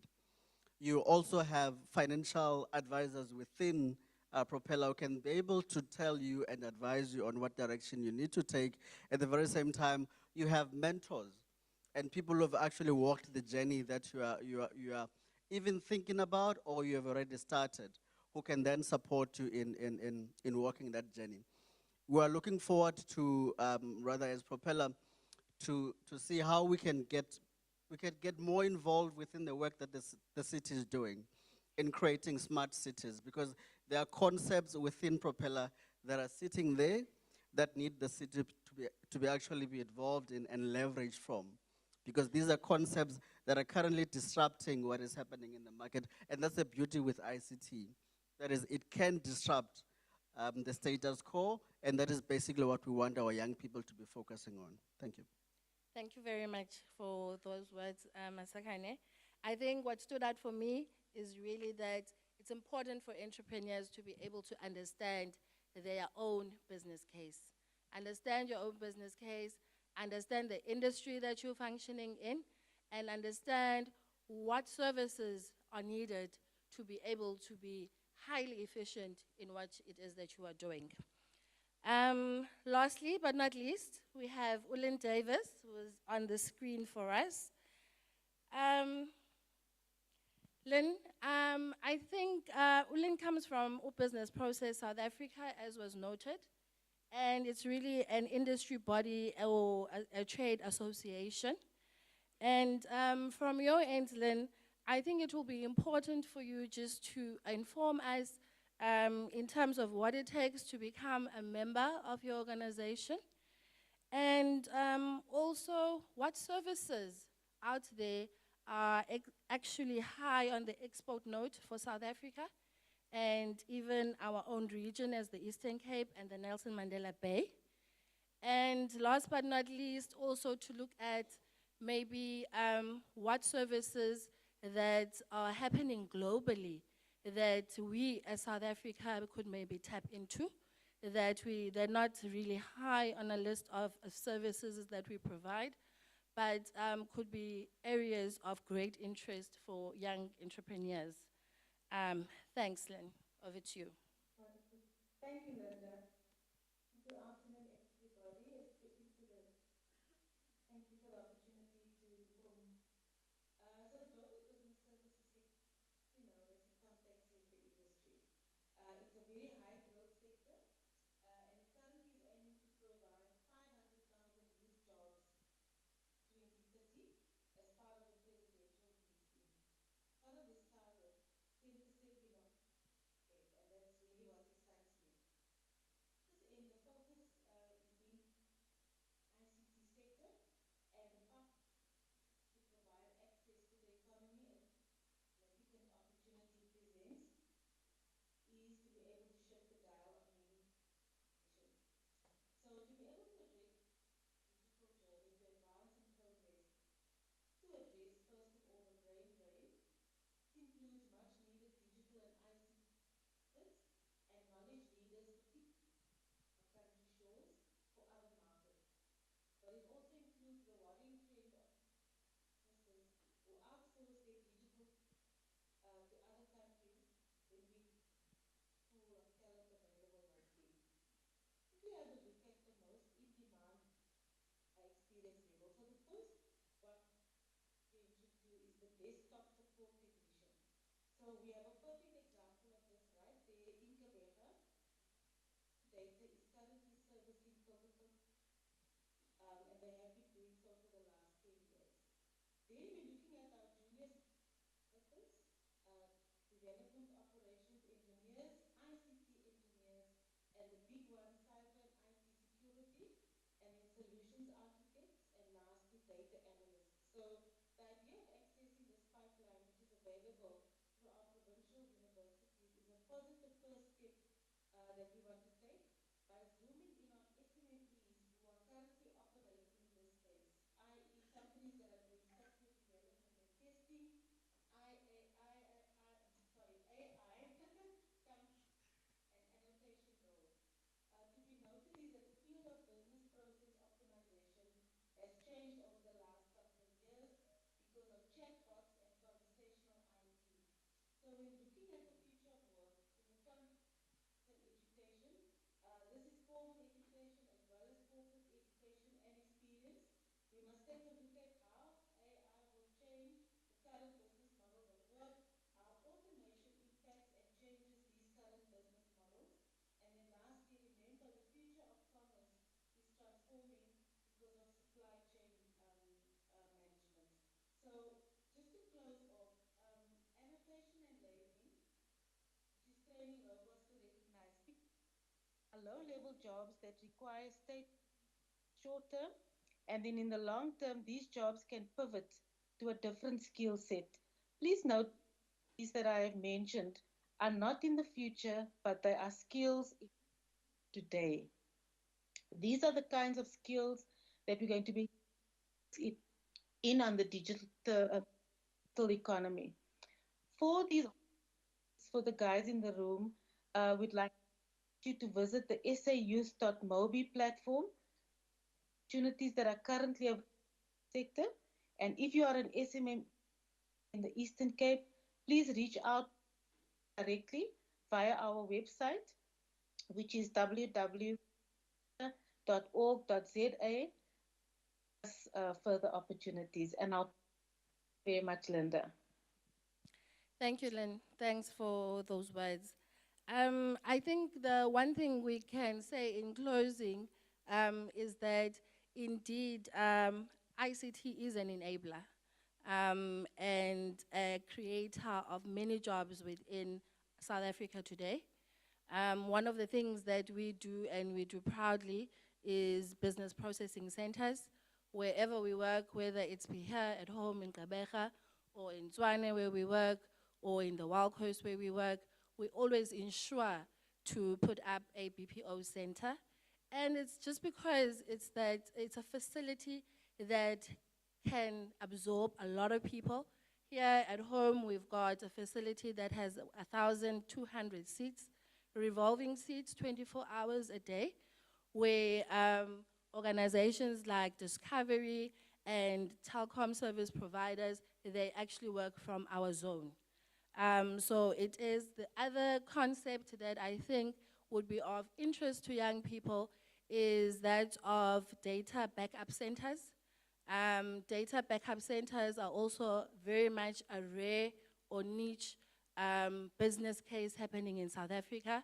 In the zone, we do have backup centers for Aspen Pharmacare, for an example. And those are things that within the fourth revolution, all businesses need to rely on. Whatever business you are currently doing, whatever sector it is that you're currently doing, you need a backup system for it. And those maybe from just a thought process in terms of what sectors or what other things you could transcend to, I think thinking about what your industry needs and also what backup systems there are for it will take you far in developing new and fresh ideas from which we can thrive and excel in as a country. And really also remember just the last thing, that ICT is about innovation. It's not only about looking at how things are done now, but it's also looking at what it is that the industry actually needs. And only the people working in the industry are able to give those answers, not us, but actually users of the systems, users of the products. So yeah, in those words, I think from my side, I'm just trying to say, never think any of your ideas are not good enough. People won't understand them at first because maybe they're too far-fetched for us. However, ICT is really a youth playground because from a youth perspective, youth is able to think differently and out of the box, whilst maybe us older people tend to do things the way they've always been done. Maybe 1 second.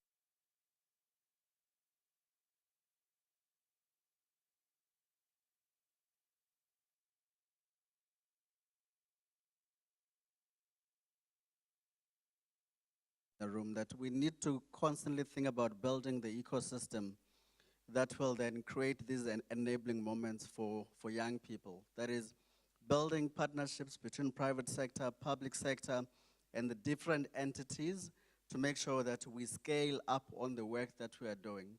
But also try, by all means, to look at ways in which we can collaborate without necessarily competing. How do we start bridging these gaps that exist because all of us are doing some things in our small corners? And I think in order for us to have the impact that we need to invest in solutions that are driven by young people, for young people, but also include young people in some of the decisions that we are making. Thank you. Angela, from your side?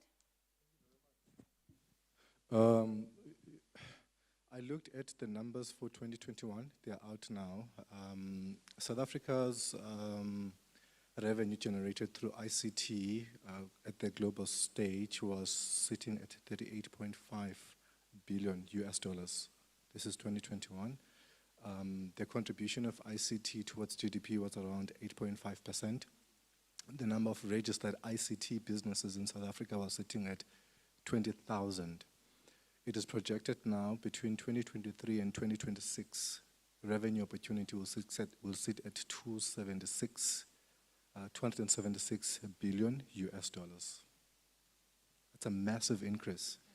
So in those 20,000 registered businesses, have you registered a business, or are you going to register a business so that on that positively forecasted revenue opportunity, you can have your own slice of cake there? Yep. And there's a massive, massive opportunity for, I think, already, creative young people that we have here when it comes to ICT. Then take your ideas, solutions, try to get them to bring in some sort of income for you. Start small, think big, and use the help that's around you. And those that sit in positions of power and authority, have in your mind the people that you are responsible for and the opportunity that you have to help and assist those people. I'll give you just one example in closing. In Kucha, about 10 years ago, a company comes in, they say that they look for a space in one of your properties. So you'll do whatever you do to send out a proposal to them. But that person or that company is not going to come with its own ICT infrastructure. Your proposal is going to go to Magama, Papama, and Cravelin, your ICT team.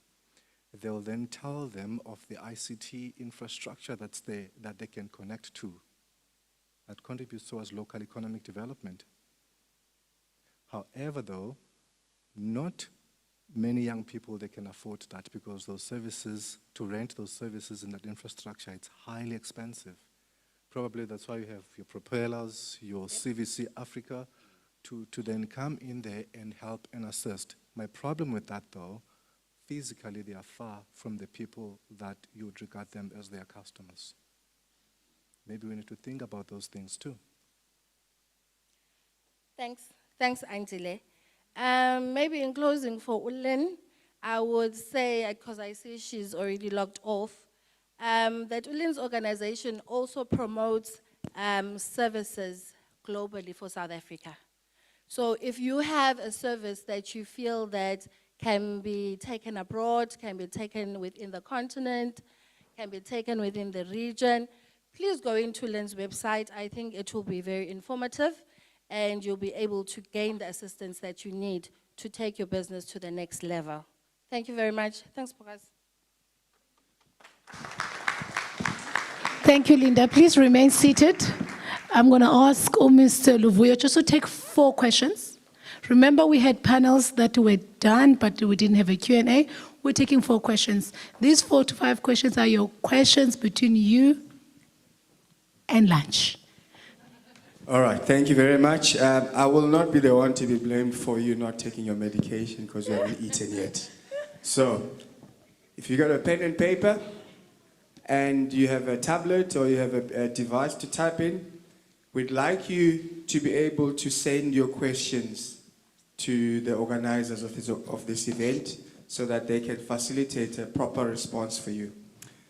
The WhatsApp number is the one you used, or if you used it to RSVP, 060 963 2508. WhatsApp number 060 963 2508. And on email, you can email Kwandla, KWANDLA, Kwandla at mandelametro.gov.za. So feel free, well, if you're thinking about a question right now, send it via email or via WhatsApp, and we will try our best to make sure that you get the answer you need. So we had a couple of panels up here, and I've got a list, and they are seated somewhere around here. Brendan from DG Incentives, are you still with us? Brendan? Brendan's not here. We had Pumzo Chikicha, I just saw him, DTIC Regional Manager is here. Is he gone? Oh, there he is. Okay. We have Siviwe from ECDC. Siviwe still here? Okay. We have Jeremy Dobbin from the NMBM. He is there at the back. We had Lance Peterson from JAWS. Lance, is Lance still with us? Okay, he's gone. Mbalentle from the Transnet, the legal person, licensing, etc. She's here. We had Matabi Masite from SARS. Tax is important. SARS is here. Okay, there you go. SARS, that's SARS. We have Mpo Rambao. Unfortunately, he was online. I'm not sure if he's still with us, but if you've got a question around AXA at the airport, please send us via email or WhatsApp. And then we had Regi Charters, Purity Koza. We had Offense Sibitlo, our senior economist. We had Unati from the Business Chamber, Maritime Business Chamber. And we had a representative, the younger Odwa. And then we had Artie from Rovid, if he's still here. He's an international business person. Andile Kanti from another business. Mlamla is seated here. Andile is also seated here.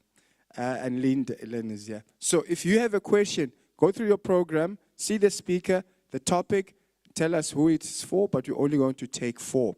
I'm going to look from the room, from right to left. Nothing on the side. There's one here. Okay. Spotters, we got questions. You will tell me which one is first, second, third, and fourth. First one. First one, second. Second, third. Okay, if we only got 2 questions, that's great. Lunch is coming up sooner.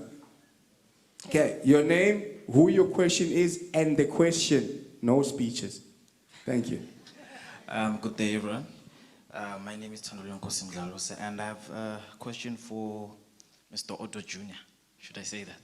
Easier. So my interest is in the opportunities around the maritime industry. So I'd like to ask, when will the opportunities be presented on the app? I don't know where he is. He is here. Oh, he is here. Maritime. Yeah, so I think that's it. Okay, while he comes, let's get the second question.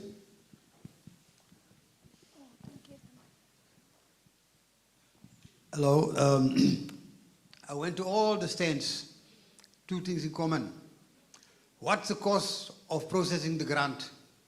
And for those people are here, there are engineering opportunities. Point 1 by. Point B, the gas industry. I was in the Navy. If you sail in a submarine, you will see the plastic, the dirt in the oceans. Engineering opportunities.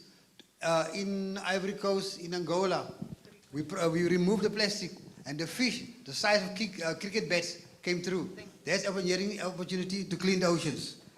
Job creation with ITC 24 hours a day. Young people, global job. We got high fuel costs, the lady who will talk about the ocean problems. High fuel costs, electricity, you got 20 million people unemployed. People are dying. You got Hammanskraal, high fuel costs, poor engineering costs. Deal with it. 24 hours a day we must work. Okay. We can't send young people to Thank you, thank you. You're testing my patience. I'm waiting for the question. Oh, I'm making a comment. No, I said no comments. There's no question. Thank you. Mr. Sonti is here to take on the question around maritime. Am I correct? And that's the only question we've received, and then we close. Well, let's get the answer first. All right, thank you. One, the dive-in website is, the app itself is readily available. You can just download it. That's where you would find, a number of information, the information that you require. There is, TNPA is here. You can check on their website. You can check the Maritime Business Chamber in terms of the opportunities that are out there. You can also check what is called the Maritime Africa Review website as well. It's got a number of opportunities that are available on a day-to-day basis. Thank you. Thank you very much. At the back there on that whiteboard, which is black, you can see all those contact details I referred to. Thank you, Chair. Thank you. Thank you to the panel. You can take a seat. Now we are closing, but sifuna ubulelwa mos. Someone must say thank you to us. We are here the whole day. Slambe no lambu pens ba out and it. So I'll call on stage our acting executive. Hey, I'm giving you a title there, my brother. Our acting executive director for EDTA, Mr. Mpope Pani, to say thank you to us, to do his closing remark. Thanks, Program Director. Good afternoon, ladies and gentlemen. I think this is going to be the most important moderator of the day. I want to take this opportunity to thank, first and foremost, our political leadership under the leadership of the Executive Mayor in his absentia for gracing this special occasion, as well as the Deputy Mayor as well, Babalolo Bisha, and as well as our MMC for staying throughout the program. Thank you so much for also delivering the special message to the delegation. And most importantly as well, the moderators as well as our speakers. You know, we've covered a number of topics, the importance of trade agreements, market access and foreign trade, incentives and business support, compliance and export logistics, the ocean economy, ICT as an enabler for export services. But you will notice that, you know, most of these topics we have provided an overview information. The onus is on you as an attendee to go and make further investigation, research, try to understand these industries. Our exhibitors, very, very important. We want to thank you for taking an opportunity to come and showcase your products that you are manufacturing from different places where you are based, and we hope that these products will inspire people who are emerging in the export sector as well. I also want to take this opportunity to thank our partner, ECDC, Eastern Cape Development Corporation, Paki, wherever you are. You know, our relationship is coming far, and we're hoping that this is a relationship that will continue to sustain, to ensure that we deliver, we support, and we grow the investment and our exporters, not in Nelson Mandela Bay, but also in the province. And the participants, I want to, guys, you must give yourself a round of applause. This session was meant for you, and I hope this was a platform that really enriched you with information that you were looking for. I hope the platform met your expectations. I hope that when you go back, you know, you'll be motivated. When you go back, you know, you will be processing all this information that you have acquired so that you can make a difference out of this information. This must be a foundation. It must not be one of those Youth Month programs, but it must be a foundation that creates, that you can utilize to create, you know, a map for yourself, for your own aspirations. Very, very important. And I also want to take this opportunity, guys, to thank our program director. Program director, I think you've done a fantastic job. Can we please give a round of applause as well? And our organizers, Jeremy and your team, I think you've done fantastic, and through the support of ECDC. Our communications team, we really appreciate Mr. Soyaya, wherever you are and your team, we really appreciate you guys for always upping your game, always delivering on time when we need you. Guys, lunch is served. I'm just going to make this announcement. Probably this is an announcement that everybody was waiting for. So lunch is served on the second floor. As you exit, either right or left, there are lifts and stairs that takes you to the second floor. The MMC and your delegation, the holding room that you used earlier on, that's where lunch will be served for you and your delegation. Ladies and gentlemen, after lunch and during lunch, this is an opportunity to continue to interact with the speaker that you wanted to ask a question for, to inquire for more information. After that, the exhibitors will still be here. Come and explore the products, come and engage them, ask more questions, learn and continue to enrich yourself. The session is closed. Thank you so much.